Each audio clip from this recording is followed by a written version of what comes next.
and welcome, friends and foes, survivors and killers, to the 10x Proving Grounds Halloween Hunt. This is our fifth event, and I will be. You're stuck with me yapping tonight. I'm Pixel Bush, and with me is the wonderful Emmy. He set the line. He set the line. I said Hello, the thing. Pixel. Thank you for having me, friends and foes. Yeah, we're gonna be casting the semifinals today between Team Orison and Team Mercy, and it's gonna be a super exciting time. What kind of sets do we have prepared today? Well, it looks like momentary brain fart. That all I remembered is that Skull Merchant got banned. Looks like we're starting off with Ghostface on Larry's set, followed by Hillbilly on Rotten Fields, and the event of a tiebreaker. We'll be seeing the brand new Myers let loose on Hawkins National Laboratory. That sounds absolutely wonderful. And since we are doing a bit of a Halloween hunt, we are gonna have some wacky rules. Well, for the most part, the Ghostface set is as you know it, except for, some perk bans, some unbans. But for the Billy set, the teams are having to bring the Apex Muffler add-on, which makes the Billy's chainsaw quiet. So we might be expecting some snipes. We might be expecting some survivors caught off guard. Maybe the introduction of some stealth perks. And of course, it's going to be on Rotten Fields, which is a very, you know, traversable map for the Hillbilly. Yeah, very much his playground. An Apex Muffler, for anyone who has not doesn't spend too long gazing at killer add-ons, it means a saw is silent for anybody outside his terror radius. So I should imagine we're likely to see some builds that give him a very small, non-existent terror radius. Might be some Trail of Torment kicking around, maybe some Monitor and Abuse. I'm kind of hoping we see some Unforeseen. I have not checked the build list. So I don't know if they're actually running that, but God, I hope so. So we're ready for some jump scare hillbilly, something you might not see every day in these sorts of events. Yes, I have definitely checked the picked perks, and I've got to ask you on this debate. Where do you stand? Are you team Unforeseen or are you team Trail of Torment? Because I know it's been a big debate in competitive DBD for a while, ever since these Halloween rules have been introduced. I think I'm on Team Unforeseen, just because I it might be the yellow gen. That sounds kind of awkward, but I think Trail of Torment always felt a little bit counterintuitive to me because it's a stealth perk that says, "Hello, there is a stealth perk being used right now. Hey everyone, look at this bright yellow gen. There's a stealth perk being used." Obviously, in a solo queue setting, say in a regular pub match, you might not know why the gen is yellow. It might be your teammate's wiretap, for all you know. Whereas with coordination on the level we're likely to be expecting, part of that surprise of Trail of Torment is going to be missing. Whereas Unforeseen does not. Its only tell is the terror radius, so the tell is only there if you're already close to the generator. So I'm thinking Unforeseen might hit the edge. What do you think? I'm on team Unforeseen with you all the way because Unforeseen always gives you the 30 seconds of value, right? Yeah. Even though you leave your terror radius behind on the gen, you're gonna have that undetectable status effect for 30 seconds. If the survivor just gets on the Trail of Torment gen right away, it might be gone after just 5 seconds of use, Absolutely. But yeah, especially in Myra's sets, there's always one team picking Trail of Torment and the other one prefers Unforeseen. And I would really love to hear some insight on that from the players at one point. Maybe when we do winner interviews in the future, we'll be able to ask them about it. But yeah, Ghostface is the first set that we're playing. It's your standard Ghostface on Larry's. Survivors will have to be very mindful of the location of the killer. Keep calling out wherever he's going, where the chases are. Call out when he leaves chase because he is such a menace, especially if you're maybe already 90% stalked, if you're injured. Lots of coordination for the teams being put on the test here. Absolutely, it's very much kind of a bread and butter set of these kind of events. It's the kind of thing that you would that like Ghostface on Larry's.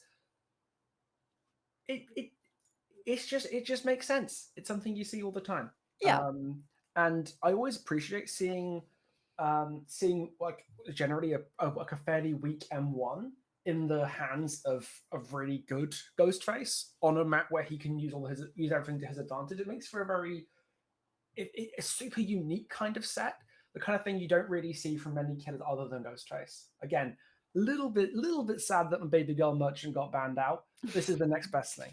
Um, Now, the one thing about Ghostface on Larry's, yes, he is able to be very stealthy, and yes, the survivor perks are heavily restricted, especially when it comes to reset perks or exhaustion perks. But Larry's is known to have very strong loops, very survivor sided god palettes that are static and always spawn in the same space or in a set location. So even if you get that early stock on a survivor, it's not lights out for them right away because they can potentially take a nice body block, get distance, and make it to those very safe zones on the map. It's a very studied set, very seasoned. The survivors know how to play it, and it's up to the ghost phase to, yeah, decide whether they can commit to the chase or if it's not worth their time. the Do we have onus is something very to much say on the about these killer. two teams? Yes, Because well, if sorry, Sorry.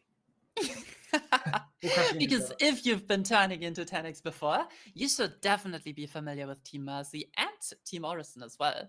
Now, Team Mercy, runner up in our very first tournament, only lost in the finals to Team Reassure, and then won the second ever installment of the 10x Proving Grounds.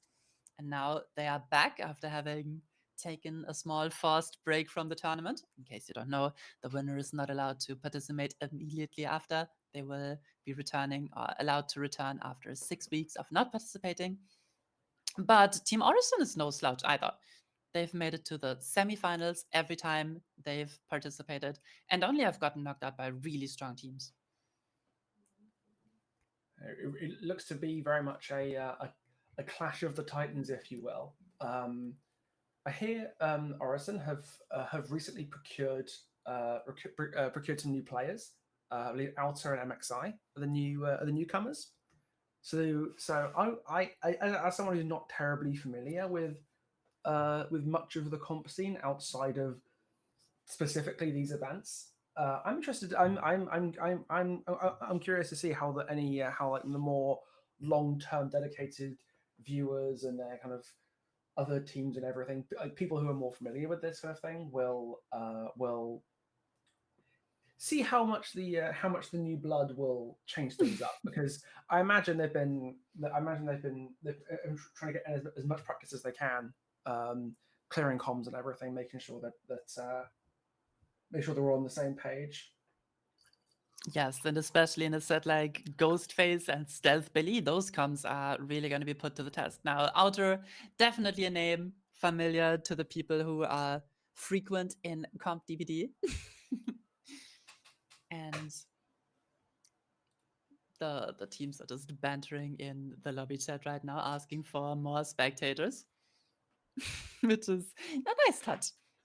But yeah, obviously, if you upgrade your roster on paper, it doesn't necessarily lead to success right away. You have to make sure that the team synergy is there, that the comms are clear, that the comms are accurate as well.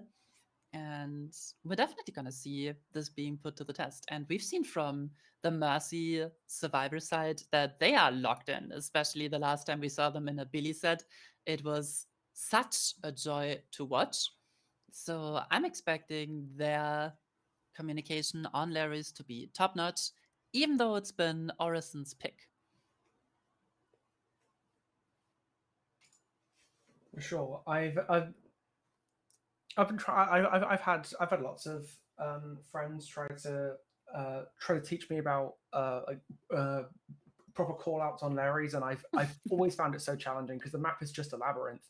Every room looks the same, even though they're all like, oh, this one bed is slightly to the left of where it is on the other side of the same room on the other side of the map. I do not envy having to get communications down that kind of clearly and instinctively against a stealth killer who will give you little margin for error. That's Now, a hell of a challenge.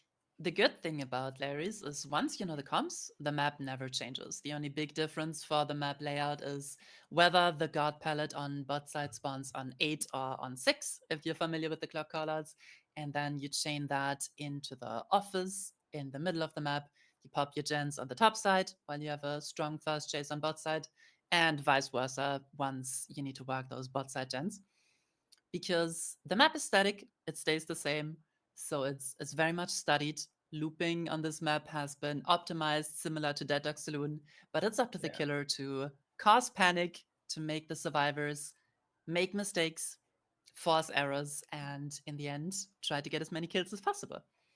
Catch players off guard and force them to have to almost improvise on, as you said, a map that is very studied. And I see the case a lot of indoor maps. Like there's very few indoor maps in this game that have really any meaningful amount of RNG. It generally turn out the same way each time. Maybe the only one that might have a non-zero amount would be Hawkins. That's just because of how the weird doors can spawn. How okay, so this room doesn't have the open door in it, so you have to trek for 14 miles to go like halfway around the map just to get to a corridor that's next to you. Now it's a bit off topic, but I'm so excited for the Hawkins changes on the PTB. That's going to be interesting. Absolutely, seeing how it was Myers. Yes, I think it was Myers on the Hawkins tiebreaker. Yeah, that's if it gets to that, that's going to be something that we've not really seen. We've not really seen before much. But we do still have the old Hawkins, of course. We're not playing on the PTB version right of course. Just yet. I meant more as in Myers himself with his new power. We've definitely seen some of this in other leagues, and I can inform you that the add-ons Scratch Mirror and Tuft of Hair, so the ones that fundamentally change his playstyle, have both been banned. So we're gonna see a lot of slaughtering striking. The teams are ready. We're loading into the game now. And yeah, first set of the semifinals, Team Orison versus Team Mercy.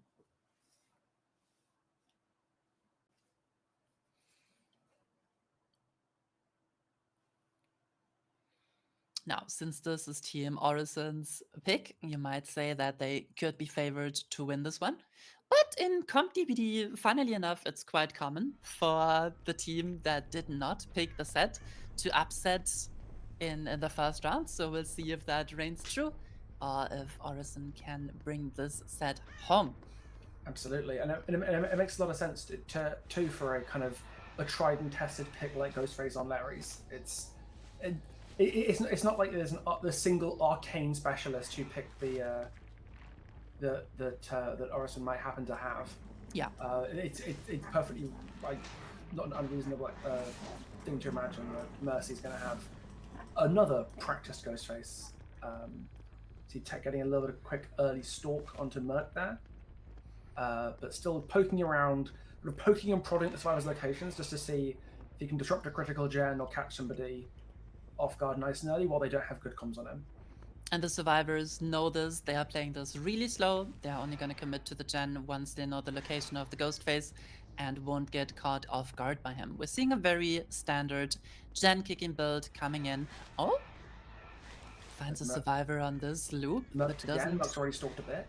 Okay, this is not bad for Tech. Merc is 99. Yeah, ready to pop at any moment, and Merc probably knows it. Yes. No sign of anybody else. Odds, do you reckon that they're just hanging out on the corrupted gen, stealthing it out? Yes, the survivors are trying their hardest not to let this happen, because if you are able to wait out the corrupt intervention, of course. Oh my god, now we have merged and banded both 99. This is maybe a slow, but a pretty solid start for both sides. Obviously, if you can wait out corrupt intervention, the killer loses one perk right away. But if Tech just gets more survivors 99, he's going to be happy with that, because the 99 is worth so much more than just a simple injury if you can capitalize on it. Now it's Italian and Chase. First pallet comes down right away, not taking any risks. First pallet of many, I'm sure. Oh yeah. This is Ghostface. He's going to be chewing through it like that of fashion. He's It's going out of fashion, but we will see. Very little commitment so far, but I should imagine the gens. They're going to start. We're going to start seeing some gen progress coming down here because they were just waiting out the crop by the looks of it. Oh my. Oh, and that is a chase ended before it begins. Now, down, right, and they're on to Band-Aid.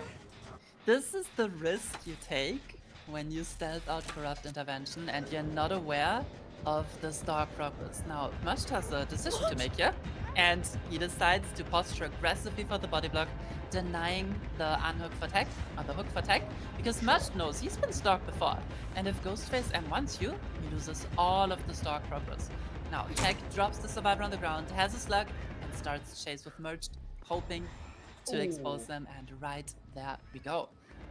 Exposed while a little bit zoned out, kind of forcing Merch back into the noisy room, which might. No, looks like they'll pick up perfectly fine. Someone's already on it.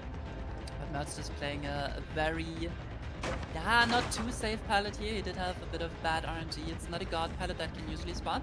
And now he's forced to play the main building. This looks like a balanced landing play. Takes the vault. No balanced landing, but a blind coming through while the killer is vaulting. Great team play from Team Mercy coming through. That was Tillian being a nuisance. And Merched, he's gone. The Merched is in the wind with not much progress left on the exposed.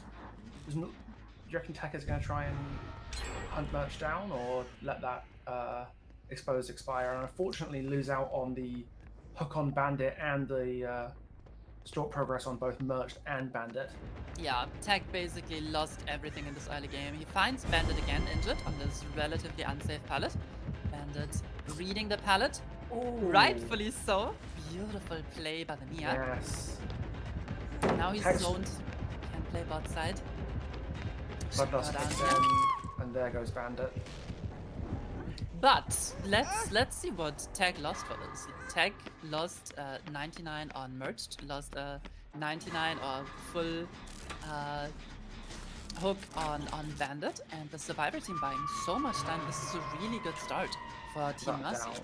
Yeah, the combination of Merched going for the body block and then Tillian coming in with the a flashlight blind to make tracking Merch down again that much more difficult. A really great combination of like smart team play to deny any value whatsoever, both from Bandit and Merch's store progress. And Tech takes the time to kick the gen, and the unhook is basically free. Bandit makes it all the way to bot side, and he's safe and can't be chased or committed by Tech. Now Tech just has to take the stock again. Merch sitting around 70% with Scroily at a solid 90. Yeah, it looks like Tech's back to what they were doing at the start of the game, like touching and probing away, just trying to catch somebody out. But they're especially with Night Shroud on cooldown, they're playing very, very carefully. And the survivors can just be such nuisances in this game. Oh, a nice bit of stock on the Tillian again. Now, two survivors 90%. Nia has been reset. And whenever you just see these survivors working the top side gens and the killer approaching, they just drop a gen, they run bot side, and the Ghostface will have to think twice if he can commit it or not. He's trying to defend his 3-gen top side here, but I'm not really seeing a 3rd gen on 1, for example. We know 6 has already popped. Merch is still in chase.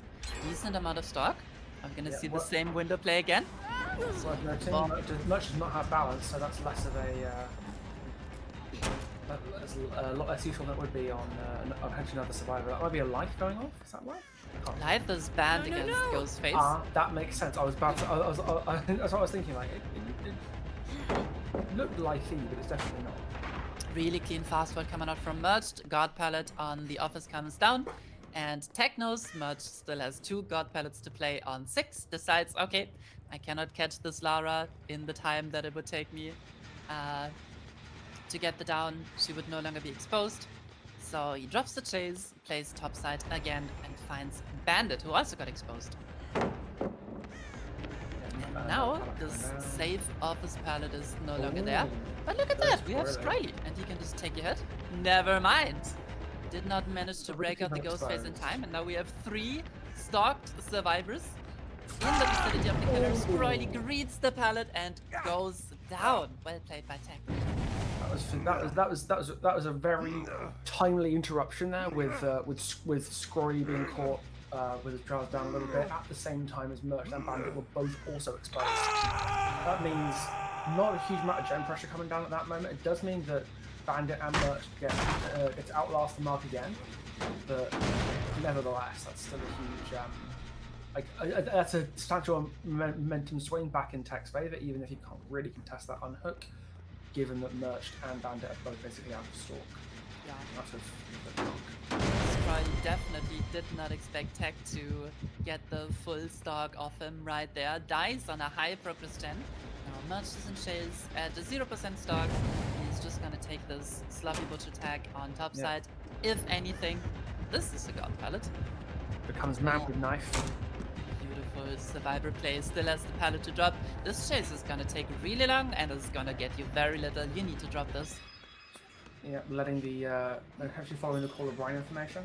Look at all of these pistons firing. It's 3 gens that we are aware of that are at around 80%. Yes, this is Really a great very gen challenging efficiency by situation. Team Mercy.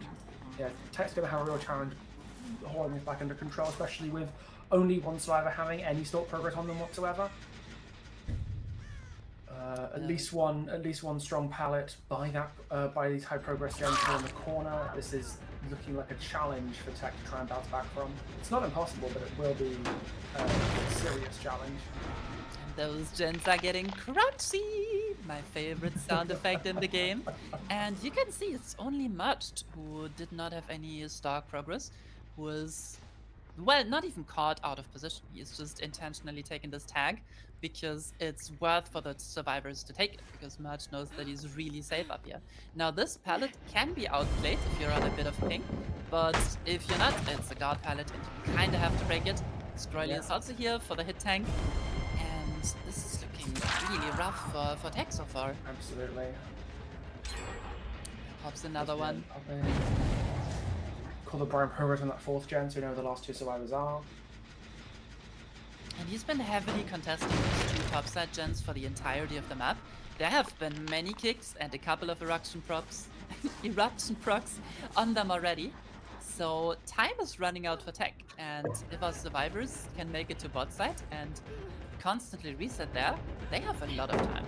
God Pellet comes down, Tech slowly chewing through these resources. Fortunately, a little too slowly given the rate of survivors' progress and the rate of those gens getting increasingly crispy. He got broken out of stealth so quickly there. This is so unfortunate. He's just trying to play catch up. Yeah, it feels like he's trying to keep 4 dogs in a bathtub. If you ever tried to like give a dog a bath, they don't like it when they go out. That's Tech's life right now. Oh my goodness! Narrowly missed on the exposed down, and that would have been a game changer to go down in that room. Maybe Tillian still will.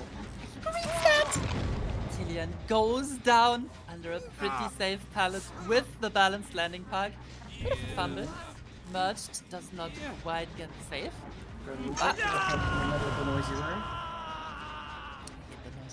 There is no pain resonance in play, so we might have bad news for Tech right there. 2 gens popping, and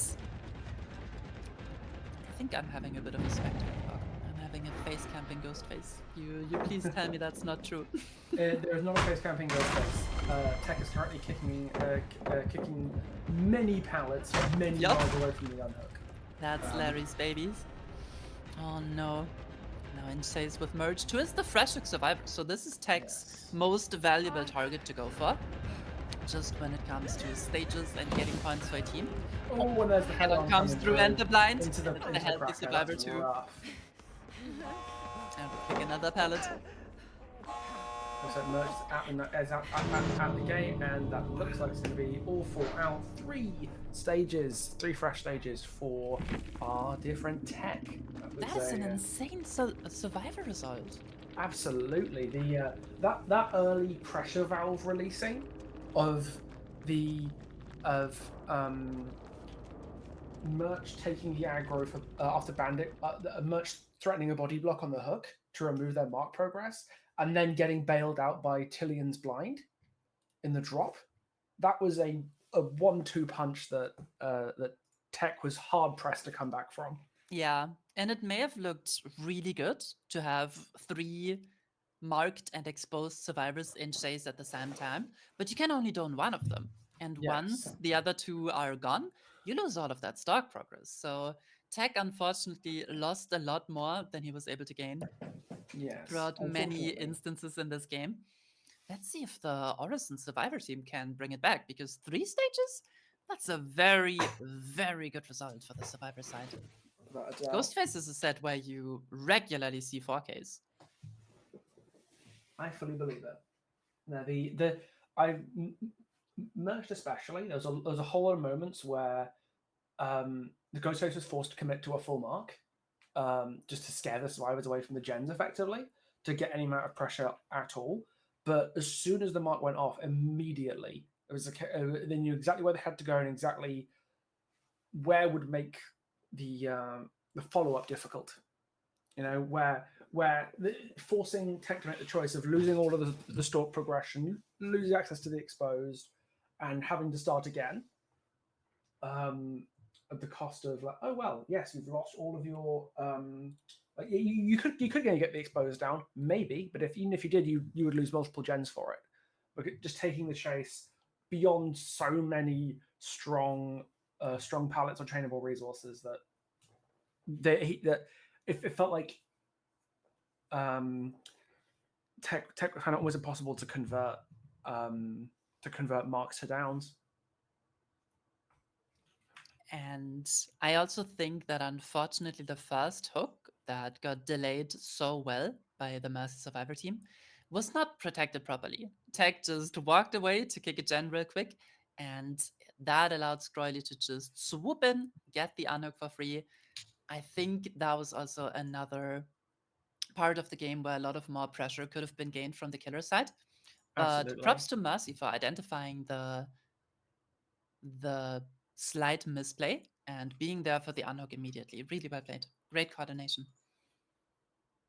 Absolutely, letting Scroily get away with just the metaphorical slap on the wrist. That was a bit of stalking, and then just leaving to do whatever. It really it was kind of one of the very few windows Tech had there to maybe try and eke some pressure out after a very rough start, and it just didn't come together. Yeah. And now for Team Mercy's killer, it's gonna be pretty chill. I fear 3 stages. Well, you can just kind of get one hook and then camp the second person to death, and you would have your win con right there. Of course, that's probably not what we're gonna see because it's a tiny bit risky with the 3 fresh stages being required. Absolutely, there is every chance it could go wrong, but I should imagine Mercy's killer is going to be is not exactly going to be sweating bullets for this round. It'll be Yeah. interesting to see what the survivors will wind up having to do. Oh yeah, they The, will have to play as a great team together. We're gonna need some great value from the limited exhaustion perks that are available. We're gonna need some head-ons, we're gonna need body blocks, we're gonna need good stock management, just like we saw from Team Mercy. So basically, Team Mercy laid the blueprint. Now it's up to Team Orison to copy it. And this is their pick. We can't forget about this. So we know that the survivor side is practiced on this, they're confident, and they're going to try their best to get this done. They absolutely are. Everyone, Team Orison better get their gaming chairs ready. They're taken for the ride of their lives.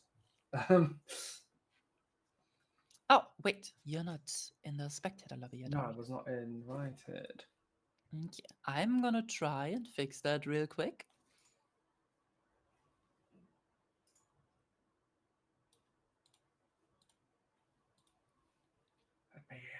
Sorry about the slight delay. We're just setting up the lobby. You should be able to join on Alma now. Fantastic.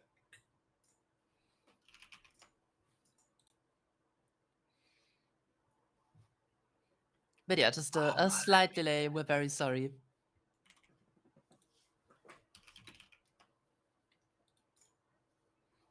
The teams are ready. We're still waiting for the killer of Team Mercy. And of course, we did have to do some stuff on the back end. Now, I'm expecting very similar builds to come in from both the survivors and the killers. If you have access to balanced landing and head-on, you're going to use those for sure. There will also be Visionary. That's a very, very high value perk in an indoor set. And we're probably going to see Better Than You because it's the only healing perk that is ever allowed in a comp setting. saw some ghost notes in the last Oh, yeah. in the last team's builds. Very It's so curious exciting to see new perks come in because getting Absolutely. your exhaustion back faster, that's very good. Leaving Yeah. less scratch marks against a stealth killer who needs information, that's also very good. Especially It's a on an great, indoor map where you could disappear around a corner. yes, it's a great adaptation. And I always love when teams pick up new perks quickly and are on the forefront of defining the meta themselves. Without a doubt. I should imagine ghost notes will be kind of, it might be what's considered a diet vigil, if you know what I mean. Well, like, Yeah. obviously vigil is insane on the numbers, and Oh, ghost yeah. notes isn't quite like, it doesn't quite have the sheer dump truck of numbers that vigil's got. But I can definitely see, especially against like a lower tier killer or in a set where there's less access to exhaustions, ghost notes are kind of sliding into builds pretty comfortably, just like as a nice little bit player. Kind of I don't choosing like I vigil. don't like going against it in my pub games. I'm very bad at tracking survivors off of scratch marks. So if you're running ghost notes, I'm tunneling you, buddy. Nothing Fair enough. personal. Like I'm not letting you out of my sight. So let's see how this starts out. Yes, we're loaded into the game. We're seeing some very different perks brought Yeah, by Bill rocking up with the Prada. ruin, not choosing to leave Sloppy on the choosing to leave Sloppy on the shelf. And we're also seeing Skatchok Pain Resonance, which sometimes a bit hard to reach on indoor maps. First Shades on Ionut gets found rather quickly. Can we get the stock on this? Oh, second survivor coming in, trying to break the ghost face out of stealth. But Vilnograda doing a great job at preventing that. A much more aggressive start. We do have the Olsen wallet to reset your power whenever you break a pallet. We just saw that get a lot of value right now. Getting broken out while... Oh, there goes Ruin disappointingly quickly. Not so much value on that one. So we're down to one perk already. Yeah, the Olsen wallet value at that corner break was extremely significant because it allowed... Like, Ace broke him out while he was breaking, meaning he got his power back immediately and just got half a bar's worth of stalk on the Ace again. So... just effectively giving you half a mark's worth of stalk. Not bad going in a situation like that, especially on Larry. I imagine that'll be happening a lot, given this map has a normal amount of pallets on it. Yeah. Our Ghostface deciding not to commit chase onto Outer there. Indeed. Also drop the chase on MXI. Now sees the scratch marks of MXI. And this God pallet gets dropped, gets broken. But these resources are being depleted rather quickly. They are. I think by this time, Tech had only broken maybe one pallet total. This is a far more aggressive start for Bill Mongrata than it was for Tech last time. We'll see how this pays off, given that Bill doesn't have to do a huge amount to take this one home. Oh, that's M1 getting cancelled, but he'll get his power back immediately because of the break. So nothing of value was lost. Yeah, in the last game we kind of saw a handshake between Killer and Survivor. Tech was happy to just set up some stock, and the Survivors are very happy to just wait out the Corrupt Intervention. This one we're going in swinging, which makes a lot of sense if you're not running Sloppy Butcher, because your injuries are not gonna sting as much. They can get reset quickly. Bodywork coming in from Outer, already in position to help out the injured Survivor. Some stock coming through. Not broken out of stealth. Now Outer is almost 99. The first gen pops. Bill taking a great level of care to keep himself in Night Shroud there. Could easily have just done as he's done before and almost brute force it. with Olsen's wallet giving you the redundancy there. But you know, Yeah. actually, the rare case of Bill showing restraint this match. I was already really impressed with how he how he managed his stealth on that pallet earlier by the exit gate, because he had two people trying to break him out of stealth simultaneously, and he got so much stock done regardless. Yeah, But and shoot through the pallet and got the health state on MXI. It was a lot of value from quite a limited set of interactions. now we're in a bit of a lull state. Some resources have been downed, but there is no down on the survivors so far, and the survivors know about the location of the ghost face. The ghost face knows about the location of the survivor, and it's a very interesting back and forth. So far, Orison's survivor are doing a great job. Yeah, playing very, very safe as they need to keep those precious few stages out of Bill's hands. But just another pallet, just another brick in the wall for Bill to have to chew through. But all it takes is a little bit, just a slightly wrong pathing or a good, slightly less safe resource, and you can see Tech about to go down here. But Tech does have the strong pallet here. Yeah, decides to loop once, now it gets thrown again. But now the spot side is looking kind of dry already. Many good pallets have been dropped and broken. Without a And now doubt. it's going to come down to playing these more risky pallets successfully, or to having great teamwork and to have a body block coming in from MXI. Excellent choice for MSI do that as well, given that the other two are both effectively about to pop, if you will. It's possible we could see Bill dropping chase here because the gen did get popped nearby, and reasonably, at least one of the survivors that did it will be like about to be almost fully exposed. But it looks like Bill's comfortable just chewing through pallets like his life depends on it. Yeah. And Tech is doing a really good job at making this spot side work. Oh my god, gets hit You through the had to window. say it. You had to say it. I had to cast the curse, dude. It's the powerful perk available. I'm so sorry, Tech. You've cursed Tech. It happens to the best of us. So that's going to be a first hook on a Scourge with 3 gens have popped for it. So Bill doesn't have a huge amount he has to do, but he's not got many gens to make it happen in. So Yeah. this He's is not the out kind of of it at start all. that you want when you're the survivors here. You can't really afford to be stingy with the pallets because you don't have many health states that many health stages you can ration out, if you will. Yeah. And this game is about to break wide open. All of the gens that the survivors have been working on have been popped. 2 people stalked. Now in chase with Ironheart. This pallet, you can play it, but it's not safe. Ironheart greets it once and goes down. Not much he can do. Ironheart taking the minus 1,000 degree knife to the back there and being hauled into another Scourge hook. They almost had the pallet save too there. Now this is the second hook coming in for Bill Nongrata. His win condition is gonna be 4 hook stages. Yeah, that's pretty much the win condition. 4 hook stages, 3 hook stages, 3 fresh would be the tie. It would indeed. That is a full reset coming out there, which makes the possibility to catch somebody out rather more challenging, given that only Outer has any stalk progress now. I wonder who it is going for that unhook. Better not be Outer. It's Outer! That noob. Again, I had to say it! I am so... Now, That is unfortunately, unfortunate. there is an ace being a nuisance body blocking with the base kit of borrowed time, giving Outer some good distance, but we're gonna need some more body blocks to come in here. Another God Pellet comes down. Great stun by Outer, making a lot of distance. This might be the chase that decides the outcome of this game, because if he can capitalize on Outer's down, on Outer's exposed, this is the third stage, the third fresh.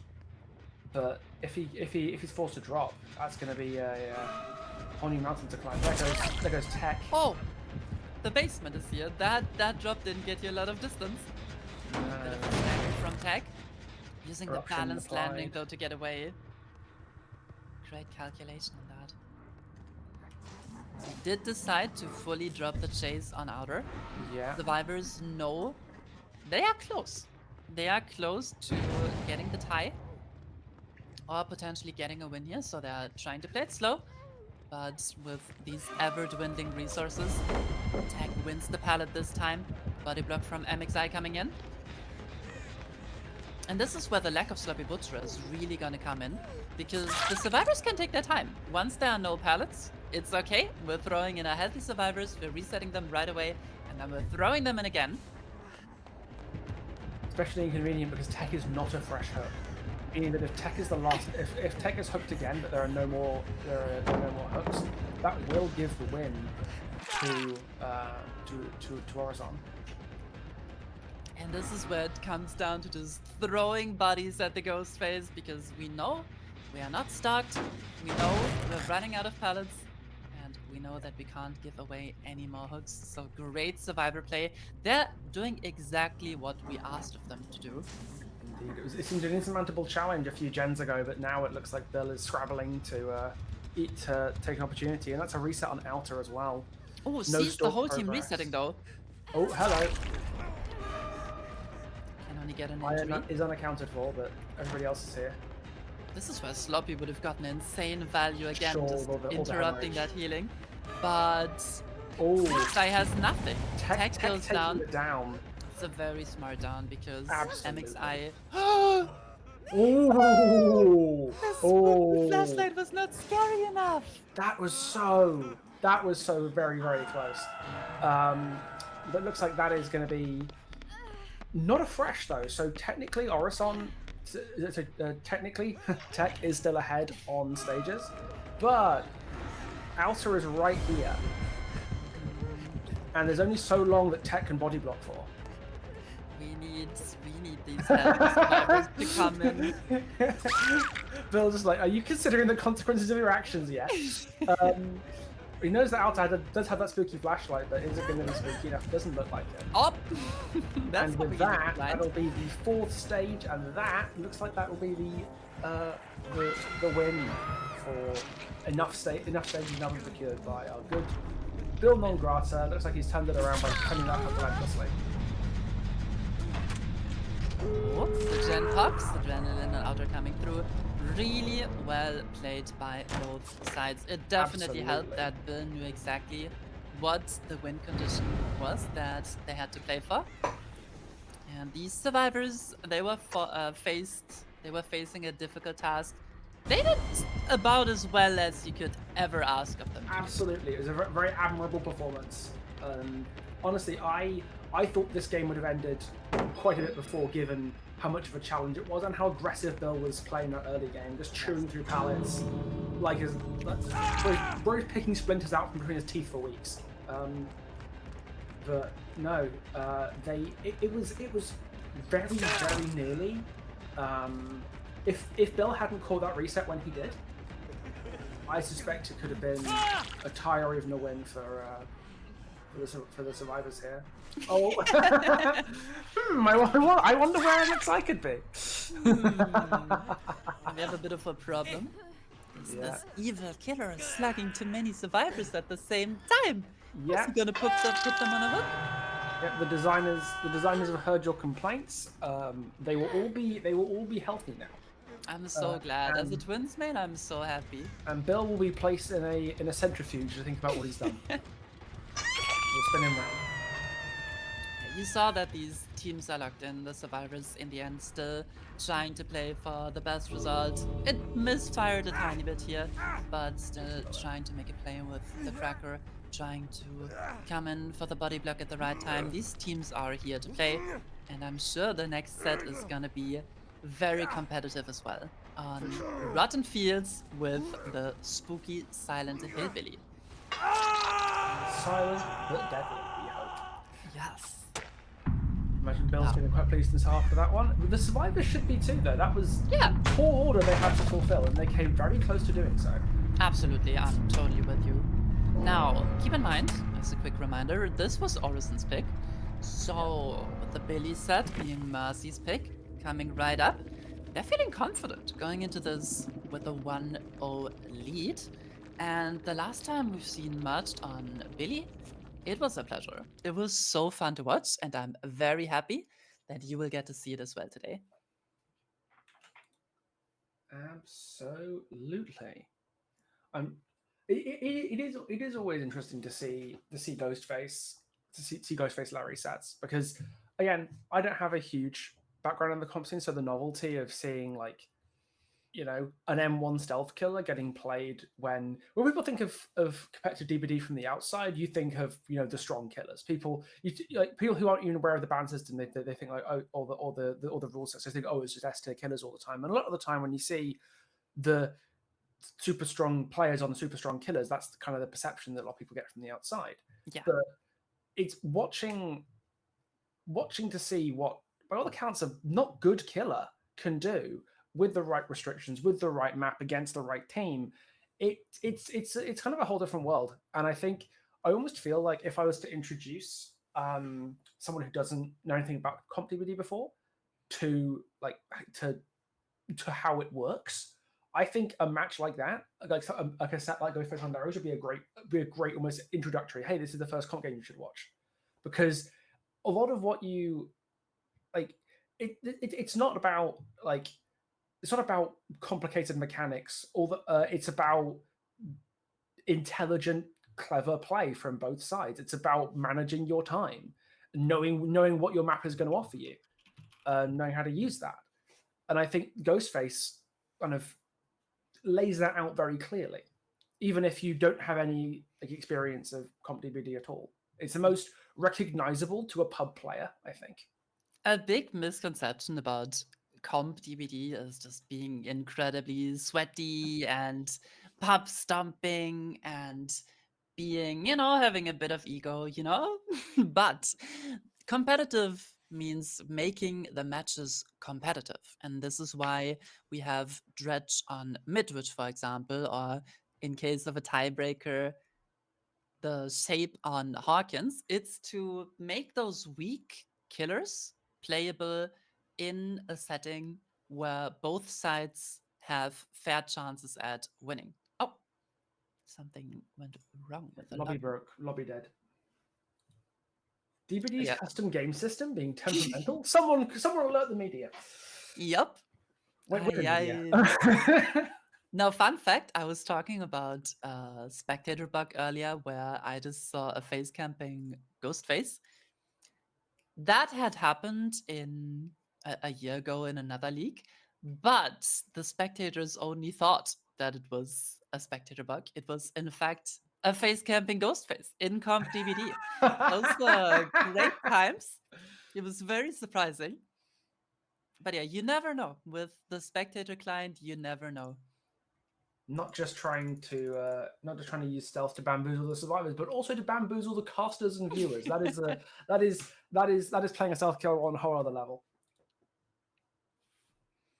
Now, this is again one of our Halloween sets, which means that the rules are a bit wacky. If you weren't there earlier when we explained it, the hillbilly in this set is forced to run the Apex Muffler, which makes his chainsaw inaudible within his terror radius, is what you said. It makes him stealthy. Yeah, from out. Yeah, you can only hear it in his terror radius. Ah, okay. So we're going to be seeing some, well, or not seeing, as the case may be, some stealth perks, quite likely, to make that saw as inaudible as possible. Effectively playing a stealth killer on Rotten Field, which is going to be fun. Yes, that's the second point I wanted to allude to. Rotten Fields is not the map that you're usually gonna practice against Billy. Usually that happens on the Blood Lodge. Now, I do think that the farm maps actually have gotten quite the sizable buff with the Dead Zone and palette rebalance patch.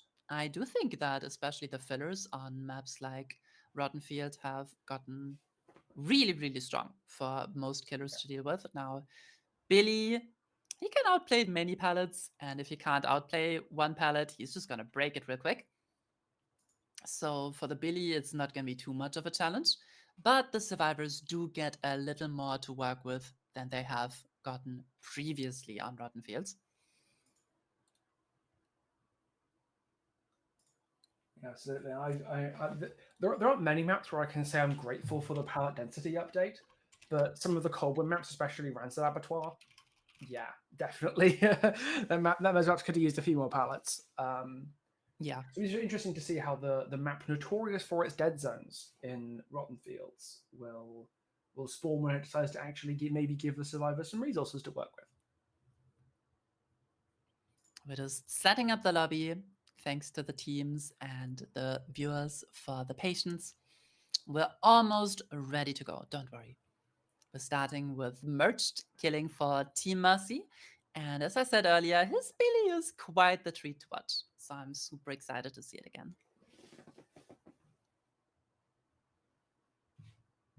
It'll be interesting to see how much Merch leans on the stealth, especially with whatever perk Merch might be running, because obviously this is Billy, but this isn't to paraphrase an old meme. This isn't your grandma's hillbilly. So this is going to be. I'm interested to see how much Merch is going to go. Oh yeah, I'm running these add-ons. Okay, then, and just play Billy normally, or whether we're going to see Merch maybe leaning a bit more on the stealth aspect since Apex Muffler is going to be in play. I'm telling you, this guy, the last time we saw him on Billy, he was getting cross-map snipes even without the mufflers. So we're going to see his full potential unleashed in this set. It's going to get messy. Looking forward to it. Looks like the lobby's going to be ready any moment.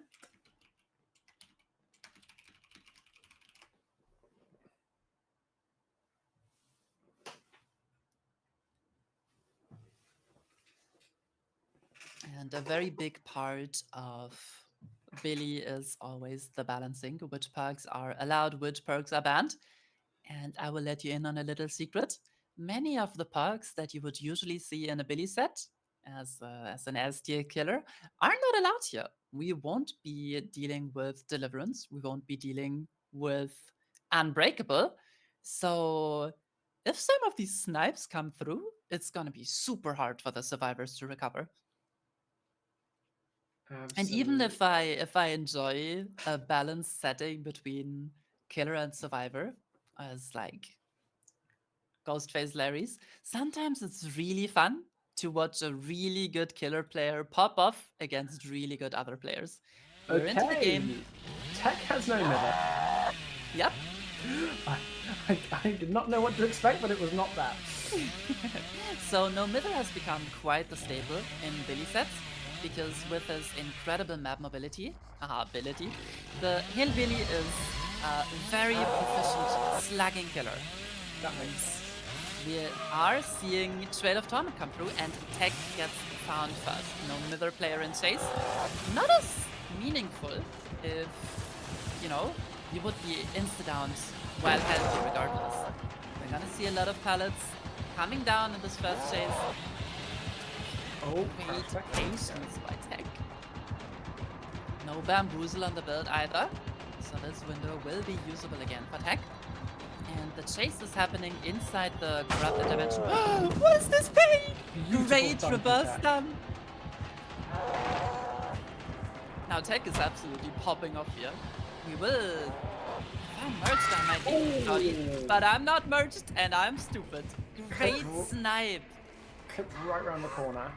That was beautifully done. All you had to do was jiggle your Ethernet cable just a little bit, and that wouldn't have hit. But that was very, very clean down from Tech onto Tech after Tech handled that early chase extremely well. He finds I'm at a tiny bit out of position here. He might just prioritize the down instead of going for the gen kick, but a beautifully timed cracker comes through, denying the chainsaw down or the easy access to the chainsaw. Oh, there comes Overdrive. Oh, that was an odd interaction. It makes sense. Yeah. I guess it's just before the pallet fully dropped, but still. Now it would have been really nice for Merch to get the down here, so that the survivor can't immediately get back on the Trail of Tormented gen. Yep. But he takes the Purpose the Weasel, takes the Call of Brine, and tries to find a new survivor and finds him in Outer. And notably, a third kick perk that also got applied with that Pop Goes the Weasel. A certain Trail of Torment. Which will definitely works quite well with the Apex Muffler. Getting a low map coverage with the full cover of stealth. MXI running to the tile that Tech already used. So no power here. Playing lock of chicken. Wait! MXI gets it perfectly, but doubts himself and hops back in. this is what happens when you have to die in the right spot, because Tech had already used the pallet on this tile earlier. MXI didn't have much to play with. Cruising back over, pop goes the weasel again. And it's going to be a pop Call of Brine, Trade, Torment, and a Part Juniper Tree on that corner gen. Yes. This I is guess- definitely the power fantasy for the hillbilly that I was asking for. Very few perks allowed on the survivor side for balancing reasons. And he's just gonna have a field day on this Rotten Fields map. Yeah, play around with a shed load of stealth just to see what happens. Actually, survivors have yet to pop a gen. They've chewed through a lot of pallets so far on this navigable, relatively pallet-like map. Still, obviously, pretty. It's not completely nothing, but we're not talking about Gideon meat plot here. Access to pallets for the distance is on the sparser side, and there's already a lot of pallets chewed through in critical areas. And Merch knows someone is down here, and Merch knows there are no resources on this bottom side of the map, so he will very happily leave Chase without her and go back to the top side and try and prevent this gen from popping, which unfortunately fails. And the survivors went from 5 gens to 3 gens in a matter of seconds. Really well done. 2 gens, excuse me. 2 gens, yeah. That's a get the kill clock to amend the record on that one. Tech wins the pallet again. You don't want to test this guy's ping. He seems to be very, very experienced with that. Absolutely. And this is an area of the map where not really much chasing's happened already, so there'll be plenty of untouched resources to protect to use. Oh my beautiful curve by Merged navigates his way through the tile perfectly and gets the down on Tech, who's gonna be on his second hook now. If merch threads are that clean, maybe I should commission a tailored shirt. That was magnificent. Great. Now, I'm surprised. I think there may have been some wrong judgment on which gens were actually being worked. And Merch kind of went from being in a really, really good position to sweating just a tiny bit. Yeah, Einert absolutely. in chase again, still has this dropped pallet. Yeah. What did this is Hillbilly? The gens are not innavigable in the way that, like, if this was my protecting these gens, he'd be like he'd be like applying for a new job, you know. But even with Hillbilly, you've got to be very careful. Sorting out your gens, reaching its team business efficient, and will punish you like as hard as these guys can. Yeah, and you're seeing why no Mither is being played in the belly set, because this survivor can basically act as a meat shield for a healthy or fresh survivor, because he can pick himself up with no Mither. And then there's another sneaky perk coming into play, which is Decisive Strike. Tech just having been unhooked, forcing the killer to make the worst out of a bad situation, right? You either slack the no Mither, down him again afterwards. But Tech basically got Einert out of there for free. Might get eliminated now, but the survivors were able to capitalize on it by popping another gen. And I have bad news for Merge. This is no longer the power fantasy I was hoping to see. All gens popped by the survivor and only 4 hooks to show for it. It's all come crumbling down. Let's see what Merch can scrabble out of this endgame, because there is a kill on the board, but not many other hooks. Only the one on MXI. So we will see if Merch's capable of scrabbling something together out of this endgame. A chase with a fresh hook survivor is exactly what you want here. Even if you get the fresh hook survivor, that is only 7 stages. Indeed, And yeah. 7 stages in a video set? I don't know about this balancing, but I'm pretty sure the survivors are going to be super happy with that. Especially Absolutely. without... Oh, he Jenna gets kinda stuck zoned with out. such a good crouch. Makes it out of there somehow. Not winning the 50s, but... 50s forever. in the end. Slack here, Yeah, just still checking those doors. Are they going to be satisfied by just letting them get the 7 stages? Or are Merch we gonna definitely try- wants more than 7 stages. Yes, for sure. But our survivors are maybe smelling a play here, trying to get away with even less. But unfortunately, the hook onto Einert can't be prevented, and our survivors will be taking their leaves with a smile on their face. Great survivor performance coming through Absolutely from exceptional. Orison. Beautifully done.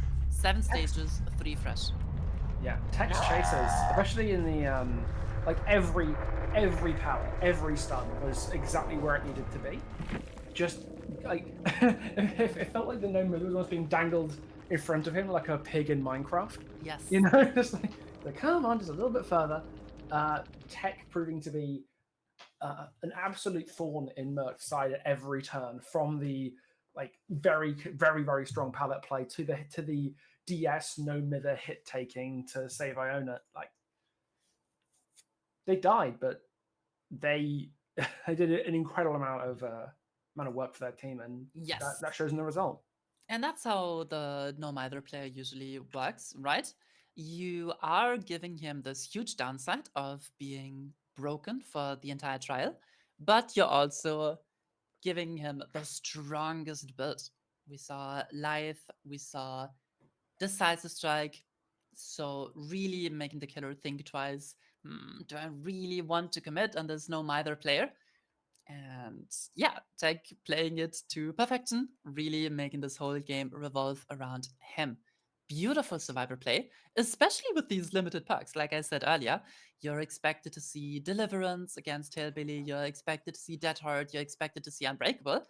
And being able to get 7 stages with all of these perks off the table is incredible. It was very impressive stuff.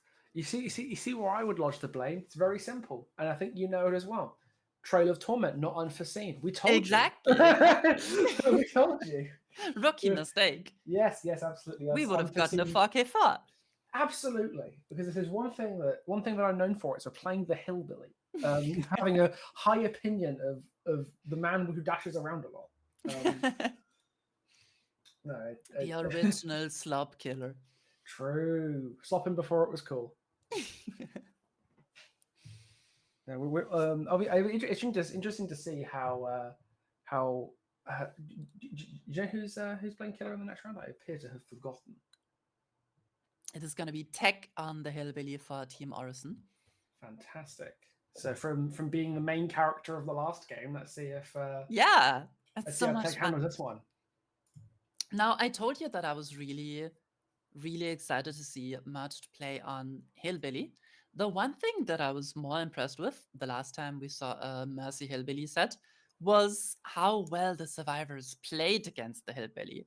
So we might be in for a treat here again. 7 stages is gonna be tough.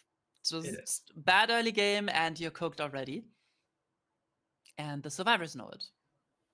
Yeah. But we might be seeing the Myers tiebreaker.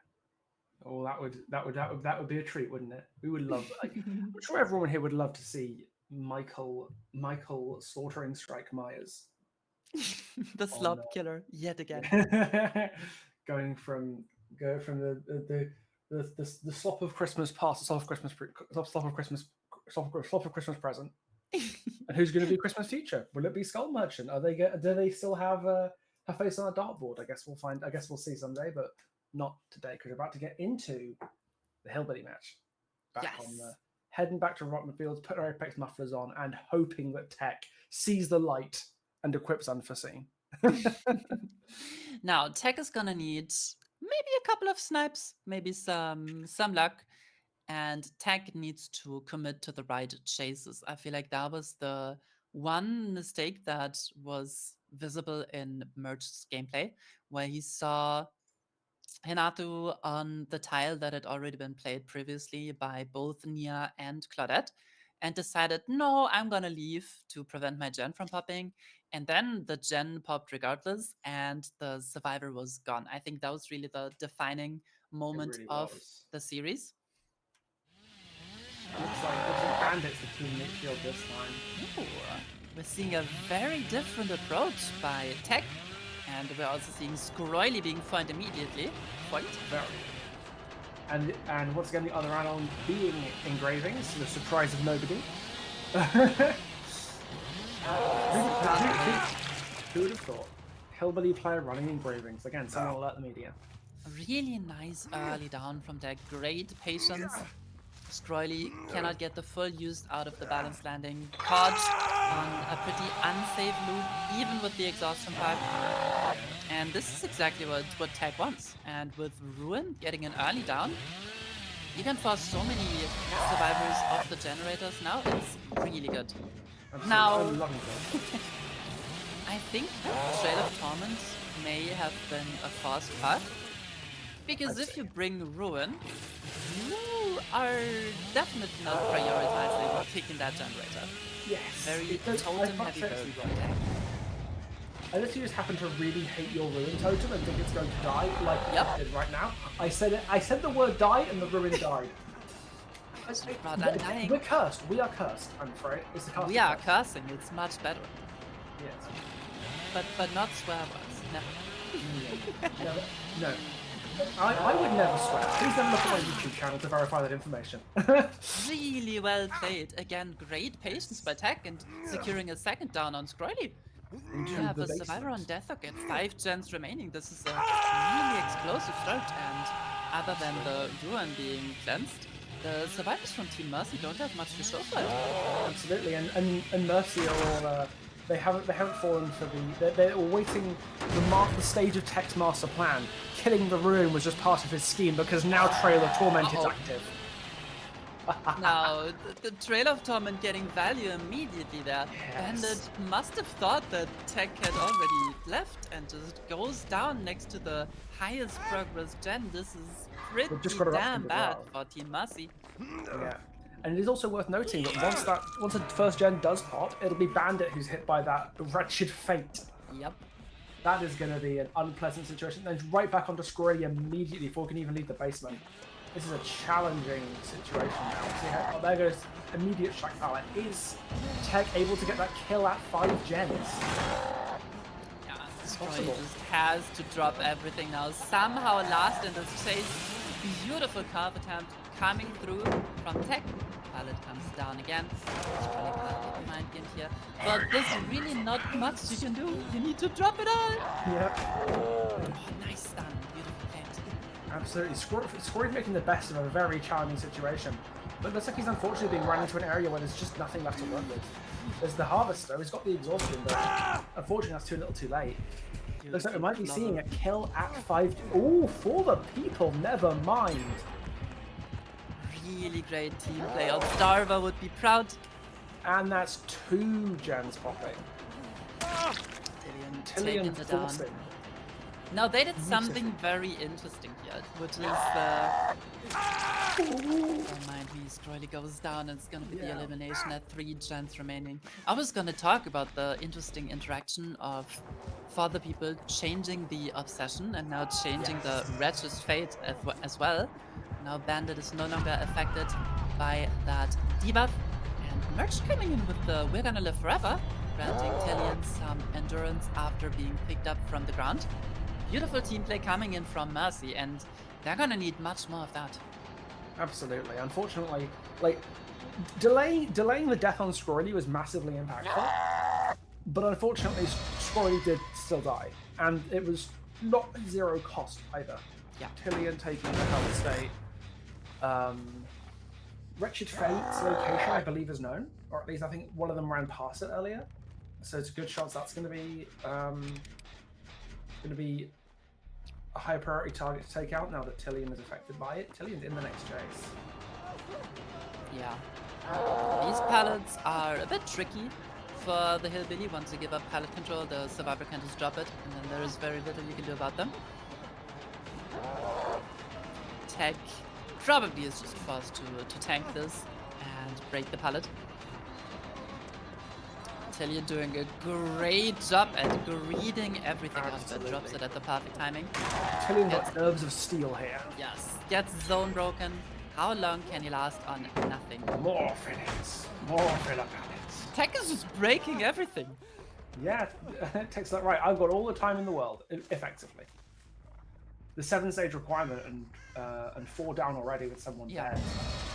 If he just gets 1 hook now and camps it out, that is the tie condition. So he really does have all the control.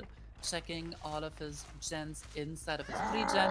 Probably giving up the topside gen willingly, Ooh. interrupting Merged.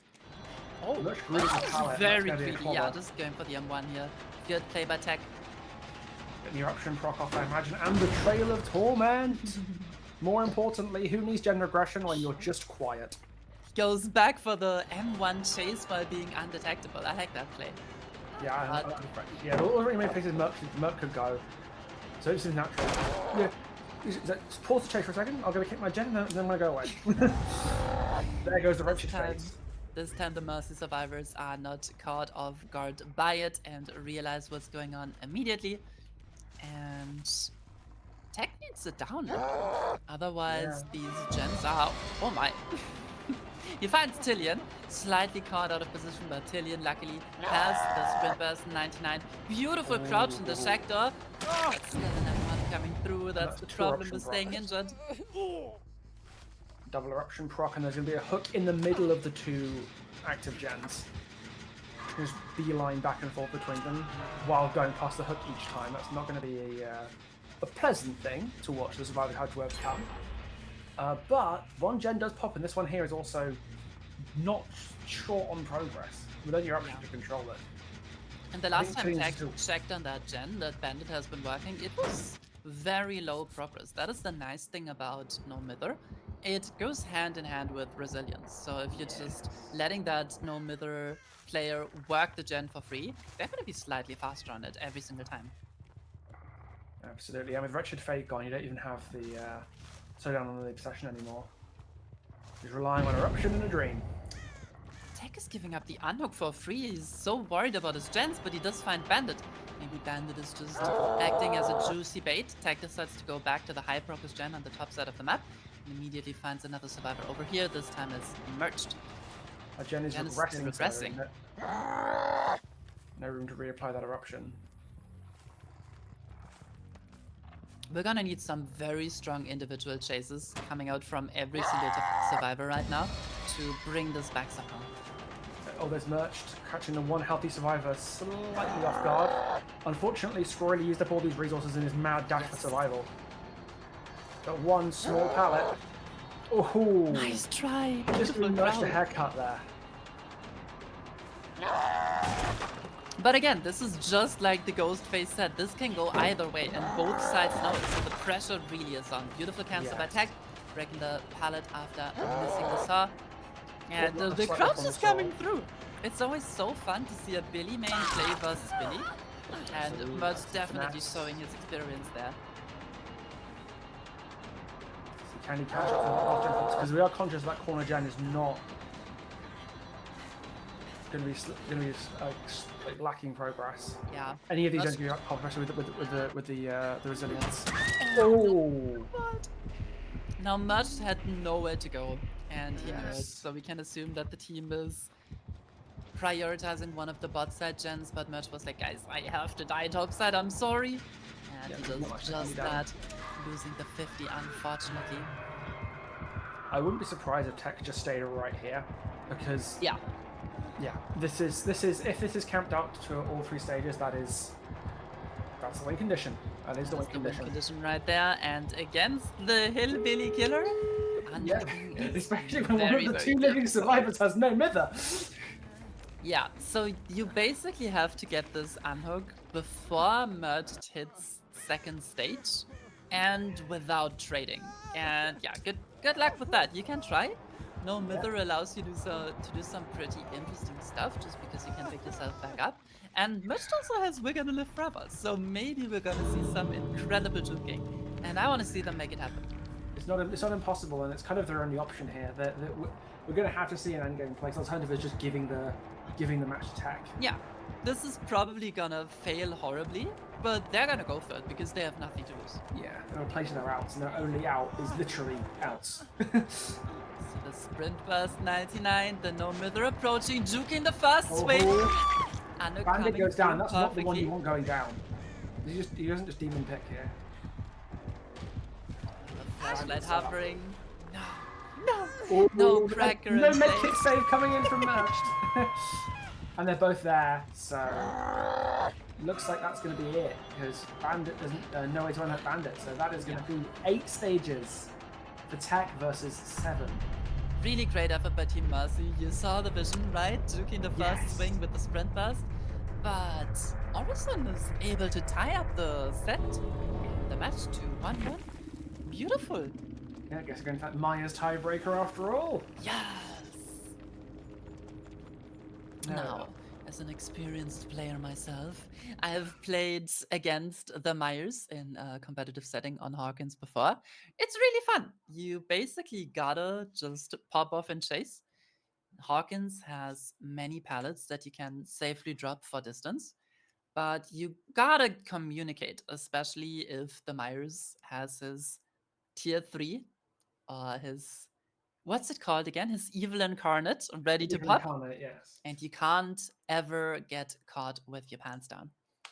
Yeah, he will be chewing through a vast quantity of pallets because there's no other choice really. I'm interested to see if like actual stalk denial becomes something we're going to see more because Maya's stalks very quickly now. Yeah. If you don't move while you're stalking, if you can catch them for a split second, you can get your evil incarnate mode astonishingly quickly. Far quicker than you get it before he got reworked. So far, what I've seen from new Myers and comp is that everything revolves around Slaughtering Strike. The old Myers used to take M1 tags wherever they could. Survivors would stop resetting. But in this set, it's all about activating your evil incarnate mode and striking down those survivors slaughteringly. It's gonna be much more frequent tier 3, but it's gonna be less game changing when it finally happens. Of course. No, And again, I'm interested to see how often how much Myers these survivors have played against, because obviously his changes were not long ago, and he's been changed quite a bit since he got them. He's got like 2 or 3 rounds of balance changes since the initial rework happened in the Crossu patch. So like, I think it'll be really interesting to see how they've adapted and how because he functions like a different killer, really. As you said, he's extremely different with the whole all ending on Slaughtering Strike. Interesting to see how the servers have adapted to that, and honestly how the killer handles it, given that he's not been this way very long. Especially when you realize that his balance state is very different to what it was when the rework first dropped. We used to see Myers bring the tuft of hair, so the old iridescent add-on, back before the rework, and just Infinite 3, play for the Infinite Tier 3 with some undetectable perks. But that's gone now, and we do have it banned to really show the full potential of the Slaughtering Strike. And this set has been quite popular in a few leagues this Halloween, so these survivors are not gonna go in unprepared, I can tell you as much. Oh, for sure. We do see Trail of Torment. We have the Tombstone piece, which gives you 20 seconds of undetectability upon activating your Evil Incarnate mode. And the other add-on, I don't think I know the name. Lock of Hand. When you exit your tier 3, you don't use all of it. I'm pretty sure that's what it does. Well, you can cancel your tier 3 early and save some of it. Yeah.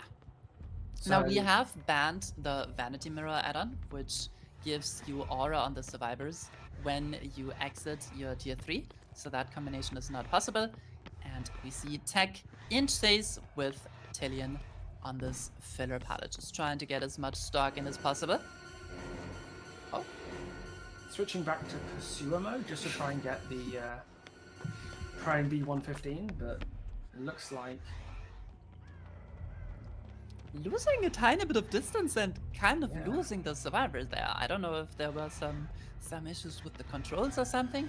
They sneezed, maybe? I don't know. Like, it was a second of not moving at all, not even changing modes. Cat on the keyboard moment, I'm not sure. Possible. Snake on the keyboard. But Tech did lose quite a lot from that. I know he's just deciding, okay, Dillian is too far away. I'm going to keep my gen. I'm going to become extra undetectable. And I'm going to search for a new survivor to prey upon. Does see some stretch marks and finds Bandit.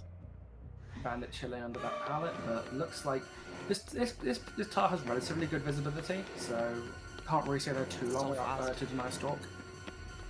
That's going to be a Evil Incarnate already in the chamber.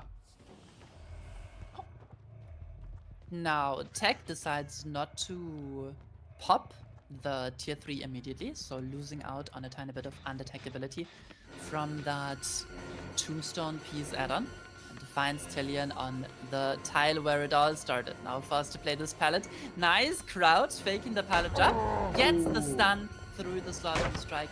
Great play by our Jake. First palette of many, as we're going to see fed to the twins. tier 3 Myers. Well, sorry, Evil Incarnate Myers, got to be politically correct. First gen pops, avoiding wouldn't the have cracked cracker. But against these dash killers, the firecracker, beautiful mind game. Tech gets his first down of the game onto Tillian, cancelling out of the Evil Incarnate mode and getting a hook at 4 gens remaining, being a bit picky with the hook position, just so he's able to control his generators and his hook better and more efficiently. That eruption cooldown will be over in a sec, so I reckon by the time he gets there and scares them off, it'll be available for a kick, if he chooses to do so. A little bit of stalk, a little bit of kick. Just a bit of, general game management until he finds his next target worth stalking. See, there's actually about a third of Evil Incarnate got saved with that lock of hair, which makes sense. There wasn't a huge amount of Evil Incarnate left, and I believe the amount that the add-on saves is capped at 50%. So even if you pop your Evil Incarnate and immediately cancel it, it only saves half of it at most. So that was pretty good value out of that lock of hair there. Now the gen that has been completed is the one upstairs, which in my opinion is always very interesting to play against the stealth killer because you are so vulnerable while doing it. So our survivors are going to be very happy to have gotten that out of the way early. But it's a double-edged sword. It's very hard for the killer to contest it, to go all the way up there, because you're not Wraith. You don't have a movement speed steroid, you're just walking very slowly. No spring trap, no dredge, none of that sort of stuff. You just have to walk up there like a pleb. And the survivors are playing it very slow right now, similar to a Ghostface set where they're just holding their check spots. They don't have information on the killer right now, so they're only gonna get really aggressive on those gens once they know Tech's location again. Now he's being called out, and we're gonna see the survivors return to their generator duties, while Bandit takes the next chase. Tech takes another gen, more eruption, more Call of Brine, using that info to get valuable locations from the survivors. I'm sure we all appreciate, by the way, that that nice spectator visual bug that has the damage bar in the middle of our screen. I guess it's just reminding you what the killer's role is. Damage the survivors. Yes, that seems like a good idea. You know when it happens? It's funny because it's consistent. Every it's time kick. a killer has something that speeds up their breaking, which yes. might be something like Shadow Storm for Wraith, or Brutal Strength, or hold it, Merge using Balanced Landing, they're beautiful on this very, very unsafe room. But yeah, Myers has slightly increased gen kicking speed, so that's why our damaging mirror stays on the screen. Cool. Survivors have to be so patient on these tiles because once the pallet is dropped, they become very unsafe and Merge goes down. Merch simply gets slaughtered. It looks like we're hearing a lot of Call of Brine skill check procs going off in the distance, so I should know exactly where he needs to pay a visit. Survivors not hitting their grades, what's going on? Because you only get that information from Call of Brine if the survivor hits a good skill check, not a great skill check. Yeah, well, someone needs to get back on the casting of Frank Stone and land off Frank Stone skill checks. Oh my, please don't. Oh! Bandit with the back towards the killer. Again, about a third of the stalk meter saved from Lock of Hair. Yeah. Its add-on is phenomenal. Just like, hey, let's just keep about a third of your stalk after every chase, because why not? But this really is the one strategy that I've seen every Myers play like on Hawkins. It's never go for M1s. You always play around your Sergeant Strike, and survivors are adapting accordingly, not resetting, just staying injured, greeting gens, and dropping these pallets. Oh, Bandit is caught on a very unsafe 50-50 pallet and loses it. Well played by Tech. But the gens are flying. We're down They to one are. generator already with only 3 hook stages to show for. Tech had a fairly slow start. It played it patient with the pallets and just like trying to build up Juval Incarnate, and he's kind of paying the price a little bit with these with these gens popping. But a lot of gen kicking going on, but also a lot of gen completing. So we will have to see whether Tech's able to wrest control of this game properly, or whether the server's going to run away with it. Yeah, you can see that Bandit is hooked right inside the 3-gen. And what Tech is trying to do, he's trying to snuff out the reset. But I think he just finds nobody, which is very, very unfortunate for him. Indeed. Yeah, there's a full reset on Tilly in there. Don't know if you guys can hear the fireworks outside from my street, but my snake But yeah. her head's buried in the substrate. Now Tech has a great hook position on this Nia and will probably camp to get at least a trade or to secure second stage, preferably. Myers, even after his rework, is still pretty low on the tier list, so the expected result for this killer should be, I mean, if you're getting 7 stages, you have an insane result. Sure. So Tech at 4 stages with 3 fresh hooks, doing pretty well so far. Yeah, there's a little bit of stalk. Was that merged? I couldn't quite tell. Yes, it was the Lara merged. Yeah.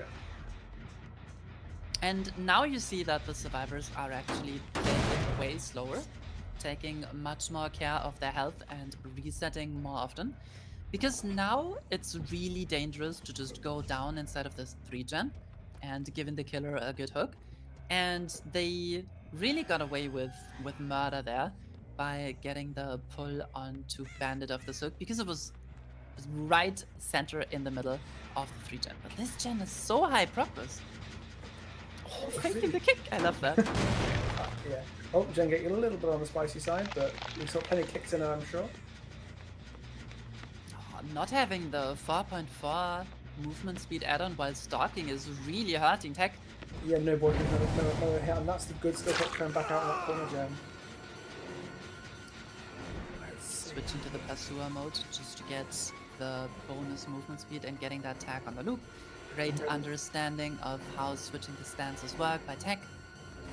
Might leave my say in the technical and maybe try and get the drop, but I'm sure Tilly immediately communicated what Tech was doing.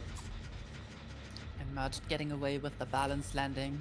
Far, far away from these generators.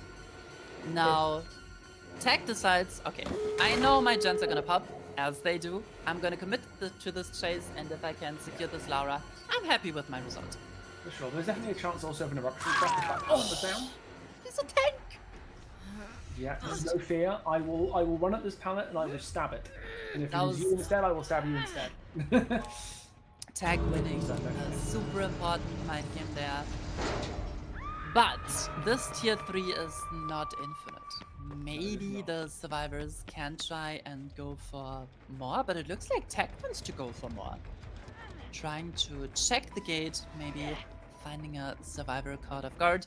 All the survivors have reset, and Scrolly is showing off the spooky flashlight, signaling that the survivor team is okay with this result and is gonna decide to go back into the trial and attempt the rescue. I was wrong yet again. Yeah, they have no fear, clearly.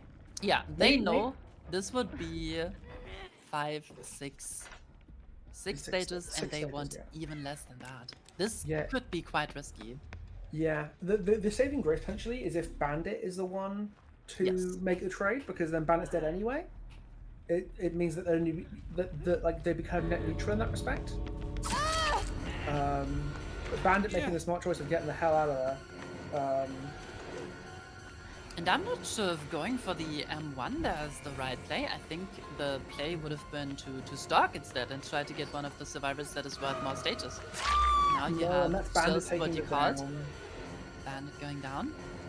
But Merged is still in the map. It does not have a flashlight, so cannot save Bandit there. But in the end, it's the same result between Merged and Bandit dying. 6 stages, 3 fresh hooks. a very solid performance from Tech, given that that game looked quite dicey for quite some time.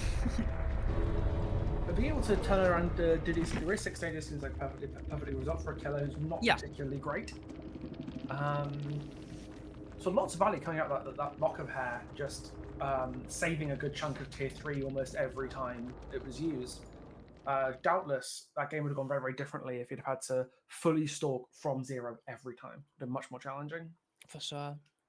And you can see in the endgame there, the survivors debating, should we just take our 6 stages? It's gonna be a tiny bit risky. Deciding 6 stages, ideally we would have a tiny bit less, but in the end, handshaking on that. And in case we tie again, it's gonna be decided whether it's gonna be based on who had the faster trial. Makes a lot of sense. So if Merged wants to secure a win with 6 stages, he either has to get 4 fresh hooks, or he's gonna have to do a bit of a speed run. No, this is kind of what we want to see, because this feels very much like it could go either way. Like it felt like in the Hillbilly and Ghostface sets, it was very like it felt clear which side was favored going in, even though it didn't turn out to be true. You know, like we got our expectations subverted thoroughly in both rounds, honestly. Yes. But Myers, we do not know. At least to have a clear image of exactly which way this is going to go. I can see it honestly going either way. Yes, and that is what's been so wonderful about this series. These teams are trading blows, and they are so evenly matched. It's wonderful to watch. We might have better matchmaking than behavior. Wow, I think that is truly the pinnacle of an achievement for us to have here. As we all know.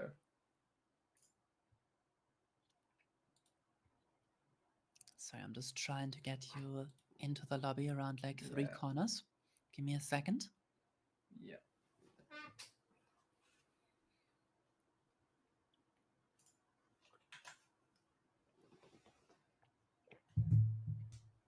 But yeah, it's been beautiful to watch. It's always super fun to have a competitive semifinal. And these teams, they are both eager to win. Obviously, Mercy have won the tournament before, but Orison are clearly hungry. Yeah, and they've shown their ability to give Mercy a run for the money and come back from situations that it feels almost like you shouldn't have. They almost shouldn't have done. You know, like Mercy's definitely they've been able to upset Mercy as often as Mercy's been able to upset them. So, like again, we don't know what's going to happen, and that's very exciting. Yes. And it's so interesting to have the psychologic aspect in these games as well. For some killers or for some survivor teams, when the pressure is on, they perform at their best. And for others, if they have an easy win come, they will play it down mercilessly and be stone cold doing so. So it's always interesting to know exactly what win condition you have, what you have to achieve. It puts a lot of pressure onto both sides. But sometimes it's even more pressure to perform fast because you don't know what you're going to give your team. Yeah, there's very much expectations of like, oh, if you do badly, then you're making life more difficult for the rest of your team. And that's... Yeah. And when you have to play for an almost unwinnable result, the pressure comes off, and sometimes you can perform beyond expectations. For sure, for sure. But again, 6 stages, very doable for both sides. Absolutely. Let's see what Merc's gonna rise to the challenge. Oh my! Now, yes! Sorry, this one goes to Mercy. Merc clearly bringing the superior puck in unforeseen. Merc understands the assignment. Oh my! We have some very different add-ons as well. Absolutely, that's Dead Rabbit and Hairbrush. And if I remember, Dead Rabbit is basically the same as what we got reword, which is you have a smaller terror radius in tier 2 and a bigger one in Alien Incarnate. Now what the hairbrush does though, I might not be too familiar with it. Anyway, if anyone's seen me in my videos, you will know I have no idea what a hairbrush is. Good one, good one. That's a nice. This is the irritating double pallet room. Getting one of the pallets out of the way, nice, makes it exponentially less valuable. Getting a nice cheeky bit of unforeseen value. I'm rubbing my hands together. You can't see it, I can hear it. like a fly. The fly for DVD when? Oh, don't tempt me. Oh my god, Ionot is throwing these pallets, bringing as much distance between him and the killer as possible.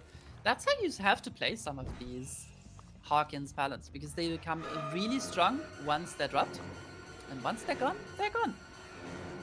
Nice guard pallet in the middle here. Decides to save it for later when it's actually needed. And now Merged leaves the chase and has his evil incarnate mode ready to pop. Just about got it as well. It was only a tiny little bit of stalk needed, and he just managed to get it out as Ionut turned the corner. Let's see who's going to be the victim of the screwdriver of death. But Tech is Tech's the target of this chase now. Let's see. It's possible Tech might be the balance user in this lobby. Yep. Is that it? But it's not enough. That's wild. Wow.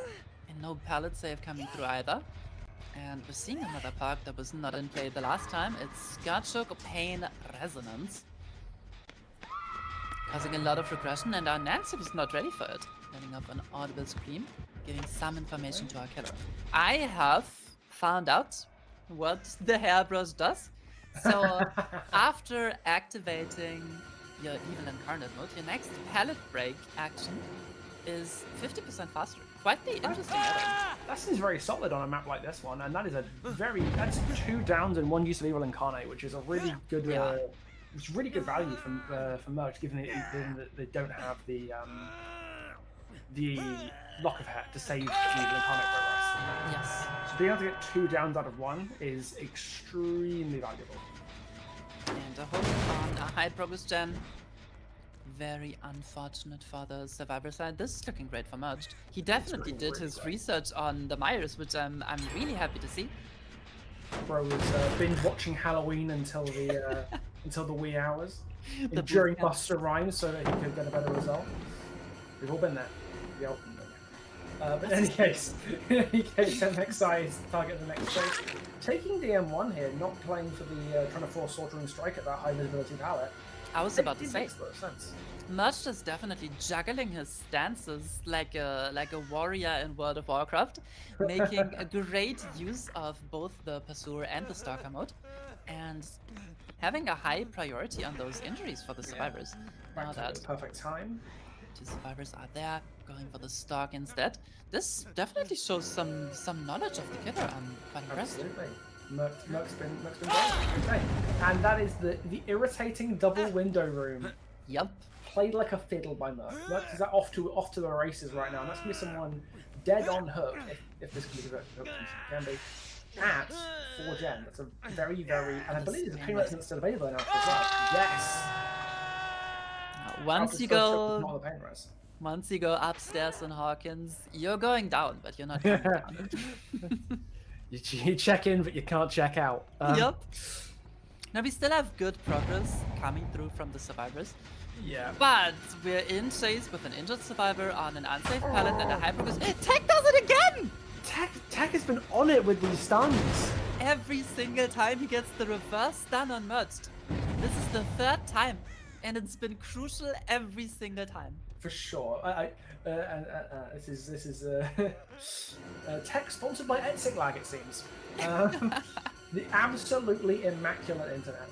And there's a chase coming out with Outer again. One of the parts has already been burned.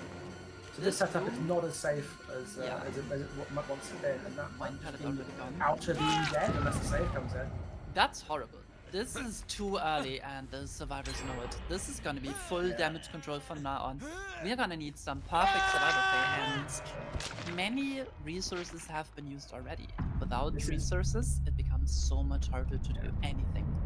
This is the one thing we didn't want to happen. This is going to be, Well- and there's still 2 pain resonances left. This is like the barrage of slowdown is not over. Reads the guard palette. Tech needs to make this chase count, ideally looping back into the guard palette that is still available to him. And he does just that. Beautiful pathing. Oh, The I drop was from like, Ionet coming I in. was like, this guy bothering you, princess? Let me take care of him. Yeah. Oh my.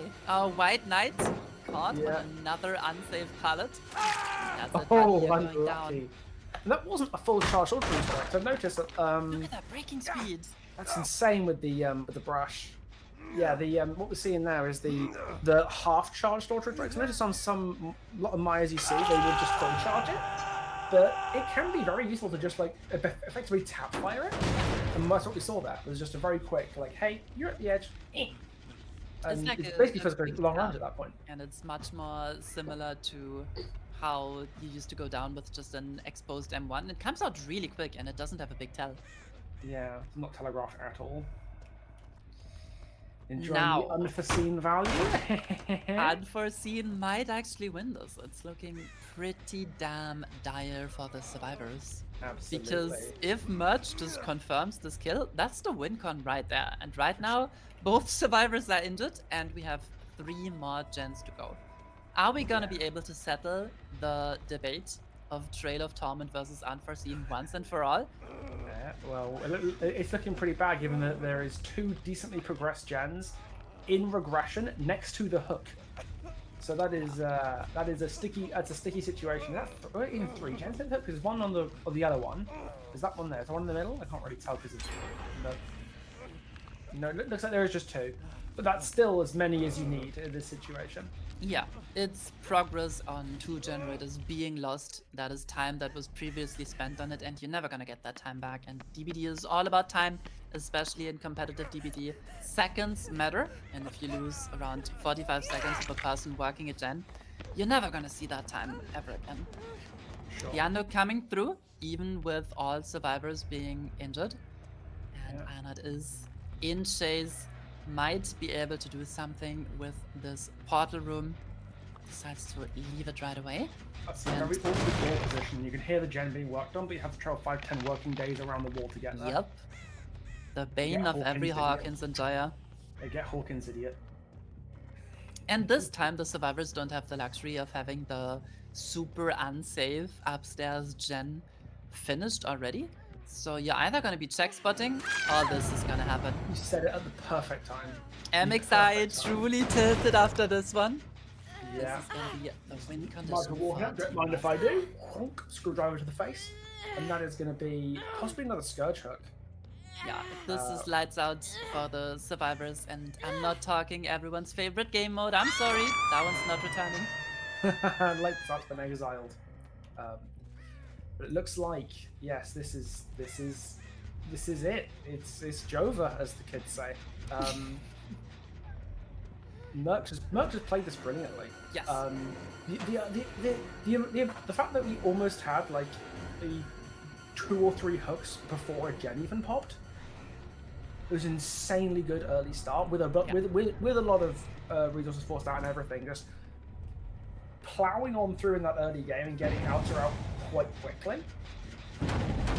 It's just too value to come back from, especially with the gens I had left to work on. We're seeing the taunting moonwalk coming in, knowing that the game is already decided.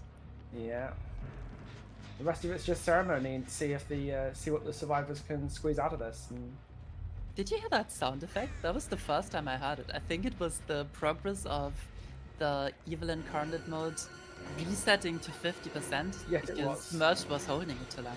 Interesting. oh, Getting the stun again. Tech is so clean on those. Tech is just, I will stun you and I will stun you forever. Give this man head on and he will move the earth. But yeah, again, you said it perfectly. It was just too much of a snowball in the early game to recover from.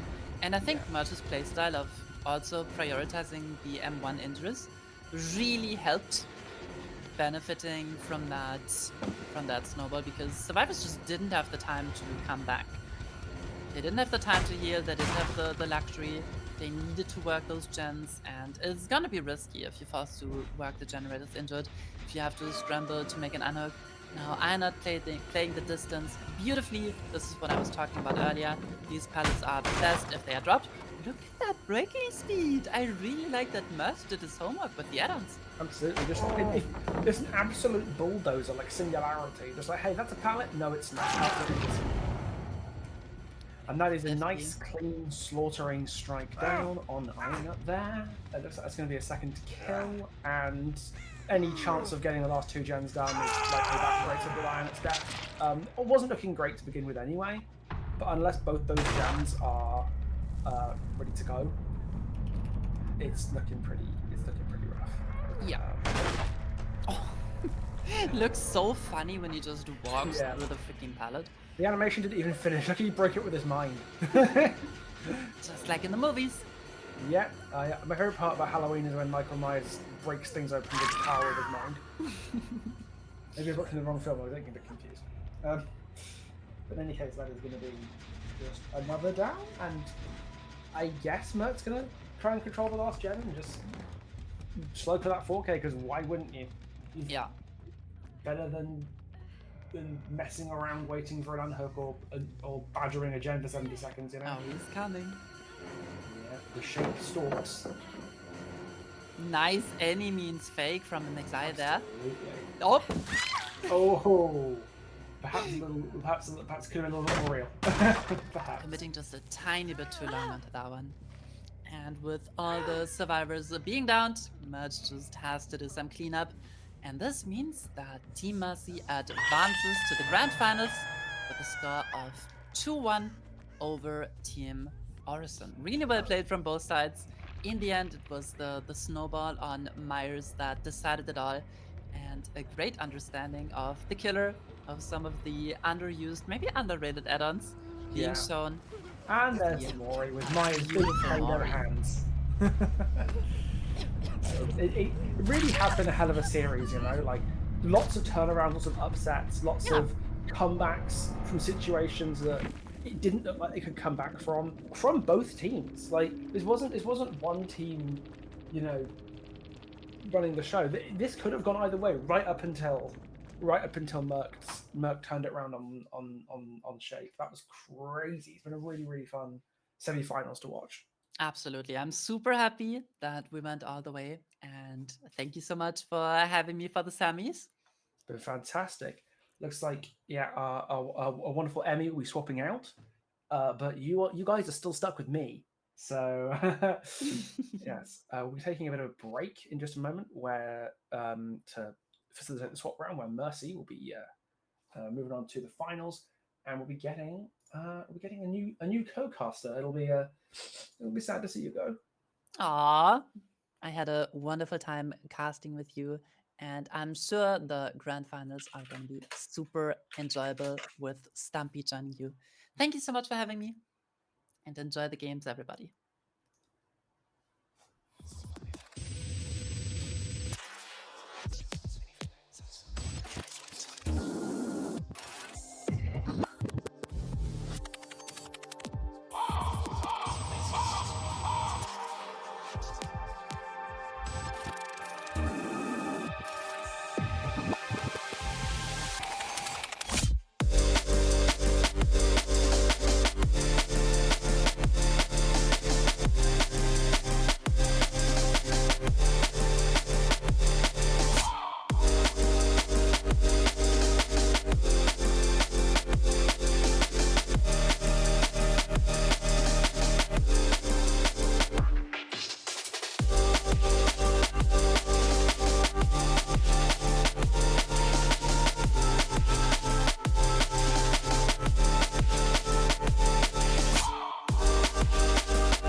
everybody, welcome back to the 10x Halloween Hunt, the fifth event for 10x Proving Grounds. I am back. It is me, Pixelbush. You can't get rid of me that easily. Having Emmy has vanished in mysterious circumstances, been replaced with the wonderful Stumpy, who will be joining us today as my co-caster. Yeah, really excited to see how this goes. If the semi-finals are anything to go by, we're in for some really fun games. I'm really looking forward to this. Absolutely. We've got Team Mercy, who won the semis in the match set that we just watched, if you were around for it. They'll be going up against Team Radiant, who won the semis that were not being streamed, that were being played at the same time. So that's going to be a best of 5 this time, moving on from the best of 3 format that we had in the semis. Yeah, it's really exciting as well that they both went the tiebreaker set as well. So could be a tight final for us. Absolutely. Looks like we've got our picks and bans. We're starting off with Chucky on Dead Dog Saloon and Billy once again on Rotten Fields. Then we've got Ghostface on Larry's and Miles on Hawkins, again sets that we have already seen tonight. But we're obviously brand new teams. And if we end up with a tiebreaker, we've got something pretty exciting lined up for a tiebreaker. We got Pig on Midwich. So what do we think, Stumpy? I think out of all these, the one to look forward to most could be the Ghostface one, seeing as both teams won their Ghostface set in the semi-finals. I think it could be a really tight and interesting matchup. Oh, for sure. Like a clash of champions, if you will. Yeah, just to find out who is the overall best Ghostface. Yeah, who is the Ghostface? Yeah, who's a bit more screaming, who's a bit more scary movie, if you know what I mean. I would be interested. I know you and I are both a little bit disappointed because we both have our pet killers, the ones we were rooting for getting through, and both of them got caught by the bans. Yeah, unfortunately. Obviously, anyone who knows me knows that I have a very normal level of attachment to the Skull Merchant. And that was actually one of the ways Zach used to try and tempt me to cast tonight. He's like, "Oh, there's Skull Merchants available in the pool," but unfortunately, she's not going to be being played tonight. But I think I'm not the only one who's missing their special favorite killer. Am I right? Yep, I have a very unhealthy attachment to the master of the tapes herself, Onryo, or Sadako as you might know her. So unfortunate we're not going to see her, but still some really exciting games ahead of us. Oh, absolutely, and there's no grudges at all towards the teams that banned them. Absolutely not. Got the secret flags out behind the mic. Yeah. I should imagine we're actually going to be seeing a bit more of a Apex Muffler, Billy, because obviously it's the Halloween event, so we are Halloweening it up accordingly. Yeah, definitely makes him a whole lot scarier, and the skill level on Billy that we've seen so far is very high. So I'm hoping to see a few more curves and a few nice hits again. Oh, absolutely. I was kind of surprised, really, that the like Billy with the restrictions that he had were pretty heavy on a map like Rottenfield, with his mobility being as good as it was. With the add-ons being run as well, there was Apex Muffler and Eerie engravings. Like that on the surface looked to be extremely Billy favored. Like we were like expecting 4Ks, for the Billy sets in Orison and Mercy semis.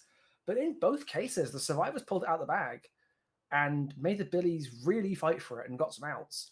So I'm interested to see if running it back on the same rule set is going to change things up a little bit. I'm very interested to see if we're going to see the Billies be the terrors we all thought they were going to be in the semifinals. Yeah, they'll definitely be out to do Billy justice, but it does come down to the survivors are just that good. Like we've got on Radiant some of the best North American survivors in the game, and then on Mercy, a team that went very well in the All Hallows League. So definitely two teams that could 100% make a hard time of it for the Billy again. Oh, for sure, it's going to be a blast. I am sure. Like obviously, Mercy have a bit of a history in this league. I believe they came second in the first event and then first in the second event on here at 10x Proving Grounds. So they are very much, their names are muttered muttered in whispers. So we'll see if we'll see how Radiant rises to that challenge, because we've seen anyone who's watched the first set have should know that Mercy are a force to be reckoned with, shall we say? Yeah, Mercy came very close in the first one, just came in as runners up and then set it right their second time out and won it. And I believe this is the first tournament where they're available to be involved again, and they'll be dying to win it. Oh, for Get sure. those 2 wins in a final and leave that loss behind them. Very much the team to beat, if you will. But that's not discount Radiant at all. They're a hell of a team as well. To get this far. That should be self-evident. It looks like the lobby's getting kick-started right now, and we should be getting into it in just a moment. Yeah, Radiant, for a first time into the tourney, have just adapted to it so well, and definitely no nerves about them, or it doesn't seem to be anyway. They're really putting it up to whatever team they take on the whole way through. So hopefully that can keep up, and we can be in for an interesting one here. Absolutely, and for those who might need a reminder, we're starting off with Chucky on Dead Dog Saloon. I've not seen Chucky sets before. I think it must be a blind spot in my comp viewing history of not seeing how the Chuckyoids do their things. I imagine it might be a little similar to Maya's now these days, but no, seeing Chucky on DDS is going to be interesting. I think seeing how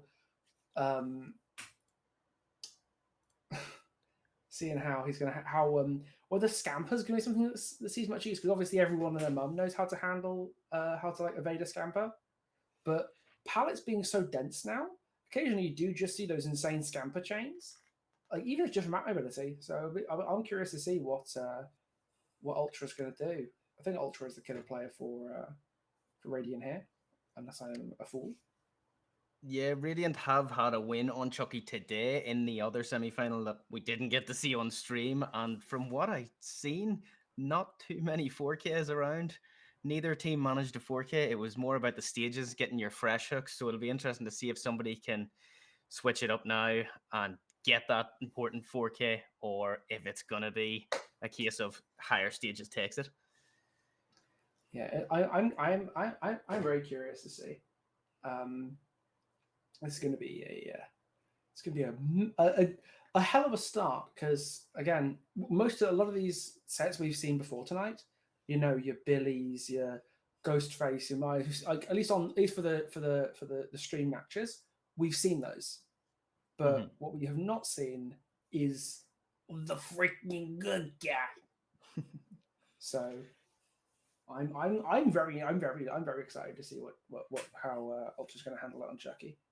So the teams are basically ready to go, just waiting out the killer, and then we are going to be setting to work. What perks do you reckon we're going to be seeing in this one? It's hard to know. There seems to be a decent variation. I'd imagine we could see a hex or two here, and survivors.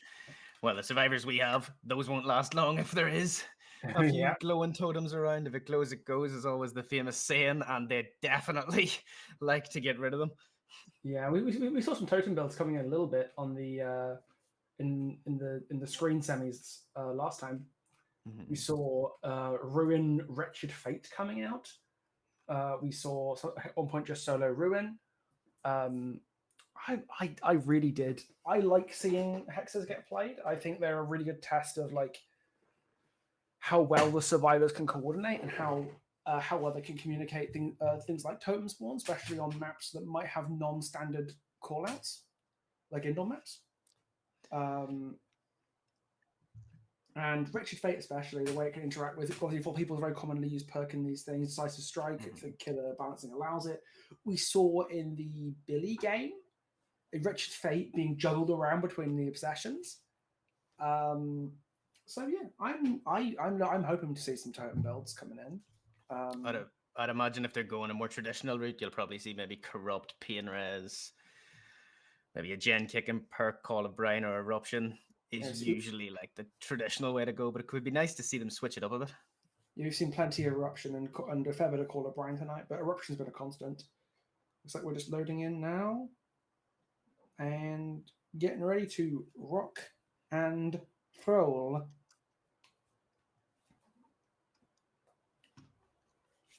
Hard to know what to expect from this. Two very evenly matched teams, I'd say. Yeah, absolutely. Could go It either way feels for like, sure. you know, the old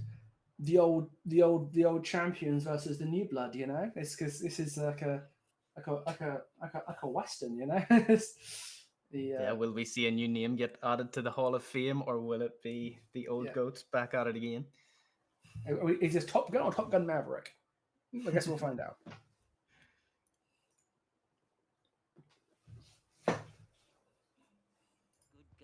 Finish last.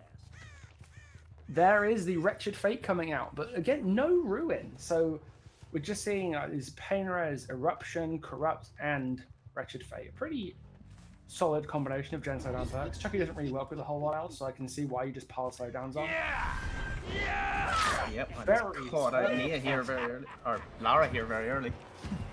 Yeah. Right on top of Merc in just a few seconds. Might see a nice quick down here if Ultra's comfortable in the shack. Yeah, the Undetectable definitely getting full use there. Snuck Yeah. right up on her without being noticed. Chucky and Dead Dog's always a fun time because he's like the size of the grass. Yeah. So I see if he's him on the undetectable, you drone. genuinely can't see him. You could be like Survivor. crouching next to him and you wouldn't know until he goes. His laugh is a bit of a dead giveaway, isn't it? Just a little bit, yeah. I think he's one of the few killers who has a unique sound when undetectable, and that's any sort of undetectable, not just his slicing dice. So Insidious Chucky is worse than it is on every other killer because he makes an undetectable noise and he like giggles. It's really odd like that. Oh, Merc coming in with a very, very precise pallet stun. After a rough first health state, Merc is making him pay through the nose for the second. Having to drop the chase and trying to do the funny drop bait maneuver activity on Tellian, but we're going to see a bounce landing coming out here. Shack Pollock going at 5 gens. We can confirm this is a comp game. They're trying to avoid accidentally scampering that pallet. You see, the lion does not concern himself with how many generators remain when Shack Pallet is dropped.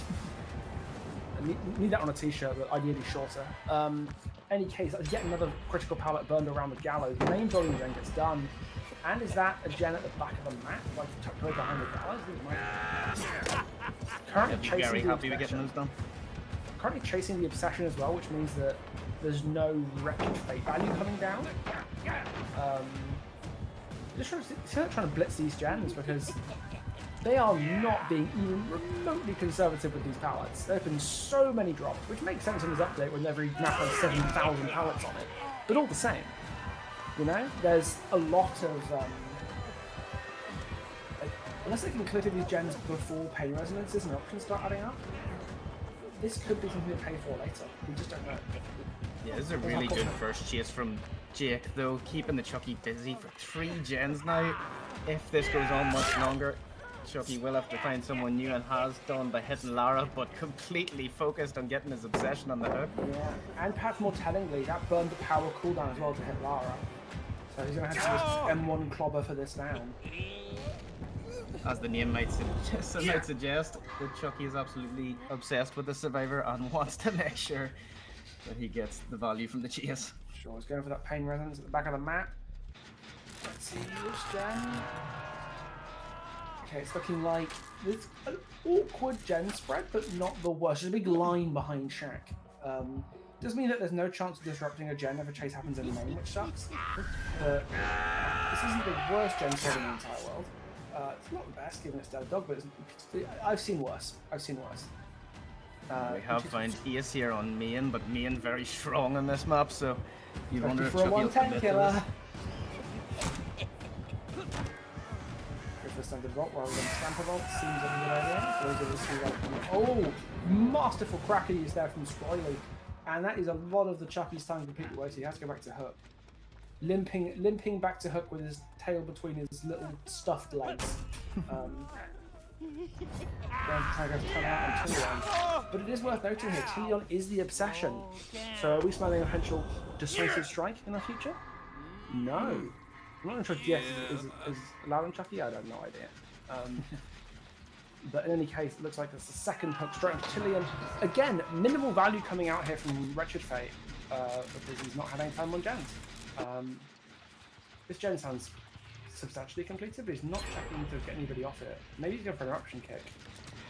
I'd say he'll be thinking now, try and get the survivor out as quick as possible and hopefully rescue the game from here, but it's going to be tough with this many generators gone and only the 2 hooks on 1 survivor.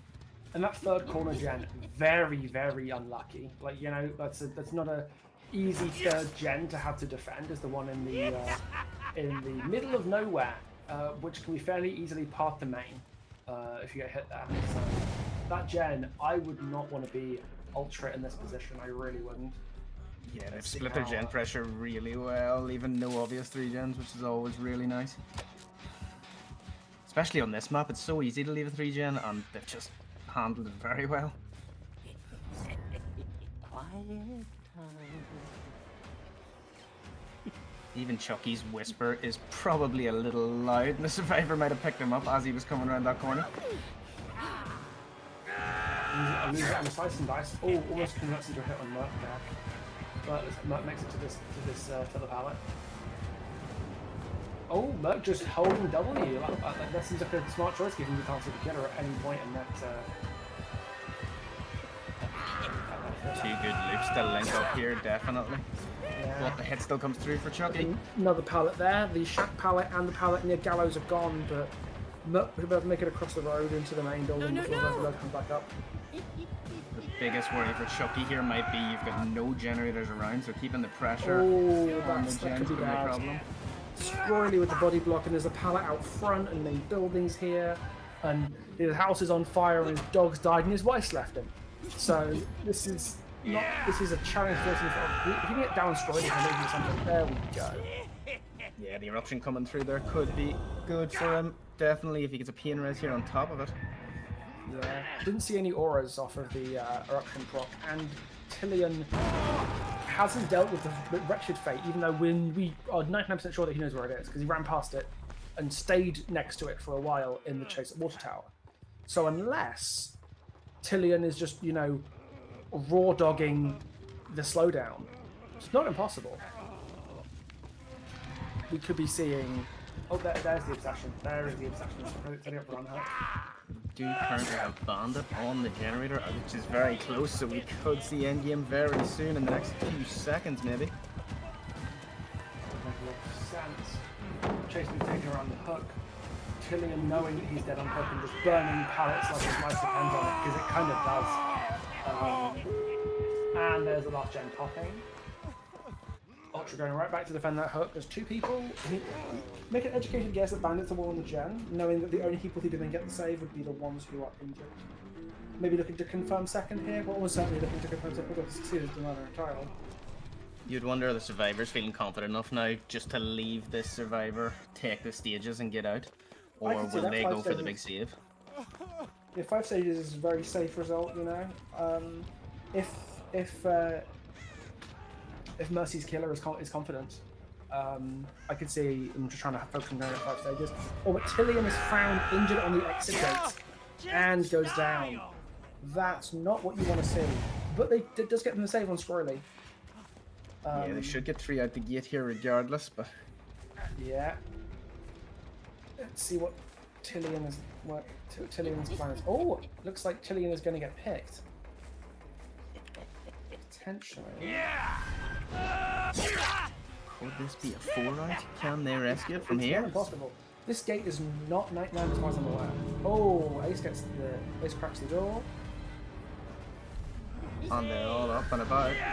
Nope, Tillion's still on the floor. Knocks down. They Heal heal tech. tech get him out here. Oh, there's the pick. Heal tech was not in the cards.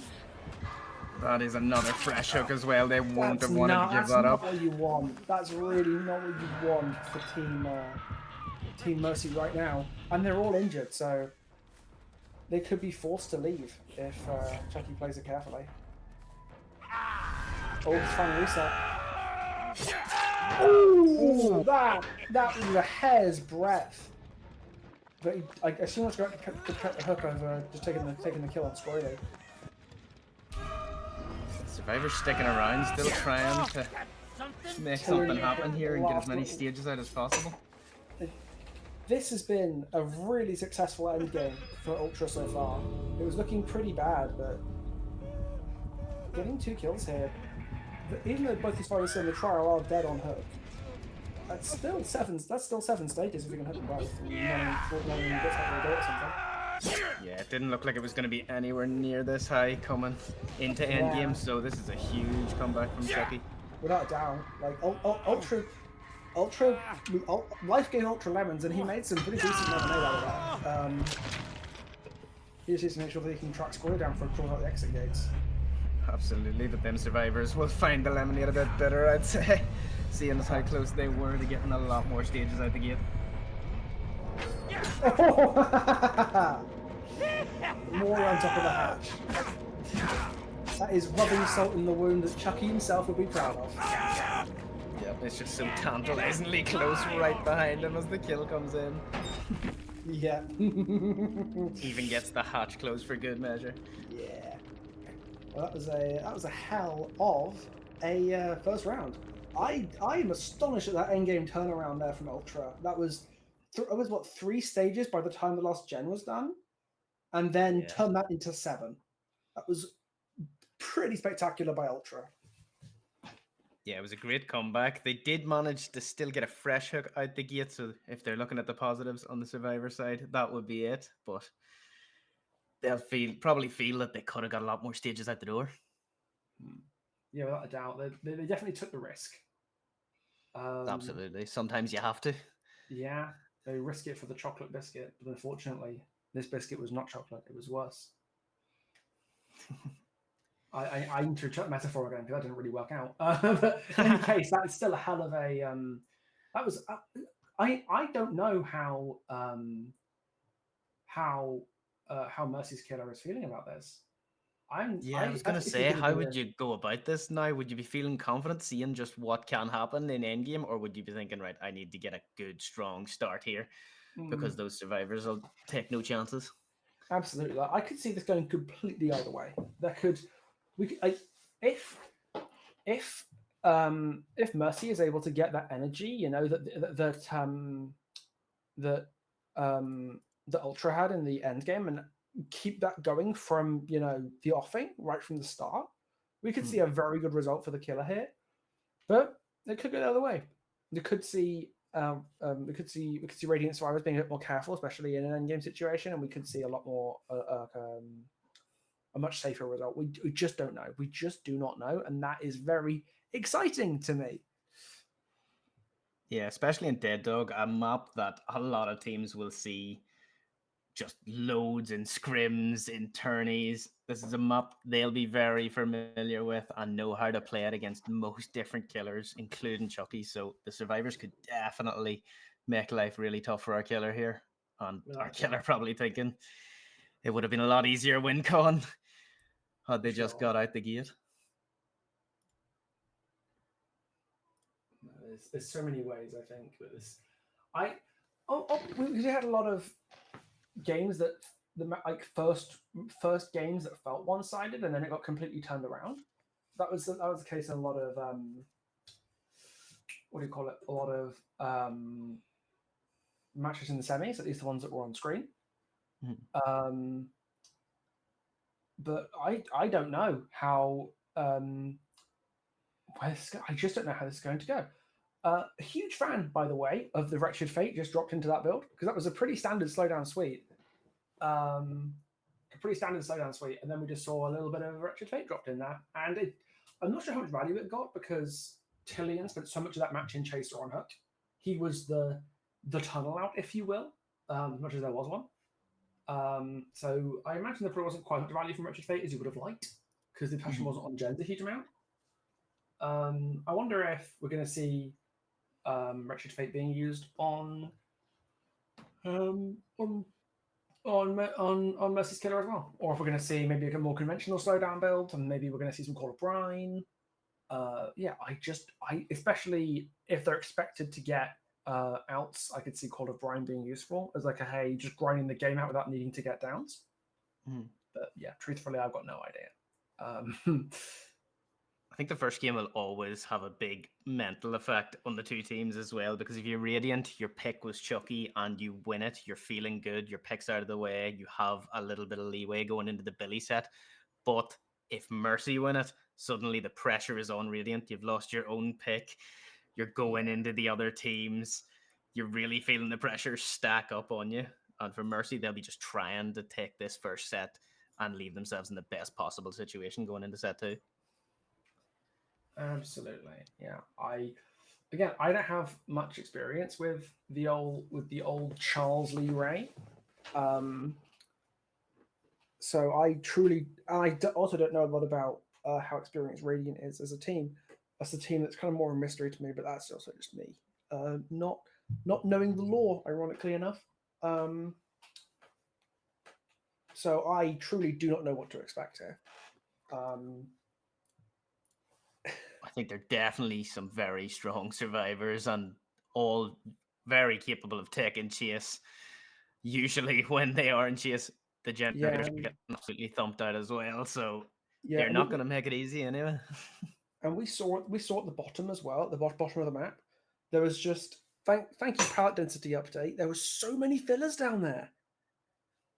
Yeah, just such an absolute chock of them. There's me thinking at the start of the game, oh, he's got Shack pallet out the way. He's got the wagon pallet out the way next to the gallows. So a bit of dead zone being dealt over there. Nope, there was 4 more fillers.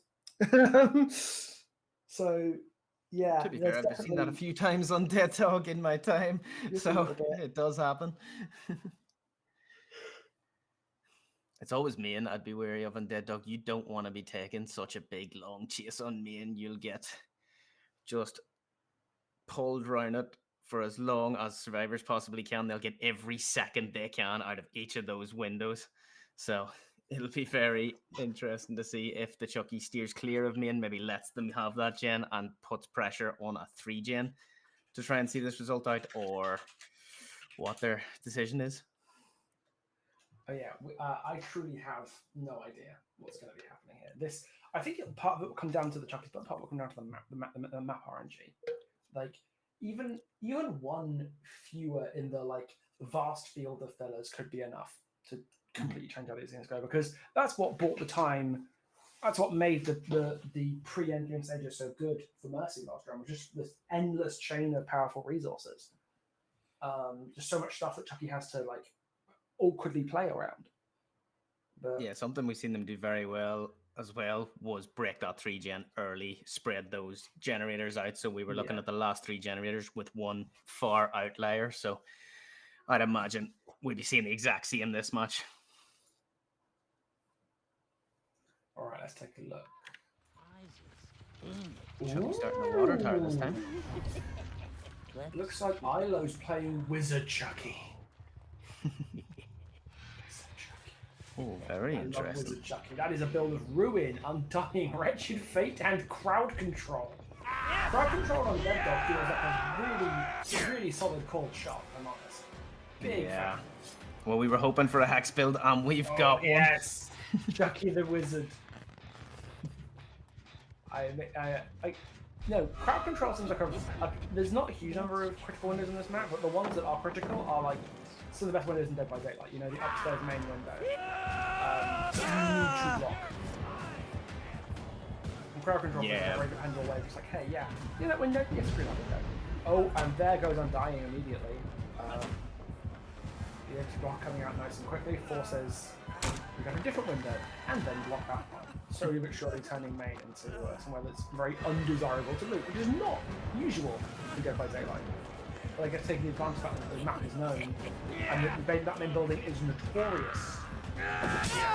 I'd imagine probably brought Crowd Control with the sole idea of locking off main and making it a tougher place for a survivor to take to. Absolutely. No, there is no doubt in my mind that that's what Ilo's plan was, and it seems to be working out pretty nicely. That chase could have gone on for a very, very long time if those windows weren't shut down. And survivors know how to rank those windows very well.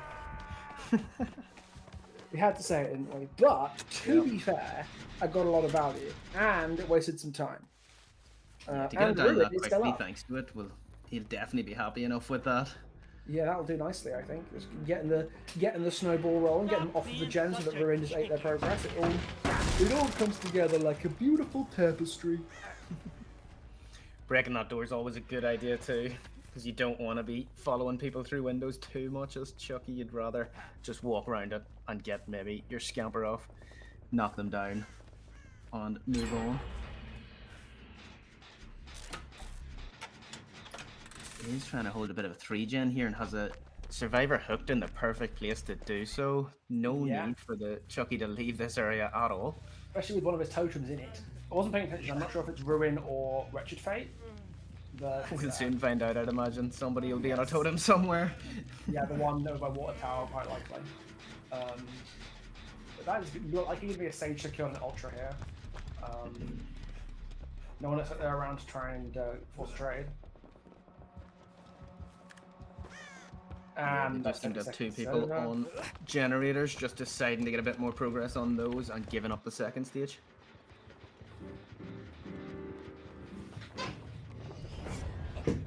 Chucky could hear footsteps upstairs there. And knows he's got a survivor up here to chase. Absolutely.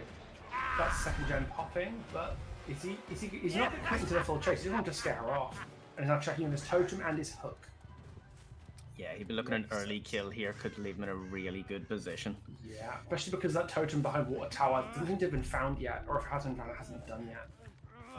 It is one of the ones that people usually check for, because there is always a totem spawning over there. So it might be Wretched Fate then, because if they pop that gen early, they saw it was a dull, and now Wretched Fate's there. It could be Wretched Fate being up there, because they might have checked it, saw it was a dull, seen it was a dull, and just left. Not thinking about Wretched Fate actually being now back on it. Again, I see some survivors coming in here, not willing to give up this death just yet. Getting plenty of hits in. Oh, he wants Ultra. He is an Ultra wanter. But again, Ultra is the obsession. You might value in leaving this for a fresh, but no, he wants his kill. He wants that efficiency to be preppable by losing a player, or to force Frisk for someone to come out and take more hits. Yep, seems to be happy enough to go straight after Ultra again on the clothesline. So, let's see what happens here. That's Ultra dead at 3 gens. That's a very strong start. Great. It does cut a ton of Wretched Fate's value a little bit, but Ruin is still active. I was worried, is he going to scamper that? No, he just thought Ace might have brought it into him. But that's fair. They're definitely going to need some big chases from here, otherwise they could be in serious trouble. I mean, they're already in serious trouble, having lost the survivor already, but... Yep, and literally, Survivor died before the Ruin did. So now, in their resets, all of their unhooks will be taxed. The Ruin tax will just chew away at those gems. So they need to get rid of that Ruin quickly. Which will delay their resets, it will delay their gem progress, it will delay everything. Especially if the Ruin happens to be right here. The question now will be, can they break the 3-gen over near Gallows, or will Chucky get over to interrupt? And he does seem to get there in time. Oh, this is looking... Oh. And there's he's transferring over to the other injured survivor, because now the unhook is basically impossible to get. Ruin has eaten the corner gen, the one that was being used to break the 3-gen. Again, there's a totem right next to this hook. Admittedly, if it's Wretched Fate, it doesn't matter, but still, he can guard the high progress gen and the hook. He has to try to choose between them a little bit, but he can still keep an eye on both. Good position here. Wonderfully Even better played now. by Ilo. Dodging the Cracker, dodging the pallet. A man was playing Dark Souls, dodging all those stage hazards. I've got to respect that. That's a hell of a down. Ruin that gem was about to go, and it has dropped significantly thanks to the Ruin eating its progress.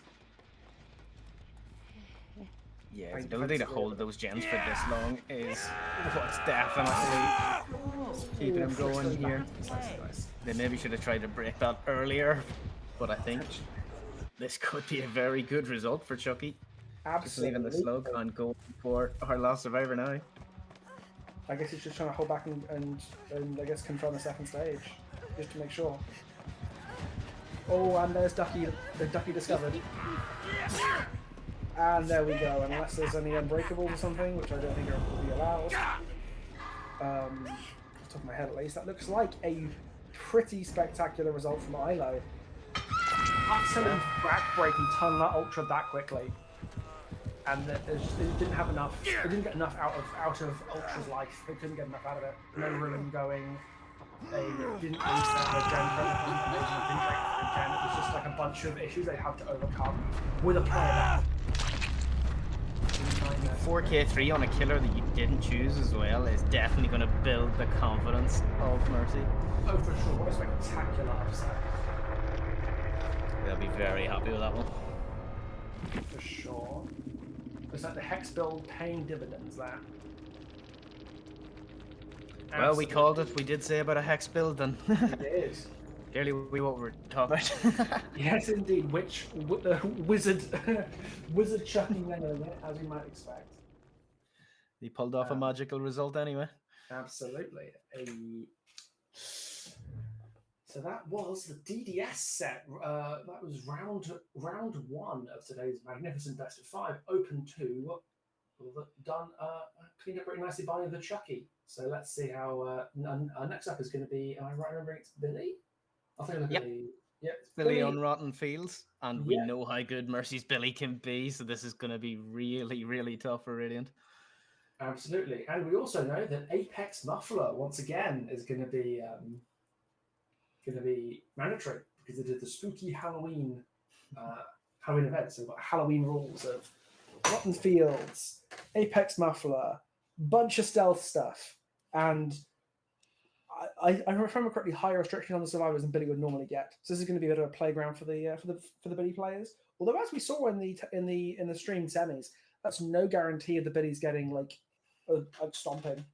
The survivors got outs in both the Billy rounds on Rotten Fields. So very true. I would say keep your Scratch Mirror Myers. A maniac running at you with a silent chainsaw will scare the life out of people any day. A very scary sight for any survivor team, no matter how coordinated. So these survivors could be in for a few shocks here.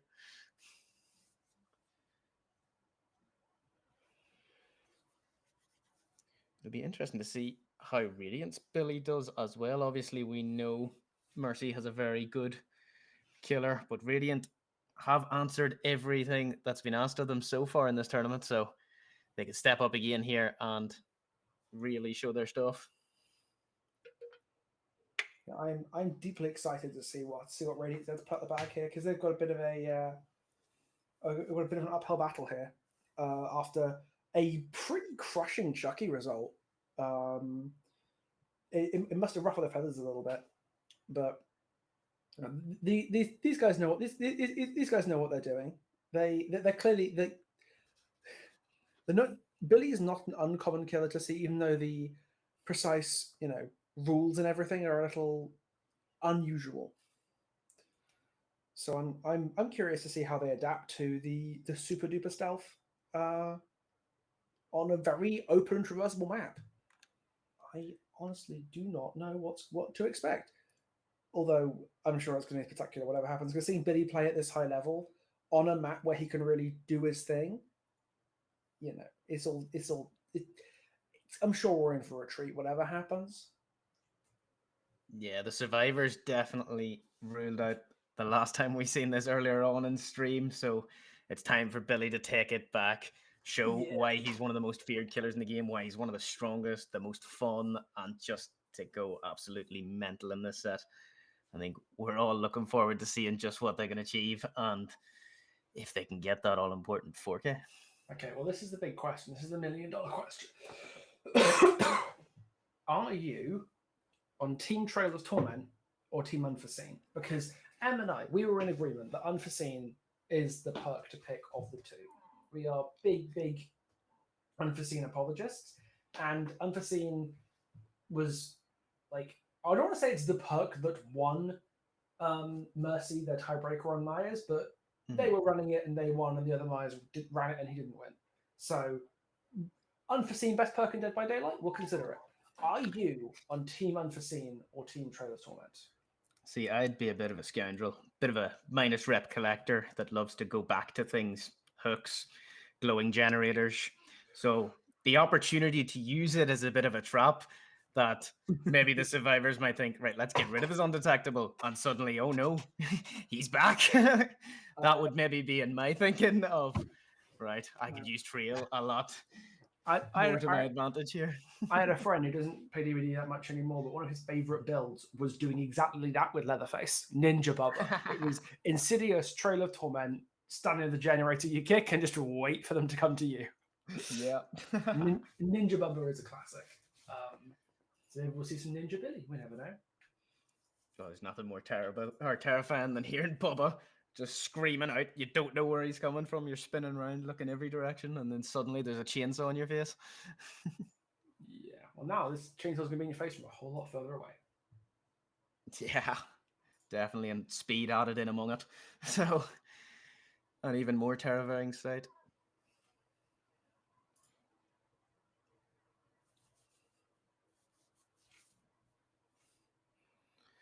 All right, this is where it gets interesting. This is where it gets fun and goofy. How many shocks, how many surprises, how many sneaky plays can we see from Billy here? Yeah, I'm curious to see how to see what Merc's going to be pulling out here, because Merc got some absurdly good hits, and the other thing, but we also saw him come unstuck to some really good no mither play. I remember Tech with no mither was an absolute menace in Merc's game, taking hits and nailing reverse stuns that, you know. I think the story of that semi-final, from what I could see, was Merc's curves versus Tech's ping, because that was the massive battle that seemed to be going on. like Tech picking up his PC and moving it into Behavior's server room to get those hits. Directly plugged into the main server.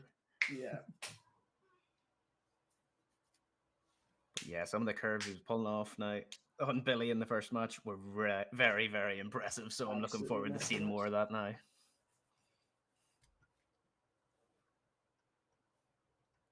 Would you have much time in Billy yourself? No, I'm afraid. Most of the time I have played him, it's been background footage of videos at B-roll. There's a little far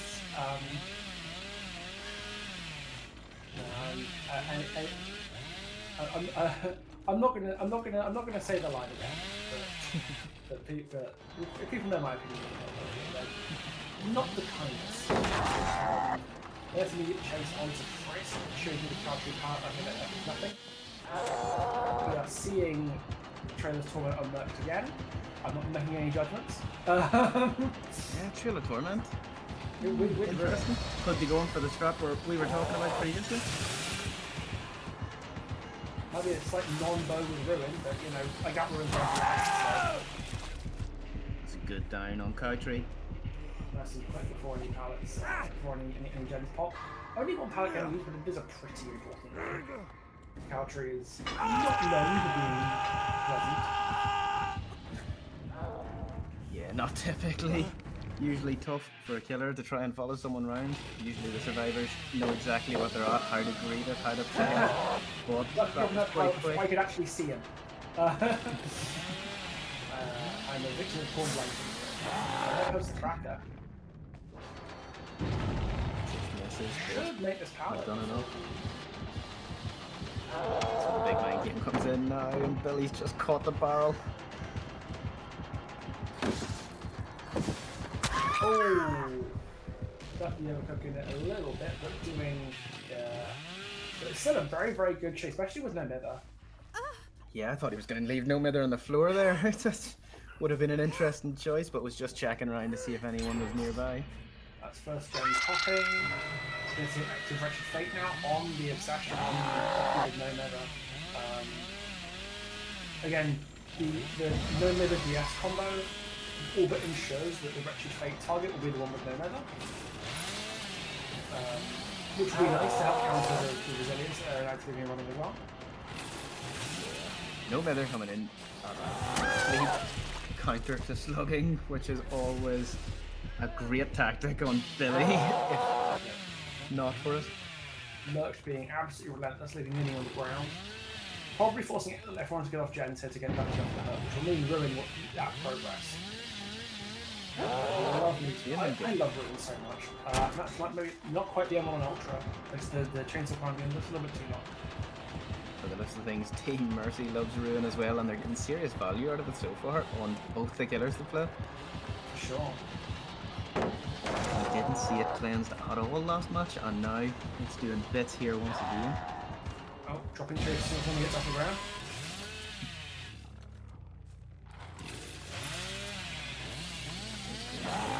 Doesn't want Oh, to let them get healed up. oh, Ducky feeling the wind in their hair from that side. So close. Say but not delete quite. Ducky though. Now searching around for the other two. Oh, there's Frisk. Is that a balance on it? It might have been off of the there goes Wretched Fate. Ruin is still up, but Wretched Fate is gone. Ooh, good stun as Oh, well. there's the Ruin. Let's hope Frisk didn't see it. That's what Myrtle will be hoping anyway. It's fairly well camouflaged in the corn, but these guys are like to be actively keeping an eye out for it, so random corn token. Very good decision from Frisk there. Just wins that main game. If Frisk is playing it's like a fiddle. Yeah, winning every 50-50 available to him. Absolutely fearless. Make Now this, it's he window to does. finesse. Frisk is giving Nut to run for his money here. This is a hell of a chase. Right back into the window. Oh, Yeah, he's linking these tails together so well, and Merch just had enough. Gonna leave. Look, takes his ball and goes home. Potentially leaving Frisk to take out that Ruin Totem. Because again, if Frisk's little, what do you say, sojourn to that side of the map, and there goes that Ruin, just like I was worried about. So Ducky might go. Oh, Resilience Vault. The Resilience Vault gets Ducky through that window. This is not a good time to be Merc right now. Makes all the difference. Resilience, one of the best perks for a long, long time. I was catching him out in the corner every time. You're Yeah. doing really well. This is a Merc great is- chase. Merc is. Oh, you are not tech. You cannot get that stun. Ducky maybe going to move in with tech after this to the server room because that would have definitely come off. Yeah, that was slightly unpleasant. Second hit coming out on Ducky, but that's a lot of gen progress and a dead Ruin. Not a huge amount of not even a fresh up. You feel like an eruption. And Ducky could be Eruption around to the not gear. having that decisive. So goodness knows what's about to happen here. Another eruption comes down. I think it is a case of just eat the decisive to get a survivor out. Yeah, I could see that being where it goes. So multiple survivors, healthy ones, are milling around, and the pallet hit has been burnt. Cracks off the side of a combine harvester. That's never ideal. You didn't even need combine harvester for that one. Oh, and there goes Ultra going down. Unfortunately, Gen pops before he does go down. But let's see where we go from here. Oh, does see the aura from eruption.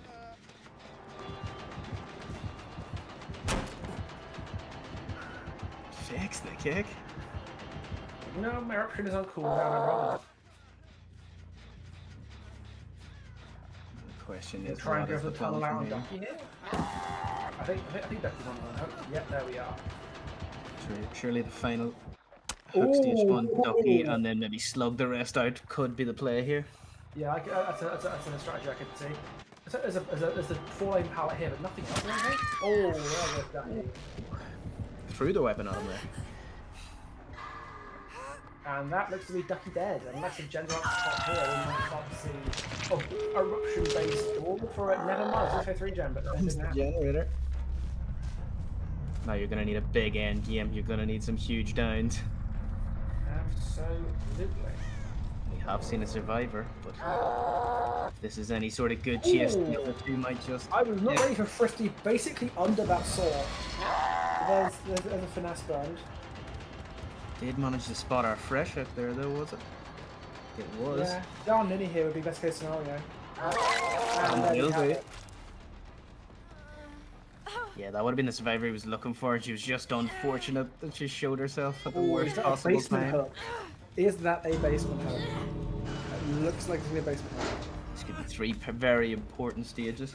Yeah, go from 5 to 8 could be huge here, and there's the back hook of shame. So this is going to be a save that they're not going to try. They'd They be are just gonna insane to leave, try and yeah. accept. Yeah, And good call. because of the restrictions for Billy, effectively Billy's special day, there's no deliverance in play. Yep, So massive. yeah, that's going to be a clean, comfortable 8 stages, not two kills, 8 stages. Everyone's been hooked. It definitely could have been better, but it most certainly could have been worse.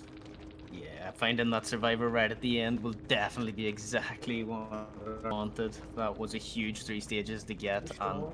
obviously the last fresh hook as well. Couldn't have asked for better. Absolutely. I will say massive congratulations to Ducky and especially Frisk. Those chases at like 3 gens left played like a poet. You know, Abs could not have done better. Making Frisk making Merc commit to all of those like awkward chases in the corner with the link up between the filler and the window and everything, with the ruin next to it that he then did as soon as the Billy left. It was a lot of value sunk into that corner map for basically nothing. Yeah, Frisk definitely showed a very strong ability to link different tiles together, and Billy just struggled to get him stopped and just get through those tiles. Like, it was being played so well, hitting windows just as Billy was about to get him, getting Yeah, I through a think- pallet before he gets anywhere near, and just Yeah. taking the right options in the 50-50s every single time. And when that happens, it can be a very tough day for the killer. Yeah, I should imagine the what do you call it? Finesse helped a lot there. With lots of hits, well, like maybe he could have tried to make something happen here, but finesse just no. You're going to get so much out of finesse in a chase that long, like 2, 3, even 4 activations of the perk on a window like that, where you can chain right back into the pallet. It's nasty, you know. I bet he's like, I wish I get an M1, just turn the finesse off, but it was not to be. And Ducky, for the again playing with 1 health state, played very confidently. Yeah, now the question is, where does our Radiant Billy go from here? How do you match or better that result? It ain't gonna be easy, especially because Mercy have already played against Billy on this map tonight, Mm-hmm. Very and they true. performed very admirably. The question here is, would you be avoiding the Billy main in the team, knowing that through playing Billy, Merch probably has a great idea how to loop Billy? I could see that. I could very much see it, especially because they're probably using the same add-ons as well. They're probably running engravings and muffler. Well, obviously they're running muffler, but Yeah. you know, odds are significant that we could see the like we're also seeing engravings. Yeah, it could be a very interesting set. Could be a bit of a slower set if the survivors don't want to get snowballed easily. They might slow things down, take their time, just pump out a gen, 2, 3, and just slowly grind their way to victory. Absolutely, I'm curious to see how this is all going to go. I think there's again, it's much like the first set. It very much is all to play for. Absolutely.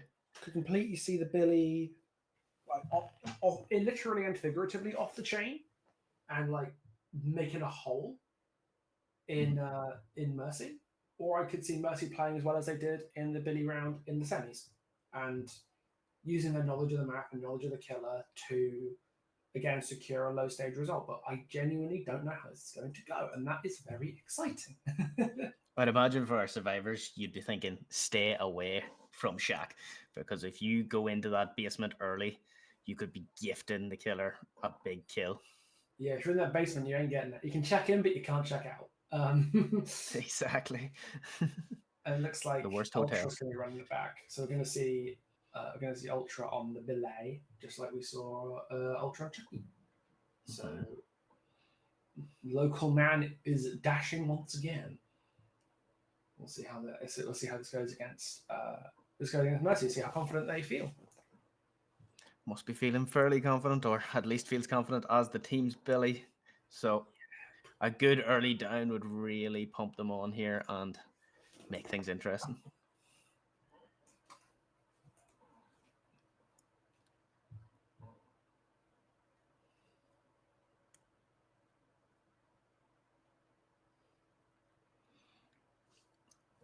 All right, in we go once again. 8 hooks, 4 fresh. Bit of a tall order, but certainly not impossible. Are you surprised that we haven't seen any 4Ks on Billy today?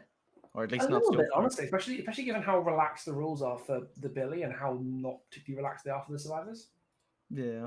Is it a case of we Yeah. just have that good of survivors on show here today? Very possible. Like the none of the players have generally done it familiar. Ultra once again with the Trail of Torment. Ultra trying to chop down a tree to start. Yeah, testing a chainsaw. Yeah, has decided to go Trail of Torment. Yeah, On again, Bandit, no love. you see, they're doubted. If they've gone unforeseen, they'd have won that. 45 unforeseen. It's true. That's correct. And would get it. Good greed from Bandit. Oh, Might not make this window. Yeah, backfire. Or the Pallet even. It is an early down.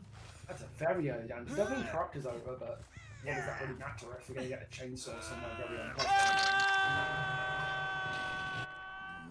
Interestingly, the Obsession is not the one with no mither this time. Yeah, it is very strange. Which is going to make Even though Wretched Bandit Fate a does seem little to bit... have decisive. It's going to make the... what do you call it? The Wretched Fate a little bit peculiar. Mm-hmm. Wretched Fate seeming to be a big favourite today. Oh, for sure. And there's our first sign of trail. On a massive down. Beautifully done from Ultra there. Tillian eating chainsaw to the face and other body parts. Ultra could not have started this better. That's 2 quick downs. Massive pressure. Trail of Torment still up if you want to go and scare the shit out of somebody. And Bandits. Here we go again. Actually, I don't think Trailer's up. Look, it's on cooldown. No, I don't think Trailer's up. Oh, it is right. Because the gen hit 0. Yep, never mind. That's me being an idiot. It's just eruption mode. There's Trail of Torment. Oh, not even. Yeah, because the eruption proc the gen to 0. Yeah. Well, that is Gen a wasn't big been eruption on on too a high much pressure progress at gen. all. Attempting to the survivors are very much fighting for that gen, both because it is the Trail of Torment gen and because it is a high priority gen in general. It's got an eruption proc on it. They wouldn't want to get done before it gets next down. But Tillian taking the hit with the endurance. Let's see if Scoily playing with fire. Does want the tunnel out though. Yeah, especially because he's going to be confident that Bandit's going to be the one with the decisive. Do you think the gens are going slower this time, or is it just that the downs are coming in so much quicker? Well, we've had multiple rounds of eruption proc so far. Like we had one gen taken to 0 with a eruption proc. But this being very active all over the map, so I could see survivors being forced off gens more than they would be. Well, I say that on their gen pop, but you know what I mean. So Scrory is going to get hit with a debuff now. Oh, good greed from Jake. Tillian with nerves of steel. Tillian greeds again, maybe not that. Nerves of steel and a back of mashed potato as he hits the ground. Oh, Merc trying to pallet save with the power of telekinesis. Trying for the Bluetooth pallet save, but it just doesn't come off.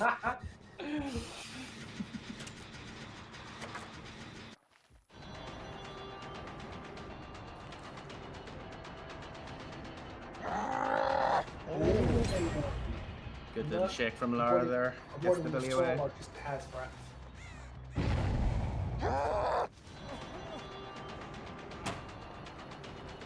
And Jake could be hoping for a big chase here. The overdrive. Might get a quick window block here, but also is Oh, it's a great dodge. beautifully done. But it doesn't look like it's going to hit Lee in the way he can use, so he might just be dead. He's going to be down, but are we going to see Decisive come through? I think Bandit's the one with it, he's got no nether. Oh. So I think that, and and Ultra seems to know it. So that looks like Killian is dead at 3 gens. Oh yeah, it does seem to be Bandit on the Decisive. We're not. That's a huge kill very early. Without a doubt. And the one hopefully when the guy with no nether is kind of huge as well. Because it means that there's only 1 round of DS protection left in the team rather than 2. Does interrupt that gen as well, which could be massive.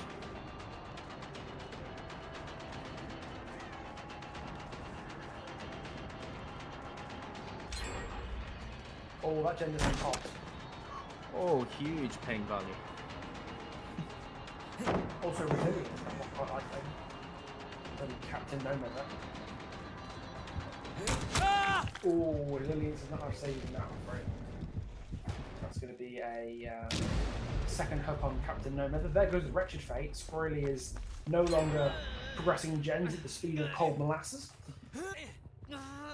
But Yeah, they'd be glad to see that go and give them a bit of relief from it. Yeah. I think these gens, the ones that are left, are quite low on progress there. Because their option didn't even go off from that side gen, because I should have regressed to 0. And that's and there's someone dead. Bandit is dead on hook. It might just be a case of checking the gens, only enough to ensure they're not being done, and then heading back to hook to try and defend the kill on Bandit. Doesn't want to deal with another DSO, with the risk of a DS, I assume. Yep, does find a gen with a bit of progress. Get blast mind. And that's the easier time to hit the hook on Bandit. That's actually a very good easy good time. They're going to be miles away by the time the Billy gets back. Oh, get hooked.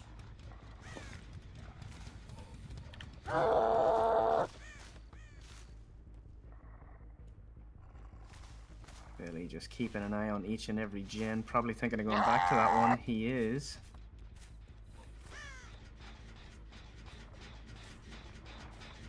This gen seemingly having the most progress. It's definitely a good gen to get back to. You know someone's nearby as well. Get your hands off my generator! Oh, found Bandit. Here's the question, has Bandit done a conspicuous action? Is DS still active?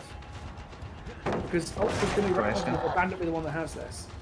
But it doesn't necessarily mean that Bandit... Firecracker comes through.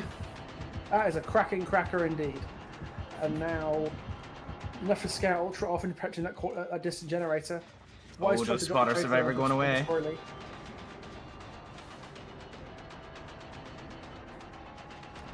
Ultra does seem very wary. This generator does not want to give it up. And with Billy, you can pretty much hold any 3 gen. This is a very important stage of the game here because 8 stages is a lot of stages. When only 1 gen left to go.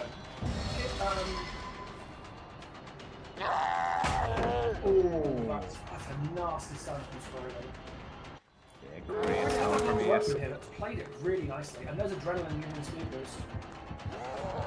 Oh! Right to see. Drifting around the corner. Now let's see if Squirrely has to be slugged here, I think, because then it does not want to risk outs. We can avoid it. Is Bandit possibly dead here? Yeah, absolutely. Edge map palette, bottom text. So this might go for the M1 club on Bandit. Cannot effectively slug Bandit because of the no nether, so he has to just get the kill and hope he can defend the doors. He doesn't defend these doors, even if one of them gets out here, that's going to be tough. It is possible if Ultra gets a hook here, he gets 9 stages and that becomes a win. But he has to get a hook and obviously be able to protect it. Which either survivor will do. So this is the moment of truth here. If he catches somebody out and gets that hook, Ultra takes it. If not, then it's just then Team Mercy wins the video. This is going to be real challenging. Yeah, against that's the ultimate question. Mr. Overdrive. We have seen scratch marks there, but chooses to ignore them. Yeah, all he needs is one. This is going to be extraordinarily challenging. Yeah, the survivors will have to play this perfectly, no. but I don't know if they can. Here's my Apex muffler might genuinely really help here because it mitigates the sound cue from the chainsaw. Yeah, it's definitely took Arias by surprise there, I think. One gate is open. This is what Mert's going to try and do. It's not this gate, it's one of those map that's open by the looks of it. Mert knows he has to help, there's nothing that can be, there's nothing that can be done. And there goes the problem. So it looks like, unless something horrible happens for Ultra at this exact moment, it looks like that might be the 9 stages. Knows that Lara is in here somewhere, but doesn't care, gets the hook. So I'm assuming just stands right at the hook and waits for Lara to make a move. Yeah. The only move she really has is escape. But she did her only move and there's the Lara. The only option here is if Lara can get the unhook and somehow get across the map, which is not going to happen, to be honest here. No, definitely not. This should be a game. And there we go. That has been a win for Ultra in the Billy set. Well, we asked for a 4K on Billy, and we were provided with one. We did. That could very easily have gone either way. I was fairly sure for a while that the Suns were going to get some outs there, but it turns out just being in a situation where 2 people are left in the end game, needing 9 stages, and they're both the survivors left in the game are fresh. That's not something that's easy to win for. Like for the survivors, once 2 players are dead, getting those doors open without having either of the players die is not easy. A very interesting start as well, because both teams have now taken each other's killer set. They have. There's been a double break, if you will. Which leaves it very exciting for our third matchup, of course, Ghostface. We're going back to Larry's Memorial Institute. Who do you think we'll see on Ghostface now? Imagine both teams are going to be having, flashbacks to a few hours ago. Yep, both of them playing him in the semis, both of them winning their Ghostface set in the semis. So really, this could be a big matchup. Absolutely, it is the trial of champions of Ghostface. Yeah, both teams will be looking at this thinking, right, we want to go into that Myers set, having the win on the cards, like going in that step ahead of the other team, just mentally being in their heads that they could lose it all there and we'll just go and win it. That's what they'll both be thinking. Absolutely. What do you think the odds are of us going to a 4-5 with the tiebreaker and reaching that pig match? I think it could be very, very good odds. Like, we've never seen it before in 10x Proving Grounds, but there's a first time for everything, and 2 teams this strong could definitely push us all the way. Without a doubt. Yeah, I truly don't. I truly don't know how this is going to go. But I'm very, very interested in finding out because, again, you just said these survivors. They've both beaten. They've both won their Ghostface sets. Mm-hmm. So there is every chance.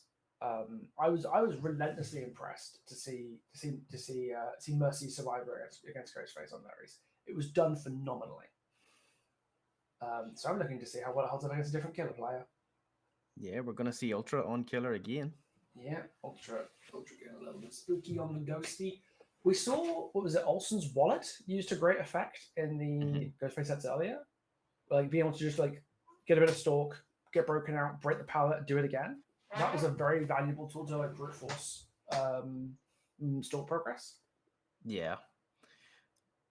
There was one stage as well in the Ghostface set earlier in the semi-final where 3 people were all exposed and things were getting a bit chaotic. So let's hope for a bit of chaos, a bit of entertainment here. Oh, for sure. Bit of fun. If there's any way to get to like catch players off guard, it'll be stealth killers. They are the killers to do that with. Absolutely. So I'm pretty curious. One of the classic comp sets, Ghostface on Larry's. Absolutely. I was saying earlier that if I was to try and introduce someone to the comp scene who had no idea about it before, the first thing I would get them to watch would be a Ghostface set on Larry's, because it dispels a lot of the myths, I think, about competitive play. You know, like this is a classic set showcasing one of the weakest killers in the game, but Yeah. because of the balancing and because of the map choices and everything, he actually has like he can shine in the hands of really good players against really good players. That is a really good stock on Scroily already. Ultra Yeah. knows exactly what he's at. Oh, there goes the Devour. Devour's gone. You'd never like to see that. Heartbreaking, but he's got one of my favorite. He's got my favorite perk in Dead by Daylight, which is Pentimento.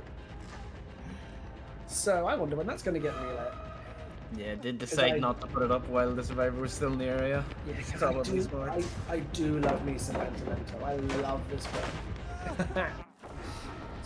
It can be anything from it's slow down, it's time wasting, it has synergy with like everything in the game. It makes hexes so much more fun. I love Pentimento. So I'm sorry, Ultra, but you're playing to the judge. If I was a judge, which I'm not. So it's a chase immediately onto Mercs in the noisy room. Doesn't like there's a balance opportunity here. Maybe Mercs is not the balanced haver. Good decision from Merc though to just run round. See, as good as Pentimento can be, I'd say our killer is still not too happy to have lost Devour Hope this early. Would have been hoping for a lot more value than this. Yeah, we can hope so. But at least Ruin's still up. At least Ruin's still up, so that's alright then. Does spot Scroily At the and has him 99. Here's the fun part. Does Scroily know he's 99? I think he does now. Yeah, maybe. Oh, there we go. Nice. Maybe he should have thrown that pile up. Perhaps. And we are also seeing Orison's wallet here, so even stunning him might not have done a huge amount. Early basement hook as well, which is really good for Ultra. Not what you want to see. Unless your name is Ultra, then definitely is. I think Ultra is very happy with what he sees on the screen right now. Yeah, forcing the pickup on Tillian does also mean Ruin eats that gem progress again because someone's good enough the gem to pick him up. And there's Tillian right back here again. Cannot pre-run because the ghost face is rather quiet. He's stalking an injured survivor, which is an interesting choice. I guess maybe it's because this is quite a strong room. He might think he might break the pallet or go back to hook and then have some progress left over, making resets a little more funky. Yeah, probably. I do something similar with Skull Merchant all the time, where I'll leave a survivor injured at 2 lock-on stacks so that they can be re-injured again when they eventually reset.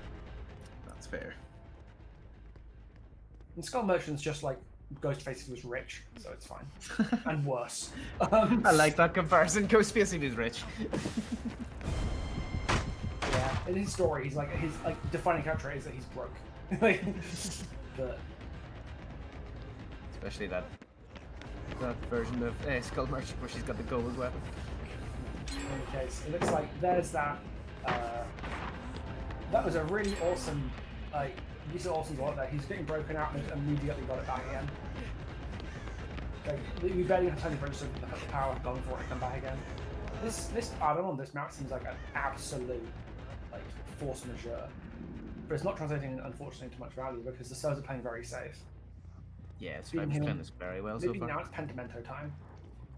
Yeah, just spotting that white totem just sitting in front of him. He's considering it, but decides against it. Light me up.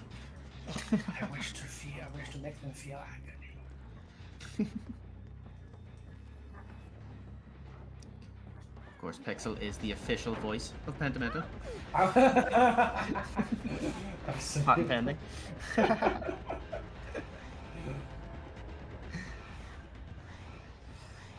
The secret we've all been waiting for in the Dead by Daylight movie.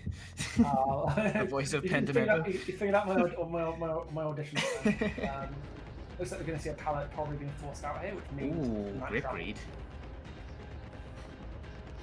Oh, Merc is fearless. Yeah. Are the survivors being a little too greedy? We've seen something similar in the Billy match. Well, it's possible that Merc thinks they're more stalked than they are. So they and taking the M1 was more of a I'd rather lose my stalk progress type thing. Yeah. That Could might be be the the way case. to look at it. Oh, Scroily almost coming in for the hit taking century, but not quite pulling it off. Gotta come straight out of stop there. Merc won't let you. Yeah, Gets but I close. can still see you, you know.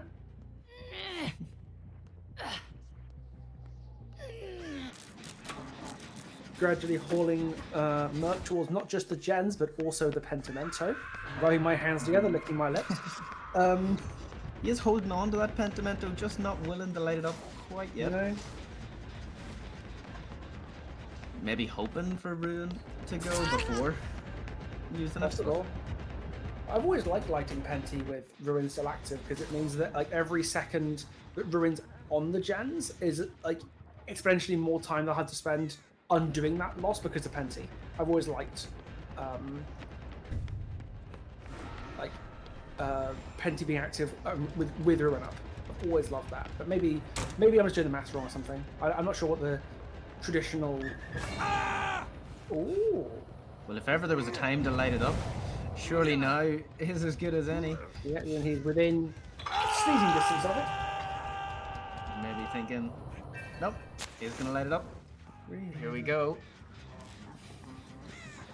Pixel Bush has a massive smile on his face right now. Yes, he does. Do you think the worry will be now, though, that they might get rid of it when the unhook comes in? Or Possible, but Ultra also knows exactly that that's what the plan is. Like, he knows full well that he needs to get back to the hook ASAP. And two survivors injured, and one of them half marked. Yeah, I thought we were going to see Ultra tunnel his heel and immediately get right back there, because either they're going to be on that totem, or they're going to be, or just killing Squirrel. That could also be a thing that happens. Yep, nobody look at Ultra's Steam profile after this, just minus reps all the way down. We're going back after the same person. Penty's likely going, because the unhooker is nowhere to be found, meaning that they're probably back on that Penty. But that's definitely... There we go. Yeah, But there it goes. it's definitely worth it for the kill on Tillian, especially because Ruin and Wretched Fate are both still up, meaning there's two more Penties still to come down. Yeah, the survivors then- need to decide just if they're willing to live with Ruin and Wretched, or if they need to get rid of them and then get rid of Penty. Like, it's a lot of time to spend on totems and not on generators if they do decide to cleanse them all. Yeah, but it doesn't help also that Tillian, being the Obsession, is the only healthy survivor. So if he wants to reset Bandit or Merc, he's going to take about 4 years to do it. Yeah. Because that also gives reduced healing speed. So does he want to? Are they just hoping to just like hump the gens and hope? There is also, I think if I was in fact Mercy, my brain would be like, I'm going to find a totem and hope it's Ruin, because you can probably fight the Wretched Fate. You cannot fight through Ruin, I think. Yeah, not no with chance. people Not injured, not with with Wretched Fate slowing everything down. You can't fight through Ruin. But there's every chance that you waste all your time getting rid of the totems, and the one you get rid of happens to be the Wretched Fate and not Ruin. This is why I run a similar build to it in my pub matches on a lot of like I run it on Skull Merchant, because it makes survivors waste like 5 or 10 working days just to not be bothered by totems. It's an awesome build, and I'm really glad to see Ultra using it. Yeah, definitely getting good use out of it so far. Yeah. Even Penty to waste that time while Ultra went and got the kill. Oh, Tillian's 99. Is he gonna try and take a hit?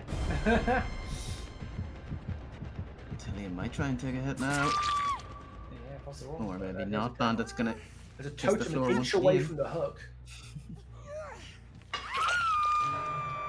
But that's a classic totem spot where people will never check it. But then again, these are players who, if anything, should be checking it. You think Bandit will be sitting there now on the hook thinking, what is that burning noise? It's like barbecue. By the way, this is a challenging situation for the survivors to push back from. Again, Merc still injured. Tillian 99 and Wretched Fated. For Ultra, this is exactly what you want. You've got Yeah. one on hook, one injured, and the last one 99. Like, this is dreamland. Yeah, Well, it's there's the paradise. unhook, but even so. This is Ghosty's paradise. Tillian is the last fresh hook as well. And there goes the wretched fate. That's not the one you want. That's not the one. It's bad. It's good for you, but it's not the one you want. Ruin continues to stand strong. And there goes Tillian down in the corner. Penty getting lit back up, I assume? Yep. Oh, yeah. And decides to leave Tillian on the ground to go and pressure the unhook. Makes sense. I have no idea what Bandit's going to try to... Maybe looking to end this at 3 gens if you can. I could see it. Just, although I should imagine the gens aren't a lot of progress given all the resetting that's been done with Ruin Active. Yeah, Ruin has been coaching doing plans. bits Ruin's this still entire going. time. Yeah. Right now the gens are not highly progressed yet. So I can see the desire to end it now just before risking the gens going any faster. Tillian's up. Merc is dead on hook and currently being chased into an area where the chases have happened before. So, okay. There are Do you have only 3 so many survivors back pallets. on their feet? Oh. Cheeky grab. There goes the Pentimento, but once again, motto of 2 today's kills. match, Ruin is still active. Ruin remains, and Pentimento just seems to serve as a distraction every time a kill Yeah. comes in, but there goes Ruin at long last. Yeah. As I was about to say, year is 2087. All of the players have died of old age. Ruin is still active. But no, they Just about finally get got rid rid of of it, and all it cost them was 2 health states and 2 players. A worthy sacrifice, I think. Yeah. A small price to pay for salvation. But unfortunately, Bandit's kind of got nothing left, really. I think a lot of the rest of this game would be a formality. Yeah. Ultra This is a very, very good result, a very tough result to try and beat. Where do you even begin to think about the next match? Tillian's turning on the Christmas lights. Ultra deciding to look up to see if there's a bat signal in the air. Yeah. Hey, it says Gullible on the ceiling. And that is going to be a Ultra 4K 3 gens on Lemmings. I should imagine. Ultra taking a nice photo of the situation, making sure he remembers this great fun match. Yeah, and for the first time since like 2023, Ghostface's camera is in his Mori. It's actually odd seeing that now, because you're just so used to it not being there. In history. Although I did notice in Skull Merchant's Mori, her drone is missing. The one that comes out the back and like scans Oh, no. the survivor that you killed. So like neither can live while the other survives. You know, like one of them. Yeah, has to there's die. always got to be something missing. Yeah. So it looks like we're going to be seeing a pretty spectacular result for Ultra there. So goodness knows what's about to happen in the switch around. This is not going to be an easy challenge, but what a match. Love seeing the Hex build coming out. Like, absolute. I always get worried about Hex builds in maps like Larry's because there's no, like, grass or anything that can obscure where a totem spawns. But Larry just has a lot of totem spawns. It's got so many. Yeah, it's hard to know what rooms to check for them, and then the gate ones, as you say, are rarely ever checked, and sometimes those can be the ones you get just the best value out of. Yeah, absolutely. Like that Wretched Fate was up for like 14 years and saw the empires rising and falling. We were convinced Ruin was never gonna die.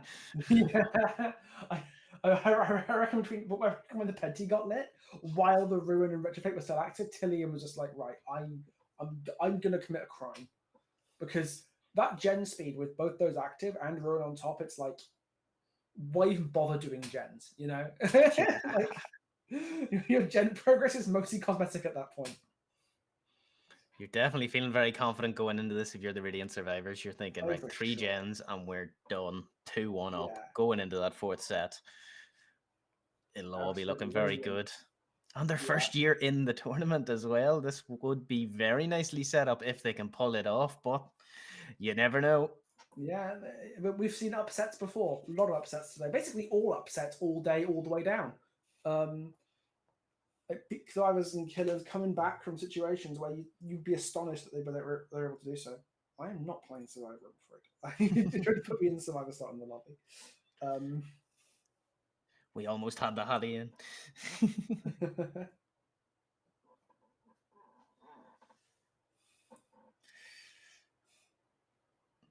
This is the question, though. Like, what do you do if you're Bill right now, going in as Ghostface, knowing the 3 gens ends this? I would say caffeinated drinks and hope. That would be my plan. Caffeinated drinks Absolutely. and hope. Just down a can and in you go.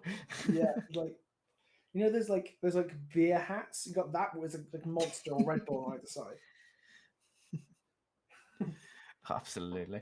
Yeah, a Tracer Main's dose of Adderall. The perfect fuel. Yeah. Oh, we'll see. I'd say this could be the quickest we see generators go all night. There will Absolutely. be 100%. Anyone that's not in chase will be holding a generator. They're really stapling themselves to the gens. Yep. An act of protest. Like one good chase here could end everything. Yes, anyway.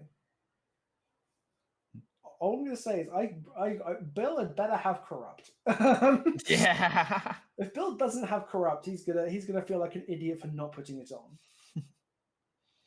I suppose with how quick he's probably looking to get these downs now, I'd be thinking I might have to just slug straight from the off here to get a bit of pressure very, very early.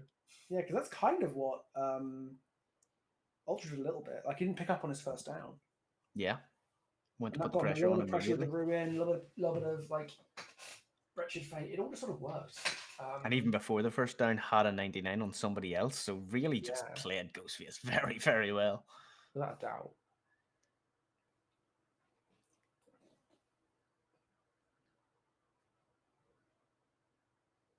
Yeah, Bill's got his work cut out for him. I do not envy him. Yeah. But Bill's results today have been very good. So like Bill's done really well for himself. Very aggressive Ghostface, if I remember correctly. Will absolutely need to be now. Yeah, You've got to be the most aggressive Ghostface we've ever seen. Yeah, take no prisoners, What a bizarre, what a tall order, really. I feel awful. I feel like I don't know what he's going to do. I don't know. I'm trying to remember what his build was from the first round, in the semis.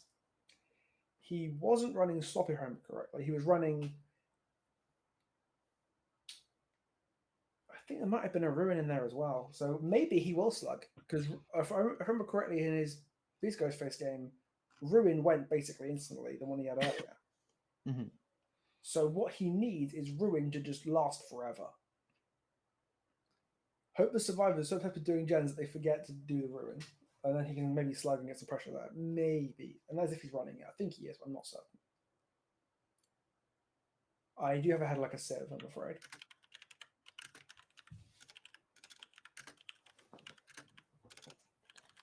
Yeah, it'll be very interesting to see. I'd say Sloppy could be a good perk to bring in here just to keep that pressure on. Yeah, I don't think he had Sloppy last time, so Yeah, it'd be interesting to see if he switched it up or not. Yeah, I truly have no idea.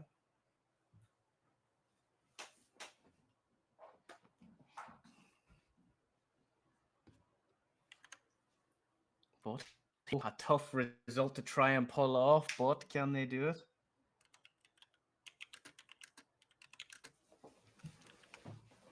Let's take a look, shall we?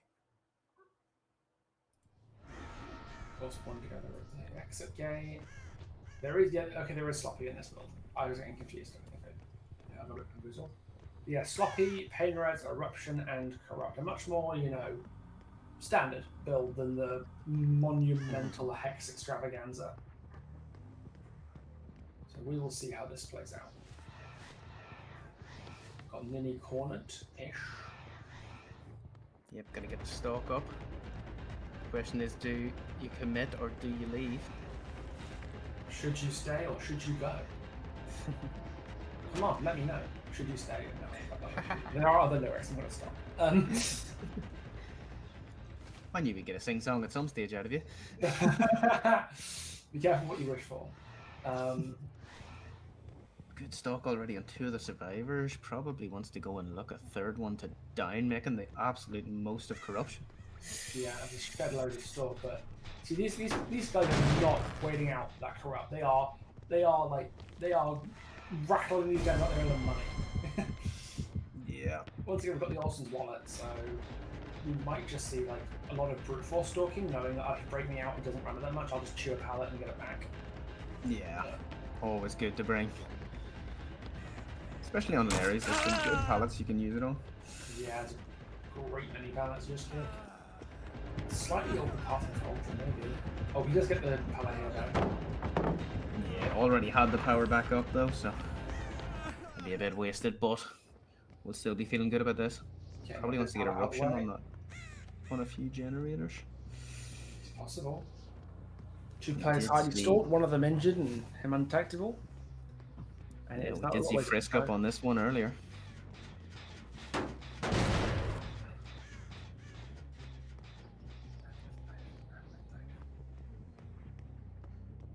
Oh, Ducky walking right into him. Undetectable coming in really well there for him. Absolutely. Ducky with the ultimate jump scare. Maybe Ghostface isn't the scariest thing in the game because Claude made me jump there. I was not expecting to come towards him. Yeah, out of nowhere. I mean, maybe Ducky should have exposed him. Well, that's going to be a first hook at 5 gen, which is what we want to see. If it was We maybe- have lost Corrupt, but Eruption came in on 2 key generators Yeah, there. Pain Resonance has been left in the chamber. Well, that's a Frisk. I see a breakout and then immediate Orson's wallet. Yeah. Bill will be happy enough with that. To see the eyes of an ace over the top of that window. Oh, and he's going for the full expose here. Gets that Oh. little bit of haste on swings. Not taking the roll is. Oh, let's see how's it going to go. Oh, I think he's got nothing to run to. And that's Frisk down. And a Pain Res hook within spitting distance. Yeah, definitely. Good to have that pain res so close. Keep those gens. You want to stop that first one from popping for as Yeah. long as you can if you stand any chance of pulling off a result here. You see, if I was Bill, and I wasn't staring, if I wasn't like, you know, faced with the task of a century, I'd be feeling great about this. Yeah. It's a really good start if you're not looking at the win condition that he is.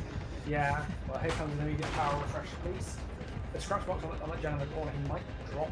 Just gonna go and goes for it if possible. Okay, he's only Ducky back into that gen. Oh, someone else. Yeah, second driver they're dropping the power for them. Big swings. Immediate power refresh again. There is the 99 minute. Yeah, that generator has a lot of progress. You'd want to get it down soon, get Eruption onto it. Indeed, especially if they can be followed up with a pain res on Ninny. Great survivor to be chasing though. Oh, that's an expose. On a very challenging palette to play, I have to get a hook and crouch. Yeah. Oh, Oh, that's what wins you the wanna 50 see. as well. I'm gonna leave this one slugged, just as we With talked sloppy about, on. probably thinking this could build a bit more pressure. With a bit of sloppy on him. No one in any way stalked though, so this is going to be challenging. Mm-hmm. Oh, Well, there's it's just spot Frisk. race again.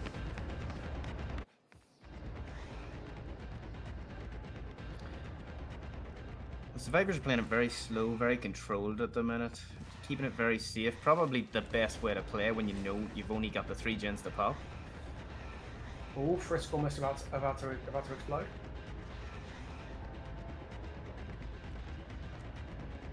Oh, trying very hard not to get broken out here because it doesn't seem to be a palette to work with. Oh, there's the breakout. It's not what you want to see. Bill. Yeah. That's not ideal. Oh, maybe he's going to try and force pallet drop into a break. No, he's just going to leave Frisk like 99 and just keep going. Yeah, always good to come back to later. Yeah. Microwave meal almost cooked. Still at 5 gens. This has been a very admirable start. Oh, it's a huge grab! That's what we want to see. Ultra Ultra has been pulls caught out. trousers down. Oh, gen they pop. do get a gen pop just before the Yeah. pain res. That might be such a bad thing because that gen just got pain res and it wasn't particularly highly progressed. That was like half progress if that. It just got pain res. So that might actually have been a good thing, and a blessing in disguise a little bit. Because that was a high progress gen. Oh, gen's looking for a bit crispy there. Yeah, it won't take too much more.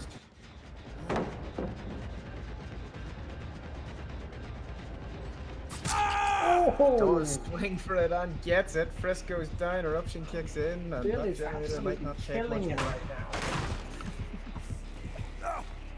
This is really impressive stuff from Bill.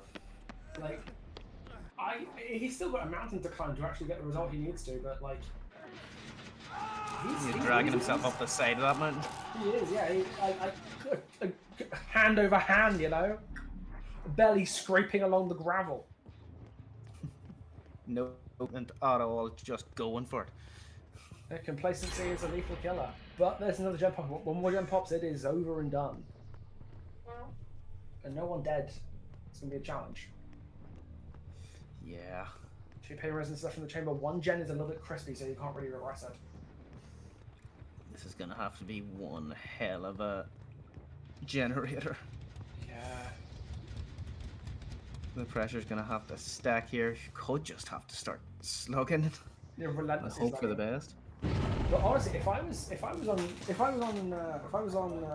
Team Radiant here, I wouldn't care. They're slugging. Okay, keep doing it. I'm just gonna keep doing my gen. Yeah. You know, like unless it's really, really dire. If it's a 4-man slug, but 3 gens are done, doesn't matter, you know.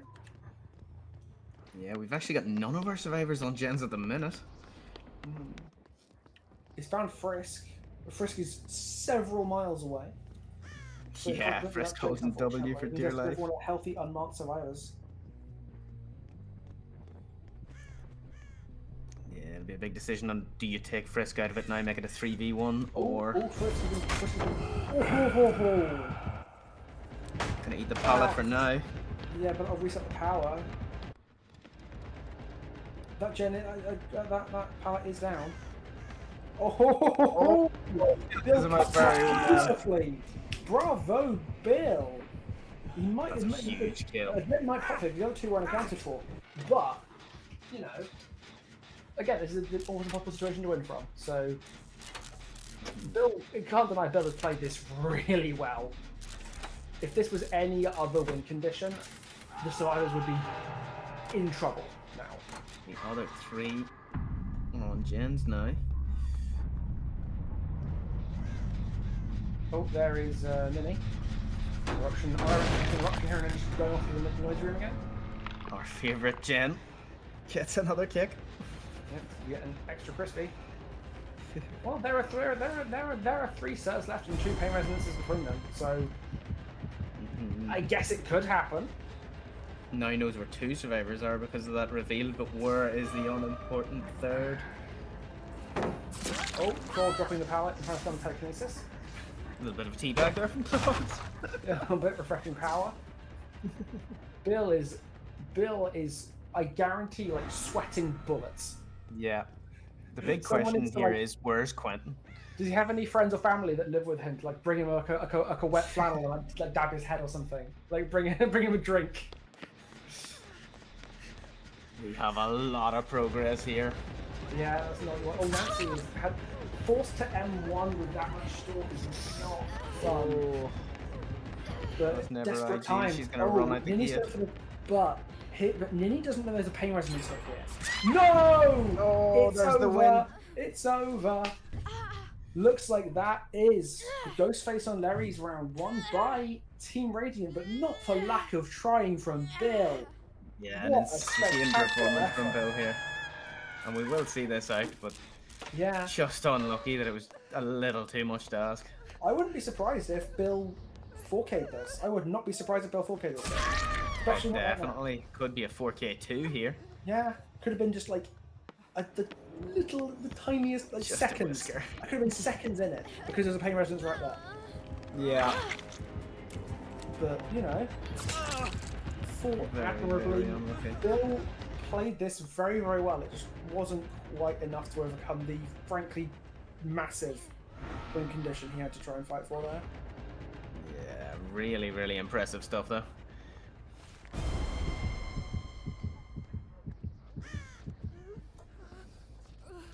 We'll have to just hook Ducky now.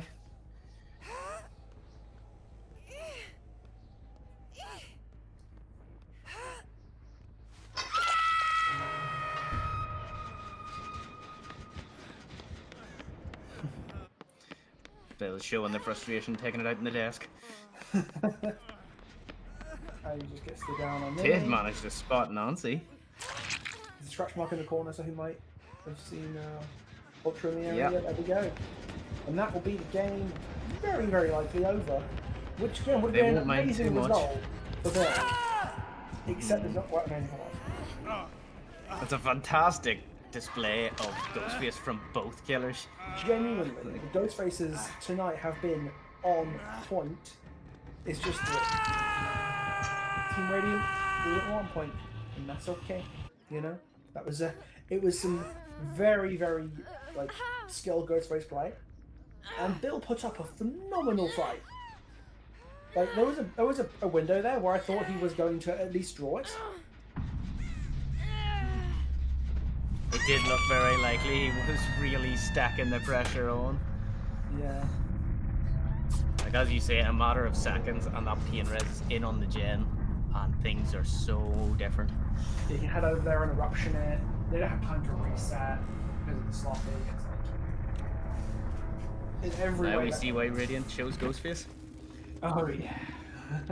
The servers knew what they were doing.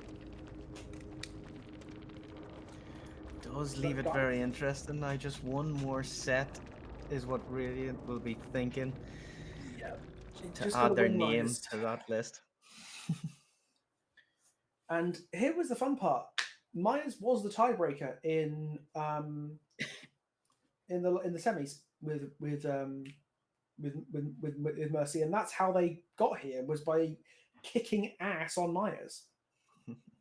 So goodness knows.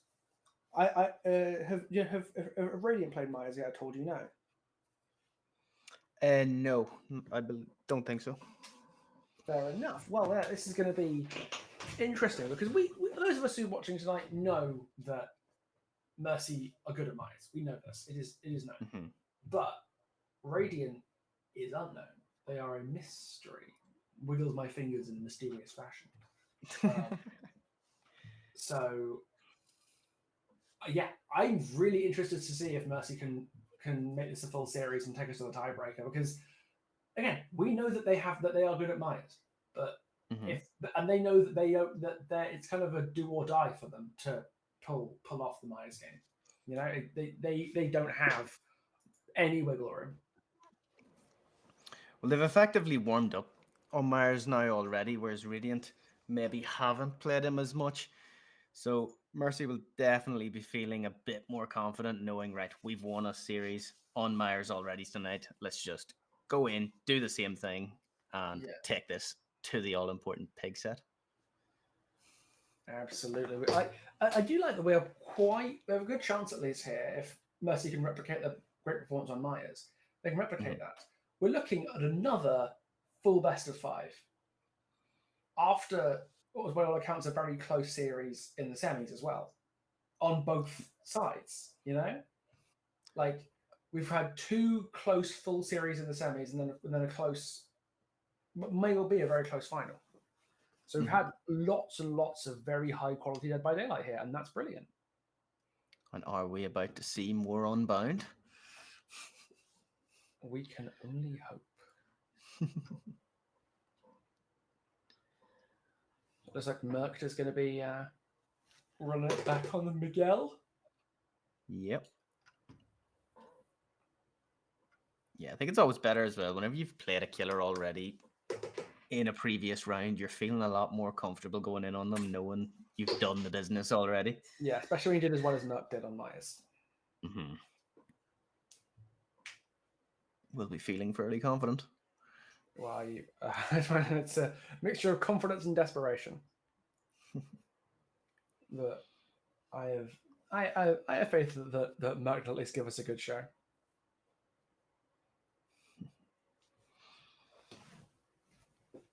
Just waiting now. Yeah. Bit of admin. Yeah, Myers is a fun set, especially new Myers, because there's a lot of people mightn't know much about him or maybe haven't seen enough of him, and he's definitely a lot of fun to spectate now and watch him flying around corners with just this leap that he has. It makes for a very interesting time, especially on a map like Hawkins. Like, there are so many places that Myers can just slip out of, especially if he has Unbound up. Like, I don't envy the survivors going into this game. This would be something of a nightmare. Absolutely.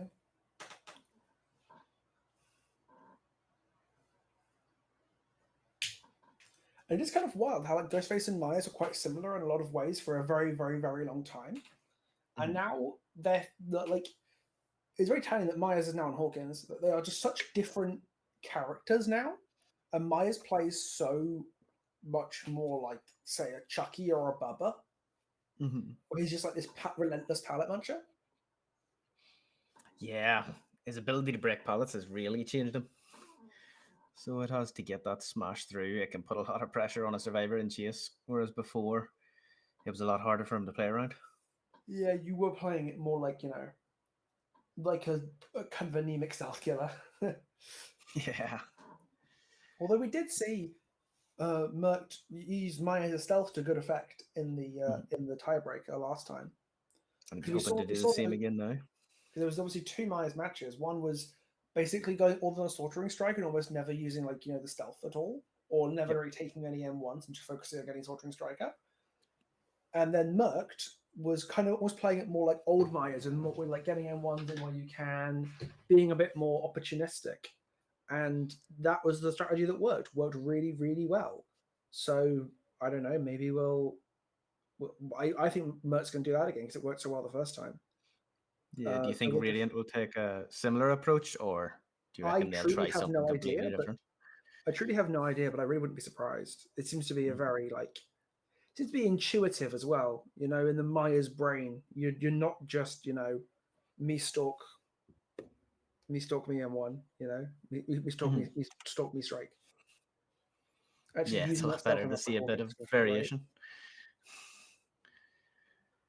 I think Because that is something nice to see about him too. Like, there's a bit of variation now on what way you can go about these sets, and nobody's really sure what could be the best way to go in.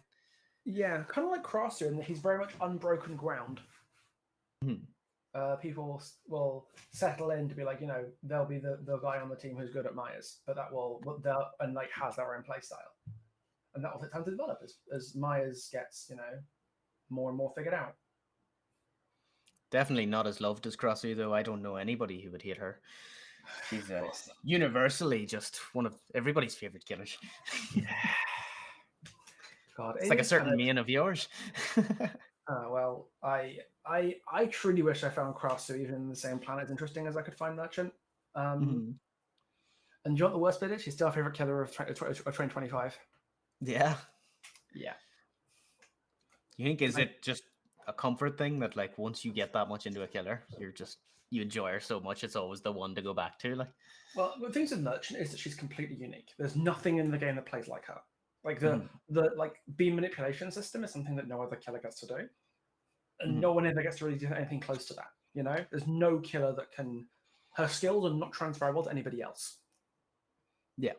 So the fact that they broke her kneecaps doesn't even really slow me down, because it's like this is still something I've poured a lot of time into.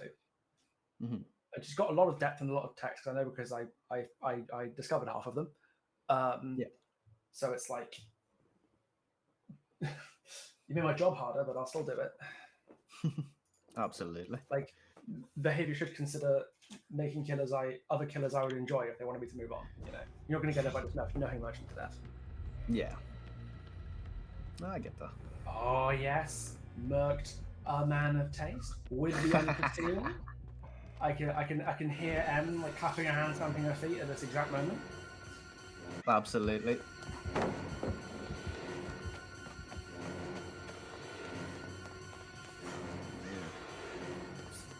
Gets a little bit of stock to start us off. progress gen. And there is Mimic. And is that Ultra behind her? Behind him, sorry? And that's Mimic.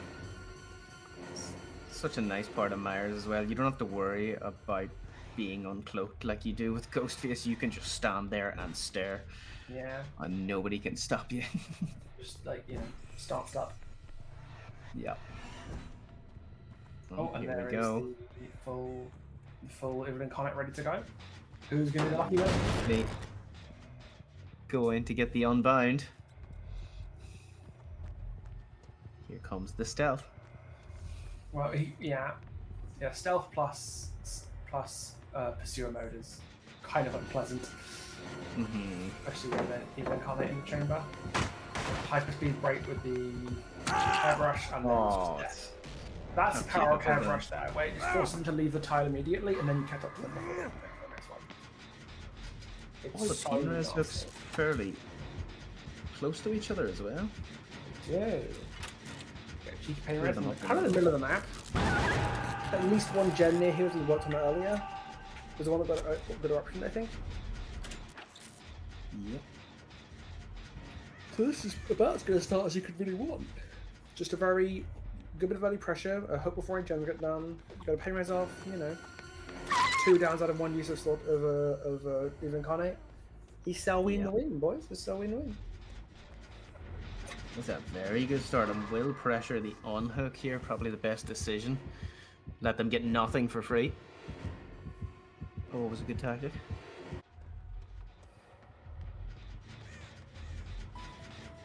Eruption. And unforeseen.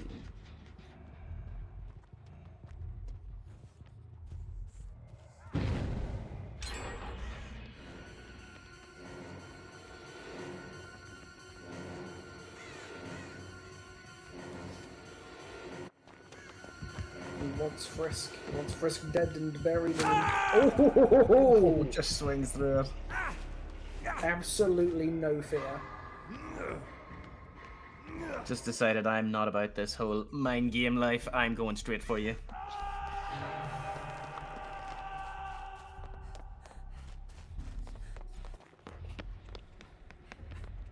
Also, doesn't look like there was any anti-tunnel whatsoever.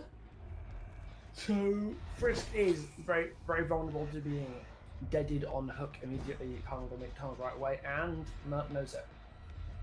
Yeah, they'll want to get another gen at least done before losing Frisk. For sure. I'm not sure that Merch will let them. Oh, there's a bit of stalk. Thank you very much. So let's see. They probably should be prepping around hook round about now, right? Not got a lot of time left. I don't want to give Merc any more time to stalk. Oh, that's what you want to see. Free. That's exactly what you want to see. And now we can sit here with a 99 Evil Incarnate, ready to just remove someone's spine if they try on hook. This might This be is Crispy pretty dead much a right now. guaranteed kill. Yeah, unless something miraculous happens. The survivors do just seem to be deciding to do generators. Frisk is going to be the sacrifice. Yeah, Frisk gets eaten by Miguel Myers. And that is a death at 4 gens, with 3 pain resonances. Pain resonances still to be used, and he's got immediate life sight on ducking. This is gonna get messy. Let's hear a bit of progress, but doesn't go towards that gen. Goes towards this one instead. I guess trying to zone. Like Ducky's not really doing much over that.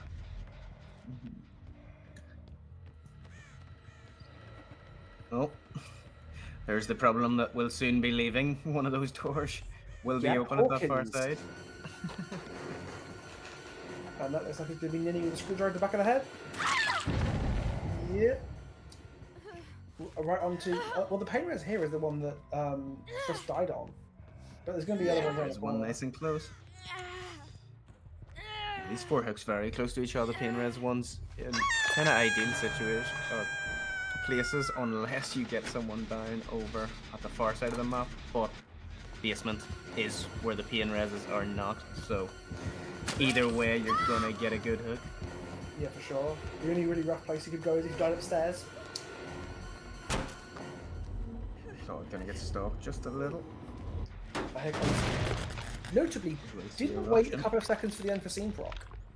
Yeah, interesting choice. Curious. Especially when he's been playing so stealthy so far. May have been intentional to maybe get another unforeseen proc somewhere else. Like this upstairs wrong upstairs gen, for example. Gets ahead of Quentin on the way out. Oh, that is a very convenient gen to kick. And now Yeah, you've it's got going to take stealth. them a bit of time to go up to it to get rid of unforeseen. And it's very well progressed, so you want to be getting down as soon as possible. Get eruption on. Hello, someone.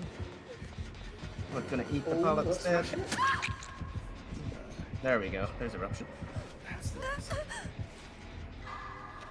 2 eruption procs, likely a pain Inra is rise. surely going to hit that gen upstairs.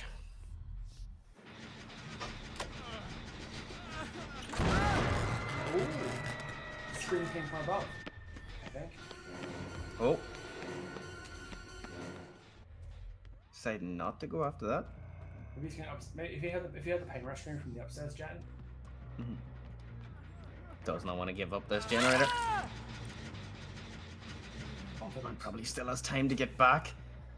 Protect that hook from the injured survivor. It's very good. Yeah. Oh, Are we about to see a Didn't you call the pants 4K4? down? 4K4 would be insane. Massive. Merc absolutely cleaning house. If ever there was a way to follow up that Ghostface set, this was it. You just saw what Ultra did on Ghostface and was like, okay, hold my beer. Yeah. What 4K3. a That's cute. phenomenal result. So That's insane. yeah, Radiant. Has lost his survivor. Yeah. But soon finds him I again. hope whoever's playing killer for you guys, Radiant, is doing like a Rocky training montage, you know, like punching meat and, well, I guess it'd be stabbing meat in this case. Stealth definitely seems to be the way, because we've Yeah, seen Merc some is very nice hits unrivaled thanks on to the it. Michael Myers man. Absolutely. And it's looking phenomenal. very likely that for the first time ever we could be going all the way. Yeah, absolutely. And you see, Em and I were right. Unforeseen got you there. I'm starting to see your way of thinking, yeah. Yes, you get it. You understand the systems. Definitely a great perk for Myers anyway. Yeah, not just. I normally talk about like the highlight moments of the match, but like it was all of them. Merc just did Yeah. not put a foot wrong.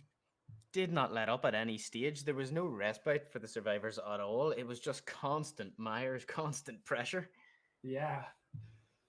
So if there wasn't a gen kick, it was a damn. It was a pain res, and they couldn't reset, and the tunnel out on Frisk just like it was so early, giving them the tier 3, so the evil incarnate, got to be politically correct these days, so that you could protect the kill. Or it all just fell into place immaculately, and whoever's playing killer for Radiant had better pray to whatever god they hold dear.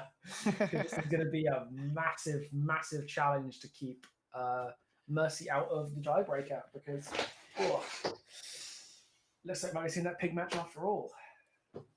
Unless Radiant loads in with a hacker or something, I don't know. Yeah. What's gonna save Sudden- them now? Sudden power cut. Mercy, Team Mercy PCs will just stop working.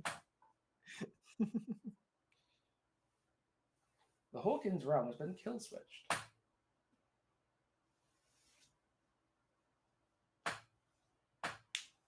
I think we might be going to our tiebreaker. Oh, I would be astonished if we didn't. No, I should. After today's performance with Merc, I would be very surprised if Myers did not become a priority pick for Mercy in tournaments going forwards. Mhm. Because again, Myers is a fairly new killer on the scene, like in his current state. Like a lot of people still haven't quite got playing against him down. And Merc, They seem to have him down. yeah, Merc has taken to Myers like a duck to water. Absolutely. It's phenomenal stuff. Yeah, it's definitely one of the most comprehensive sets that I've ever seen. Yeah, and this is again after Merck already did this with Myers in the tiebreaker in the semis. Yeah, just even better that result. Yeah, just like you want to see her do it again? It was so nice. He just had to do it twice. Yeah. Now, the question is, who can strut their stuff on the pig? That's going to be A famously strong killer in dire need of a nerf. Oh wow! I just had it. I just had it broadcast from the organisers. We're going straight to pig. Let's go. Yeah, it looks like Radiant are basically not going to play their side of round 4. They're like we'd be better off going straight to pig, not wasting everyone's time, you know. Which honestly is fair enough. I think the term foregone conclusion might be apt. Yeah. Because I think the acceptance was a 4K5 is all that sufficed after that, and yeah, no, in this sort of setting, I don't think it's very likely. 4K5 might not happen. So yeah, they're moving straight on to Pig. So how do we think Pig's going to go? What map is Pig on? Let me double check. Midwich, and we've actually Oh, seen Pigwitch. Pig was a big choice in the opening rounds of the tournament, so we've seen her a lot in first round and quarterfinals. And we've seen a lot of 4Ks on her. So this could be Fantastic. really, really interesting.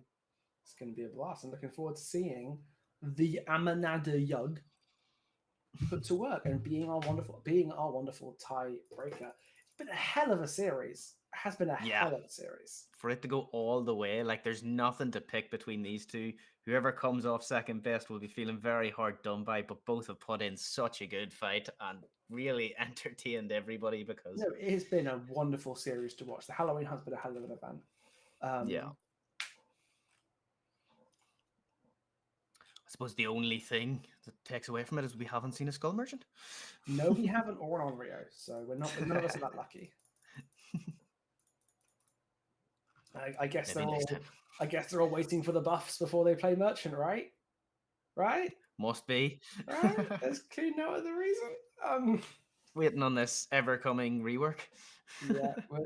The guy turning to a skeleton on his chair. But you know what? I have faith they'll get it right eventually because I'll yell at them forever if they don't. I have no doubt that you will.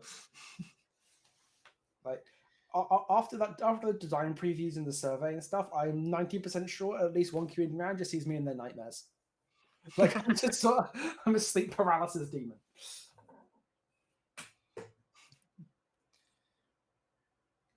Yeah, every time I see even the slightest bug on Unreal, it's like, do you want to just fix that? Yeah.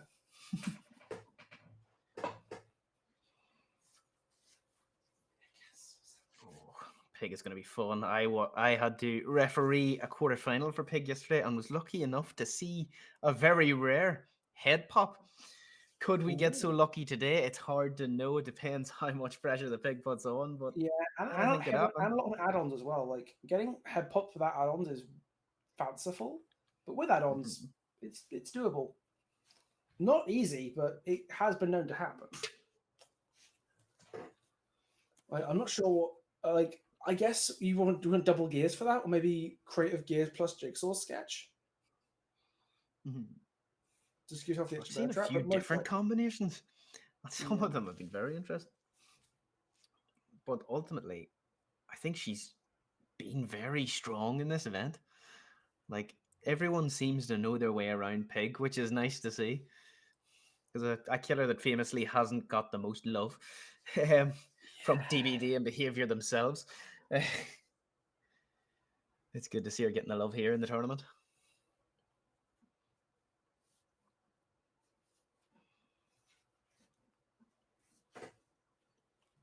Hopefully they don't do too good a job or she might get nerfed again, but like... There's like the balance team waiting behind the door with like, a bat with nails in it.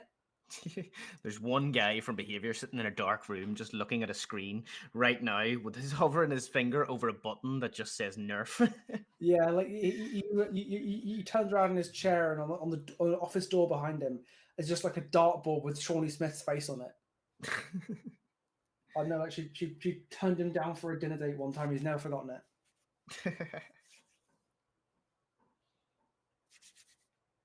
Or maybe he just really liked Mark Hoffman instead. Like really, really Possibly. liked, That could be like, it. they happen to have hired the only person in the entire world whose favorite Saw movie is Saw 7. And just like anything that's salty they added Amanda and not Hoffman. Oh, this is going to be great. Explain a lot. I can't believe it's come down to the last set. We Yeah, had a absolutely. feeling it would because they've been two brilliant teams so far. Yeah, absolutely. And like as soon as I had an inkling as well, he was like, "Oh yeah, Merck's on Myers." Yeah, this is gonna be spectacular, but not on the level that I like. It was more than I expected. Put it this way, Merck utterly spectacular on Myers. Yeah, I think that's just been the theme of the night. Some of the killer performances that we've seen have been absolutely crazy. We've seen Chucky was brilliant, Billy was fantastic, Ghostface was a great set with two very strong ghost faces, and then just Myers. Wow. So and then the Merc just like, excuse me. So the question is now with these two teams that are going in absolutely boiling hot, who can take it on the pig? Yeah. Both of them on absolute fire at the minute. For sure. I truly don't know because I've never seen either of these teams play pig before. Midwich is definitely I like Midwich as a map, especially for pig. I like it as a map because the fact that it's indoor map takes a while to navigate. So obviously boxes become a bit more of a time sink than they are on some maps. But nevertheless, the map is pretty like ever since they changed it and put a load of garbage in the hallways, it's now like it's actually kind of resource dense at times. Like you realize there's pallets quite regularly. And given that the age-old pig counter just like leave the loop and go to another one, Midwich is going to be an interesting one to see how much mileage you can get on that out of that on Midwich. Yeah, can our pigs make it look like there's not enough resources at all, though? That's the question. Yeah. We will have to see now, won't we? It'll all come down to how good their dash is as well. That seems to be a big part of the pig. If you can get the dashes just hitting consistently, you are in a really good spot. Yeah, and then you'll think, damn, why aren't I playing Myers? The real question is, will we see any boobs? Maybe at the end when we have a winner, we might see. A congratulatory boop for the winning killer. So chat say, who can bring home the bacon? I love it. That's class. That's it. Next time there's a pig set, I'm stealing that. And they'll go, and then the chat will go, aren't you so funny, Pixel, which are coming up with that very original joke? And then I won't say anything because I'm mean. All right. Radiant good writer's inspiration, great writer's steal.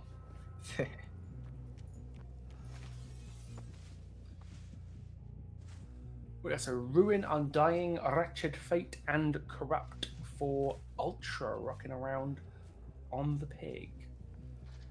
I always find on this map you seem to get a hex totem right at the top of the library every single time. That one place that everyone knows about. So our pig will be hoping that that's not where one of the totems is spawned. See, whenever I play Midwich, that never happens to me. I never get the super duper high up totem. Oh, he must be behavior's favorite then. I suppose. Well, I like putting drones there because it can cover both the floors. Yeah, I don't know. Yeah. I'd forgotten that Amanda's letter existed, so it's pretty great to see that add-on seeing some use, especially on a map like this. There's me only 2 reverse bed traps, but on a team with this return efficiency, I completely understand the desire to get yourself on the reverse bed traps. And this one great hit on Bandit there and gets the God pallet out of the road early.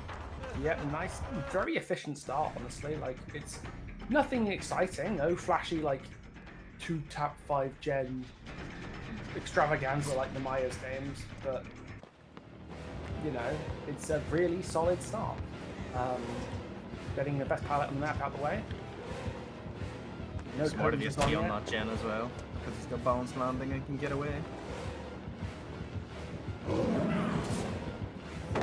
Oh, very nice. 90 out from Ultra. His distance gain is not. He might make that he can make a sick pallet though. Yep. It's just Again, another good pallet to get out of the way early. Yeah, Bandit's been reset, which hopefully will buy some time on a generator. Stop it, because that ruin will have eaten the progress. Head on coming out from, I think that was Jake who had it, was Tillian who had that. Yeah, very And first good gen coordination box. from the survivors. Really good way of disintegrating Ultra's pressure there with the head on.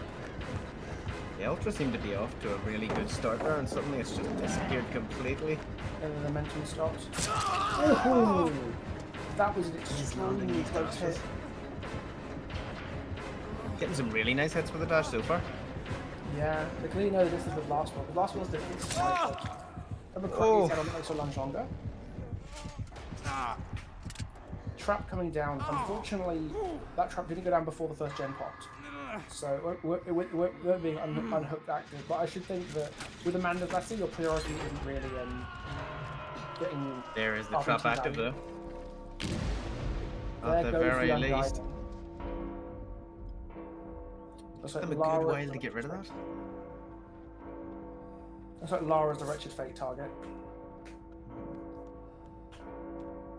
Wretched Fate Undying is such a funny combo because it'll show you the totem, like, hey, here's my Wretched Fate totem, then you go over and do it, and it's like, lol, no, it's actually Undying. Okay, there's a bit of aura reading on Merched down there. Yeah, this can be a really good add-on for this map. You can see survivors maybe coming in, and does for the unhook. Yeah, so perfect hook, hopefully a perfect hook trade there, or is it going to tunnel to the possible? Yeah, I'd imagine the tunnel comes through here. Definitely wants that pressure. Oh, for sure. Bandit couldn't do much about that because he got hit as the unhook happened. Back on that hook for you. And I imagine it's a pallet kick here just to play around any chicanery. Tillian will be thinking, this pig has took that head on too seriously. Yeah. She'll skulk about, see what else she can find here. Oh, Has there's lost 3 Merc. generators. Yeah, well, the first chase was extended by like hitting and not being able to fully connect to anything. But Wretched Fate is coming in now.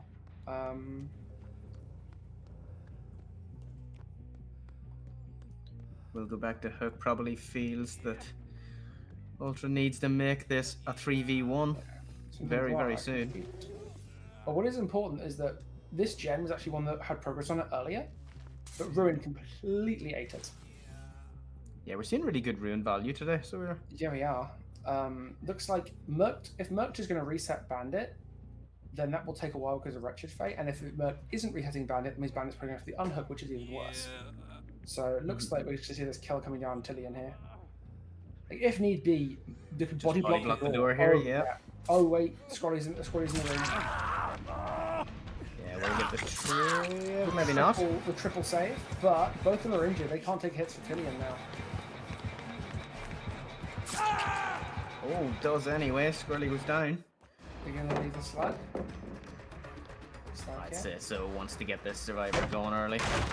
Yeah, Avoids the flashbang and breaks the pallet. for sure. I thought that was far out from outside. Given his bonfire. Has a Lara calling out this though. Ooh, wonderful. Making Tillian's not going down easy. Definitely He might not. have I'd to say keep, might Mert have to take was his keeping hook. an eye there. Tillian can't get on gens at least because he's got the beeper on his head. But Yeah, you know, it's it's 1 gen left. 3 hooks, 2 fresh. Maybe not an ideal situation, but still all to play Yeah. for. We could definitely see a snowball come in soon. especially with all the injuries on the board. Oh, hello. There's a reset, Has found the reset, yeah. and that's going to be taking a while if Merc ends up giving any healing out because of the Wretched Fate. We seem to be There's a the one man getting healed, and they're gonna commit to it, are they? Ooh, swung right past Merc. So now they're in a difficult situation because they have to unhook Squirrely, get the pickup, get the reverse bear trap off. That's an awkward combination of things to have to do. And Oh, that's a good injury. smack with a pallet. Again, tech, you need to call your ISP and start giving it out. You're like NASA level internet connection. Not gonna put a trap on this time because they're out of traps. Well, yeah, they're out because of Amanda. Then you have to. Yeah. I'm hoping to get as much value as they can out of those 2 traps, but I imagine no. Killian's it's decently like progressed now because he had to get the unhook. we There have goes Ruin. lost Ruin. That's the one Ultra would have wanted to not see go. True, for sure. To be fair though, they Well, probably again, Merc do is the not fresh have too hook. much. Again, Merc is the fresh hook, so Merc doing anything other than being the one that gets chased here is probably for the best with the Wretched Fate in play as well. Oh, Does find the hello. reset with the aura. Oh, and that's the Tillian's box. I'm not hearing the puppet laugh, so. Oh, that's not what you want to see. I mean, if It's a Tillian's great in the down area on too, Squirrely. Tillian's doing the box. If Tillian was in the jigsaw box in that same room. He's Gonna go gonna leave him confirm down. second on Squirrely. On Bandit, sorry. If Tillian's in the area. Yeah, probably a He good was on the decision. floor below. Oh yes, there's a head pop!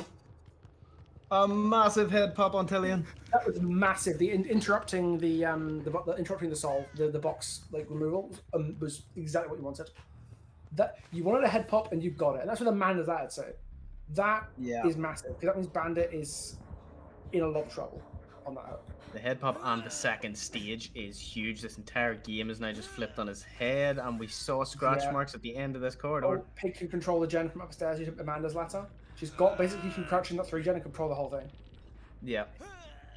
It's actually worked out really well where these gens have ended up. It's Squirrely is injured and the only one who can go for the unhook because he's zoning Merc off of it. Unless Merc goes round the entire building.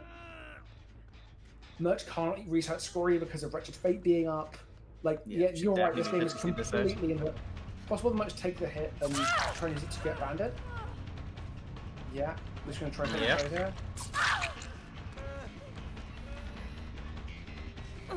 Does go for the fresh hook option. Probably checking out the gen down here at the same time. Just to get Squirrely off of it. Yeah, I knew this would be the gen with the most progress, so probably wants to hang around here for a bit.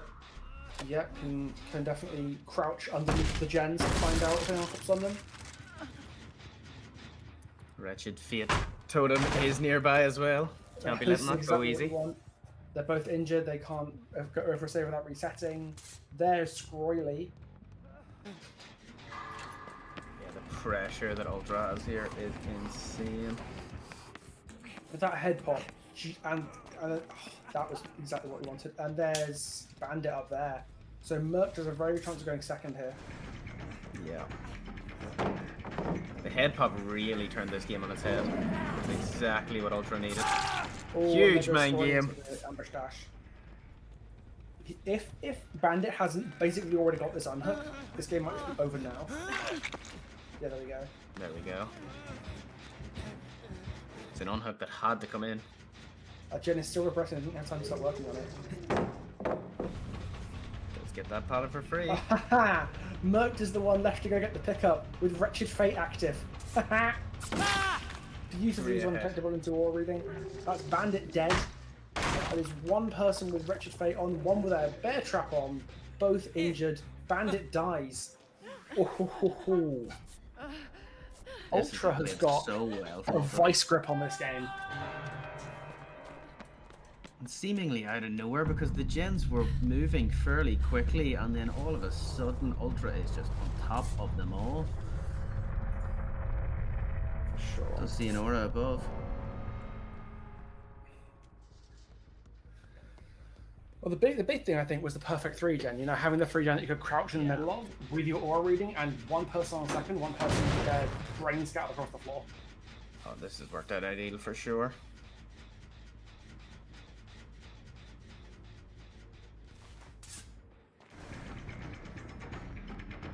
And the fun part is, even if Merc does pop the last gem doing the wretched fate, Squirrely has a head trap on. Yeah.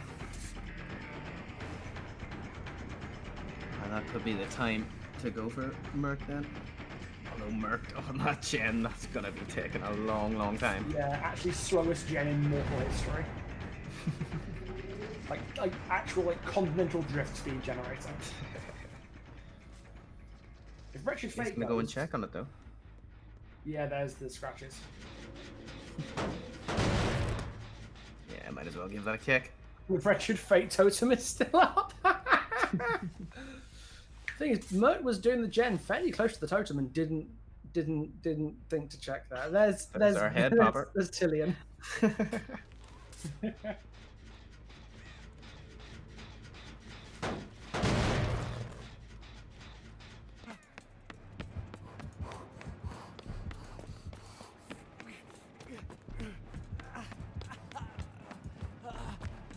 This is really good from Ultra.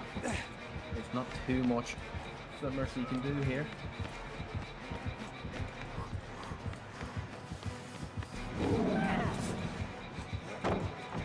Oh, that was Beautifully beautiful. done. Taking a slug before he does not want to risk that gen popping at any cost. Yep, seen a little flash, so knows that's where. And knowing Our that last Mert will survivor take is. 400 years to get to pick up.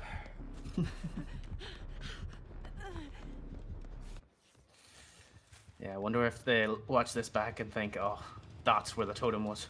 It Yeah. was so close. Is hiding right under your nose. Yeah. Right beside a generator.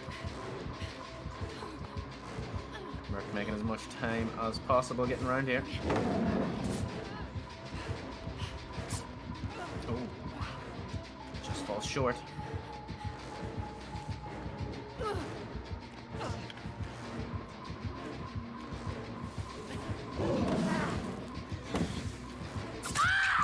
Really good at the Nicely main done. games as well. Ultra absolutely smashing them out. And that is a 4K with 1 gen remaining for Ultra.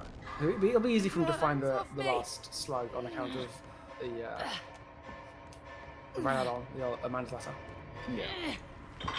Very impressive result though.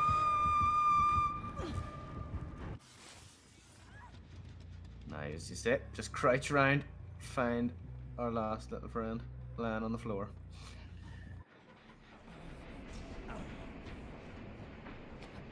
Oh yeah, might as well get more points. Get that leaderboard looking a bit sexier.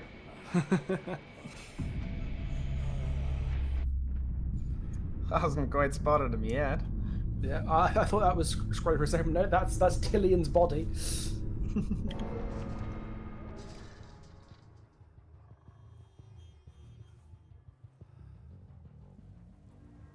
it the hatch?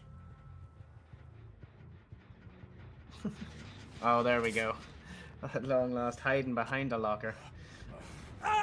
Getting Mori through the wall. Is our last survivor. And it's a 4K1 officially. That was extremely well done by Ultra. The Very 3 gen with everything going on, the Wretched Fate staying up for the entire match. Absolutely beautiful. We'd love to see it. Even the head pop, we've seen it all in that game. It's gonna It take was, a yeah. lot to match that.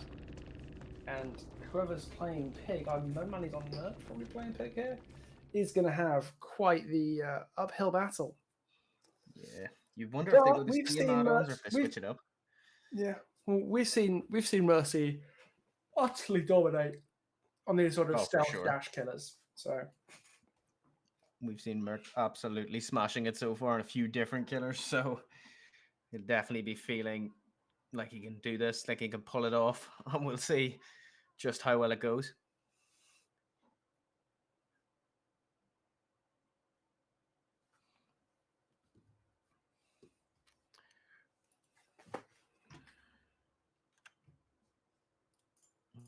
Radiant, they have the win in their grasp. They just can't let it slip out now.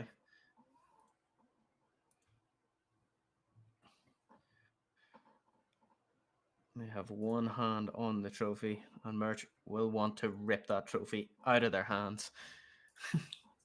I'd get a second all-time win for Mercy. They would be the first team to do it twice, whereas Radiant would have their first win in the tournament ever. So Absolutely. big stakes on the line. Absolutely, it's going to be. I am deeply excited for how this is going to go. It really, again, it could go either way. Merkt is killer. Merkt has shown us again some incredible results on Myers, who probably is the most similar killer to Pig. So I wouldn't count Merkt out from being able to pull this back, but it's also very possible that that they may have to get them out here. That's what they need. Is they need all the gens done. If they do that, job done. So they're going to be clutching those gens possessively. Yep, and it's a very achievable result. So it really all comes down to this: 4 survivors, 1 killer, winner takes all. Yeah, This is about as exciting as it gets. We've went the whole distance, and now it all comes down to this one game of Pig on Midwich. Let's see what happens. I think Merkt is fighting a bit of an uphill battle, but Merkt has again had some spectacular results tonight. You can never count Merch out. No, you not really at all. We've seen that a few times tonight. We can't be doubting them at all. If there's anybody could pull it off, especially on a night like tonight, this is it. Yeah, Merck's been on fire.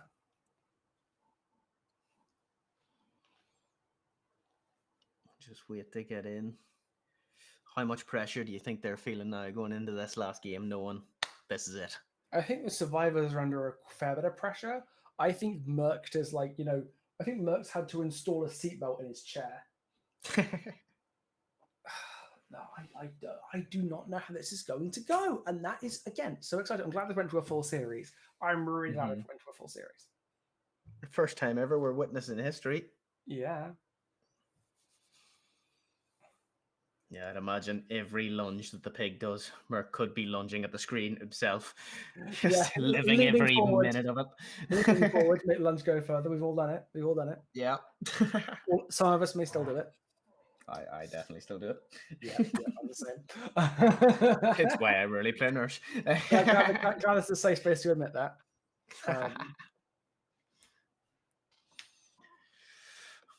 No, it's mental that it does all come down to one game like this. Yeah, it's awesome. It's nuts. If ever there was a great way to end it, this is it. For sure. You're just waiting for them all to be ready. Odds are high here that Merck's also running Amanda's Latter, because the Amanda's Latter was really the decider in that match. Like, it did so much. The value it got in that 3-gen was crazy. I don't even think that Ultra would have been expecting it to get that much value. No, that was beyond absurd. Like, hey, I'll sit in the middle of my 3-gen and just not care. Yeah. What would not typically be your your best 3-gen turned out to be really good just for the fact that Ultra could see everything. Yeah, there's like perfect information at all times. Yep. There was not a gen that could be touched without Ultra knowing. Yeah, for sure. All seeing Pig. Yeah, let's see if we can replicate it. You never know. Yep.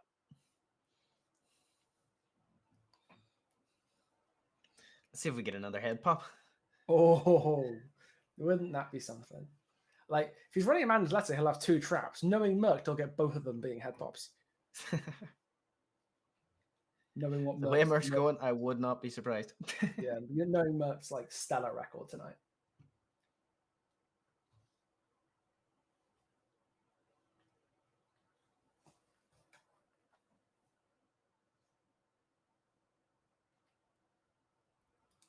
All right, it begins. Here we go. Game on. Devour Hope again, just like we saw in the Ghost Face set. I will say, the set that I seen yesterday on Pig from Merc did have Devour and did have a lot of Devour value, so this could be... Oh, no. And no Amanda's Letter either. That is Workshop Orison Last Will. That is the dictionary definition of a caster's curse. It really is, isn't it?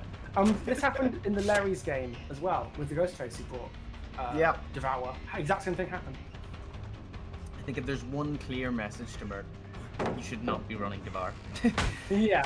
I don't think Matt was The playing- unluckiest I think killer. it might have been Bill who's running Devour and ate absolute shit.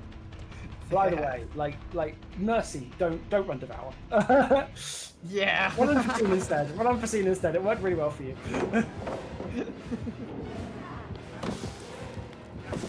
Oh, Ultra with those nerves of steel. That could have been so clean. Ultra off to a good start here, though. Won't want to get himself a new hat anytime soon. And won't be. Importantly, one thing that is worth noting is that due to the lack of mana, as I said, Merc's running with a full set of 4 traps, Yeah. That's going which to is be relevant massive. given that there is a Ruin in play.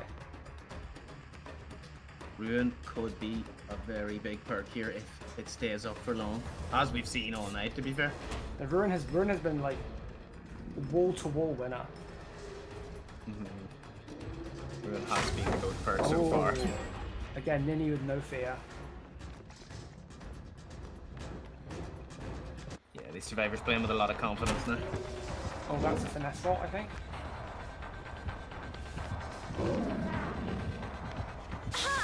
Oh, it's Oh, very incredible. nice from Merc. Flipping his camera around like a psychopath. If I don't know where I'm lunging, the survivor certainly won't. Just flung his mouse across the desk there. Yeah, pinging it across the room. Full speed, any water bottles or glasses sitting on the desk are now shattered on the floor. Yeah. And then he's holding this chase really well. Two just popped already, like to be a third in the offing. Wretched Fate is on Huge chase from 8, Ninny. so not someone being chased. There goes the Ruin. Oh, you no, wanna no, want the no, key. no, no, it's all slipping away. This is the jeopardy of hex builds, though. If you lose your key ones early, it can be a tough time. Does get a head trap though. That's 2 gens, 2 hexes before the first trap even comes down. This is looking like a problem for Merc, but again, we have seen him come back from worse. Yeah, never count Merc out. Pentamental should make a big difference. Might aim to light the second one soon. Can hear footsteps above. That might be a survivor going to cleanse that once again. It feels odd to see a gen kick and eruption not being applied to it.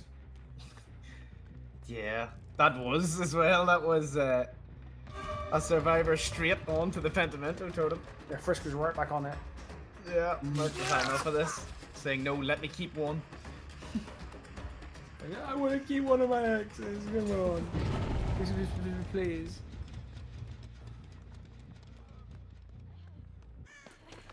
We'll go straight for Ninny again, put that pressure on.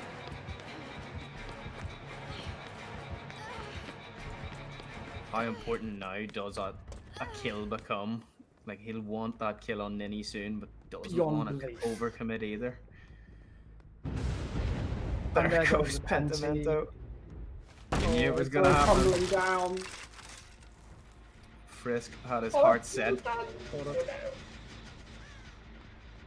Oh, and that didn't Oh, the work. progress. Oh no, it's all falling down. Everything's scary, everything's bad.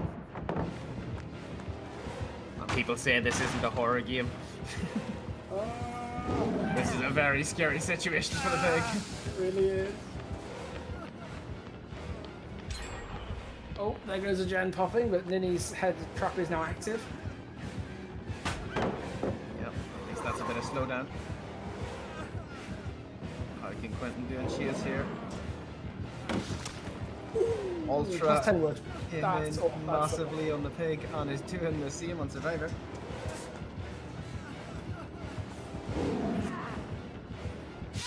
Good fake from Mert, and that's Ultra down. Trap coming out.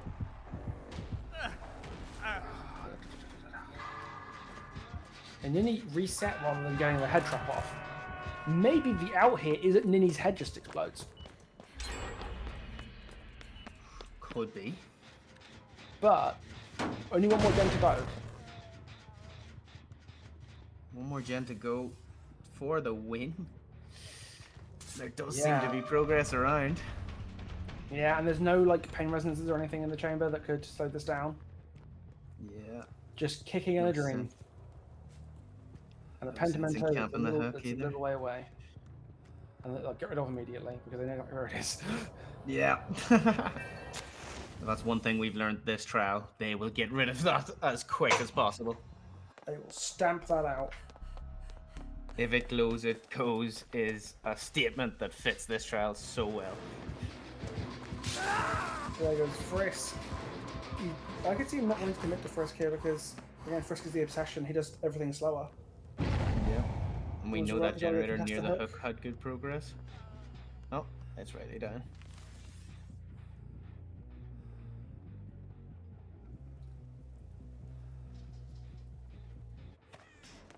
Oh. Does spot a survivor coming back outside. sneaking back onto It's Frisk. Frisk. Cool. You gonna see a trap? Or is he just gonna go straight for the hook? Oh, he's going for the Oh. trap. Yeah, the trap's gonna And go then you through. got theirs off. No. Drops him to the floor and leaves him there.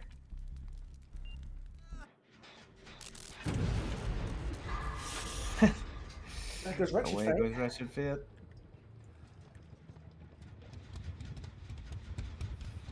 The survivors can afford to take this slow now. They do have a trap on Ultra, but Ninny has gotten rid of theirs.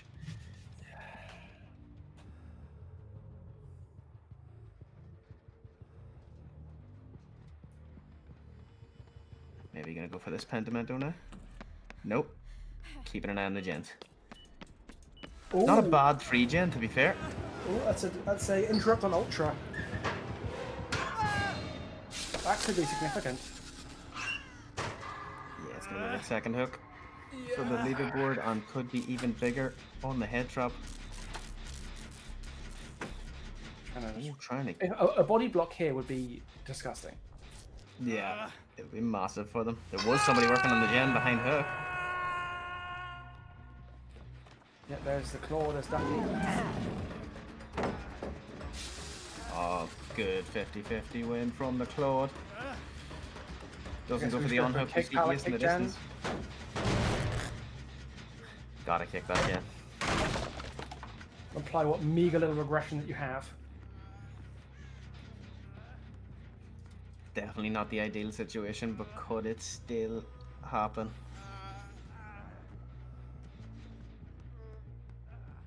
We do hear Survivor and now spot them.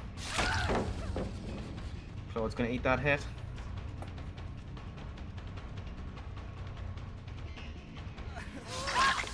Oh, that's a fresh on Ducky at least. But he does not care about fresh kill. killing Ultra at once. Oh, he takes the head. Wanna go takes the back? hit. Well, Ultra got interrupted on a box, so it's possible that Ultra's head might just explode. Or Gen's highly progressed though. Oh. Yeah, they're That's keeping very great hard pressure on these progress. gens. The hope now for Merc would be that that head pop comes through just to give something. Not just trying to take the chase Ooh, away from first- the gens. First gets So is bamboozled a this. little bit.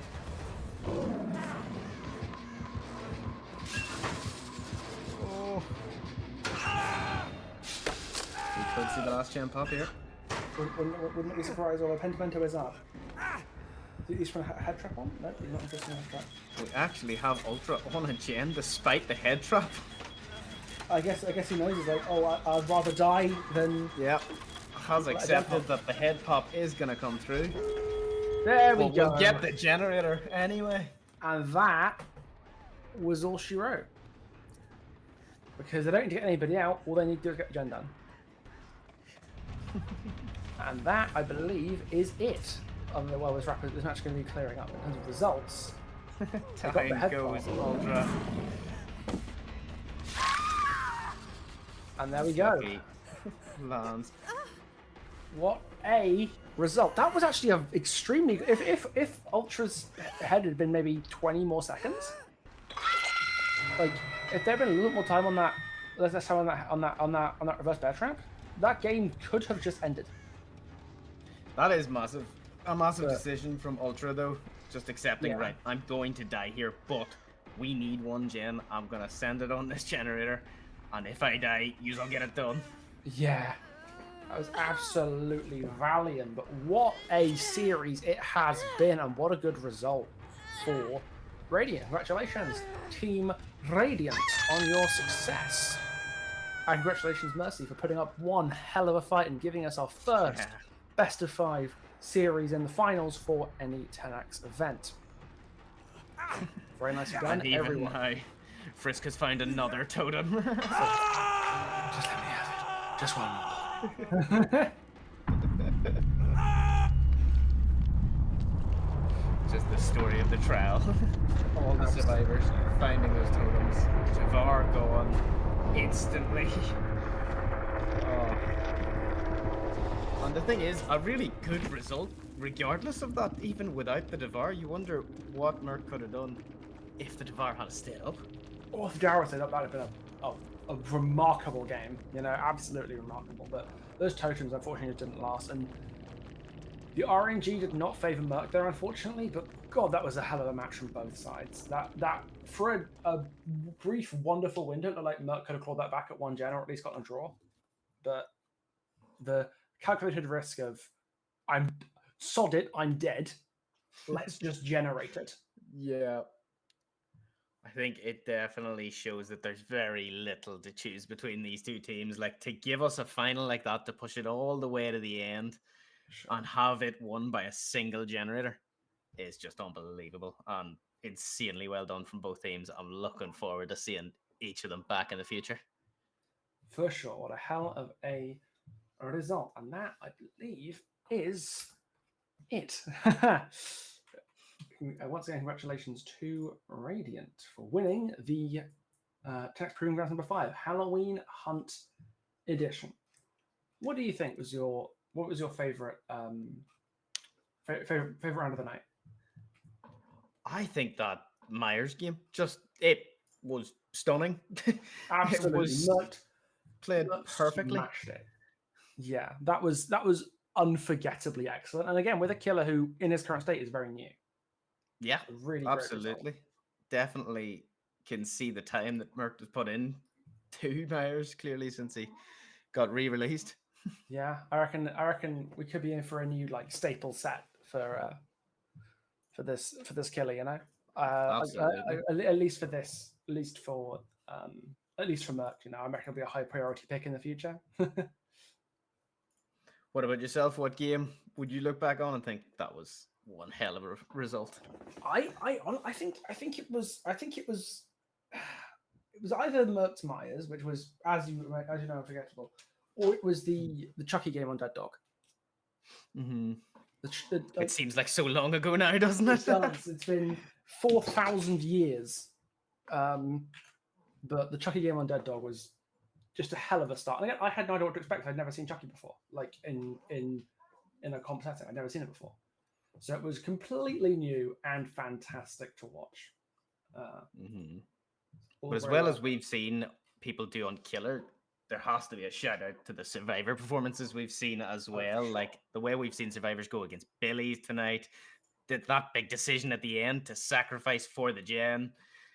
Like Yeah, the chases overall have been insane from the Survivors. they have. Just knowing when to commit, when to not, to jump over a pallet, over a window, to win the 50s. We've seen some insane Survivor plays, Killer plays. We've pretty much have it all. I'm still not forgetting Tech with his like zero ping reverse stuns. Yeah, I'm gonna have to get on to Tech's internet provider. That's Yeah. mental. But yeah, that's one of the best finals I've seen. For sure. Without a shadow of a doubt. Sure. So unless there's anything else from the from production, I'm not sure what the plan here is.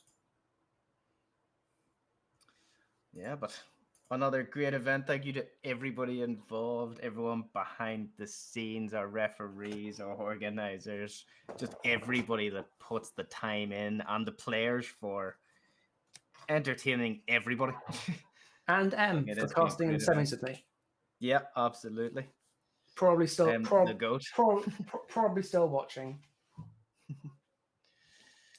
Fantastic. So yeah, looks like we are in fact wrapping up. So once again, thank you all for being here.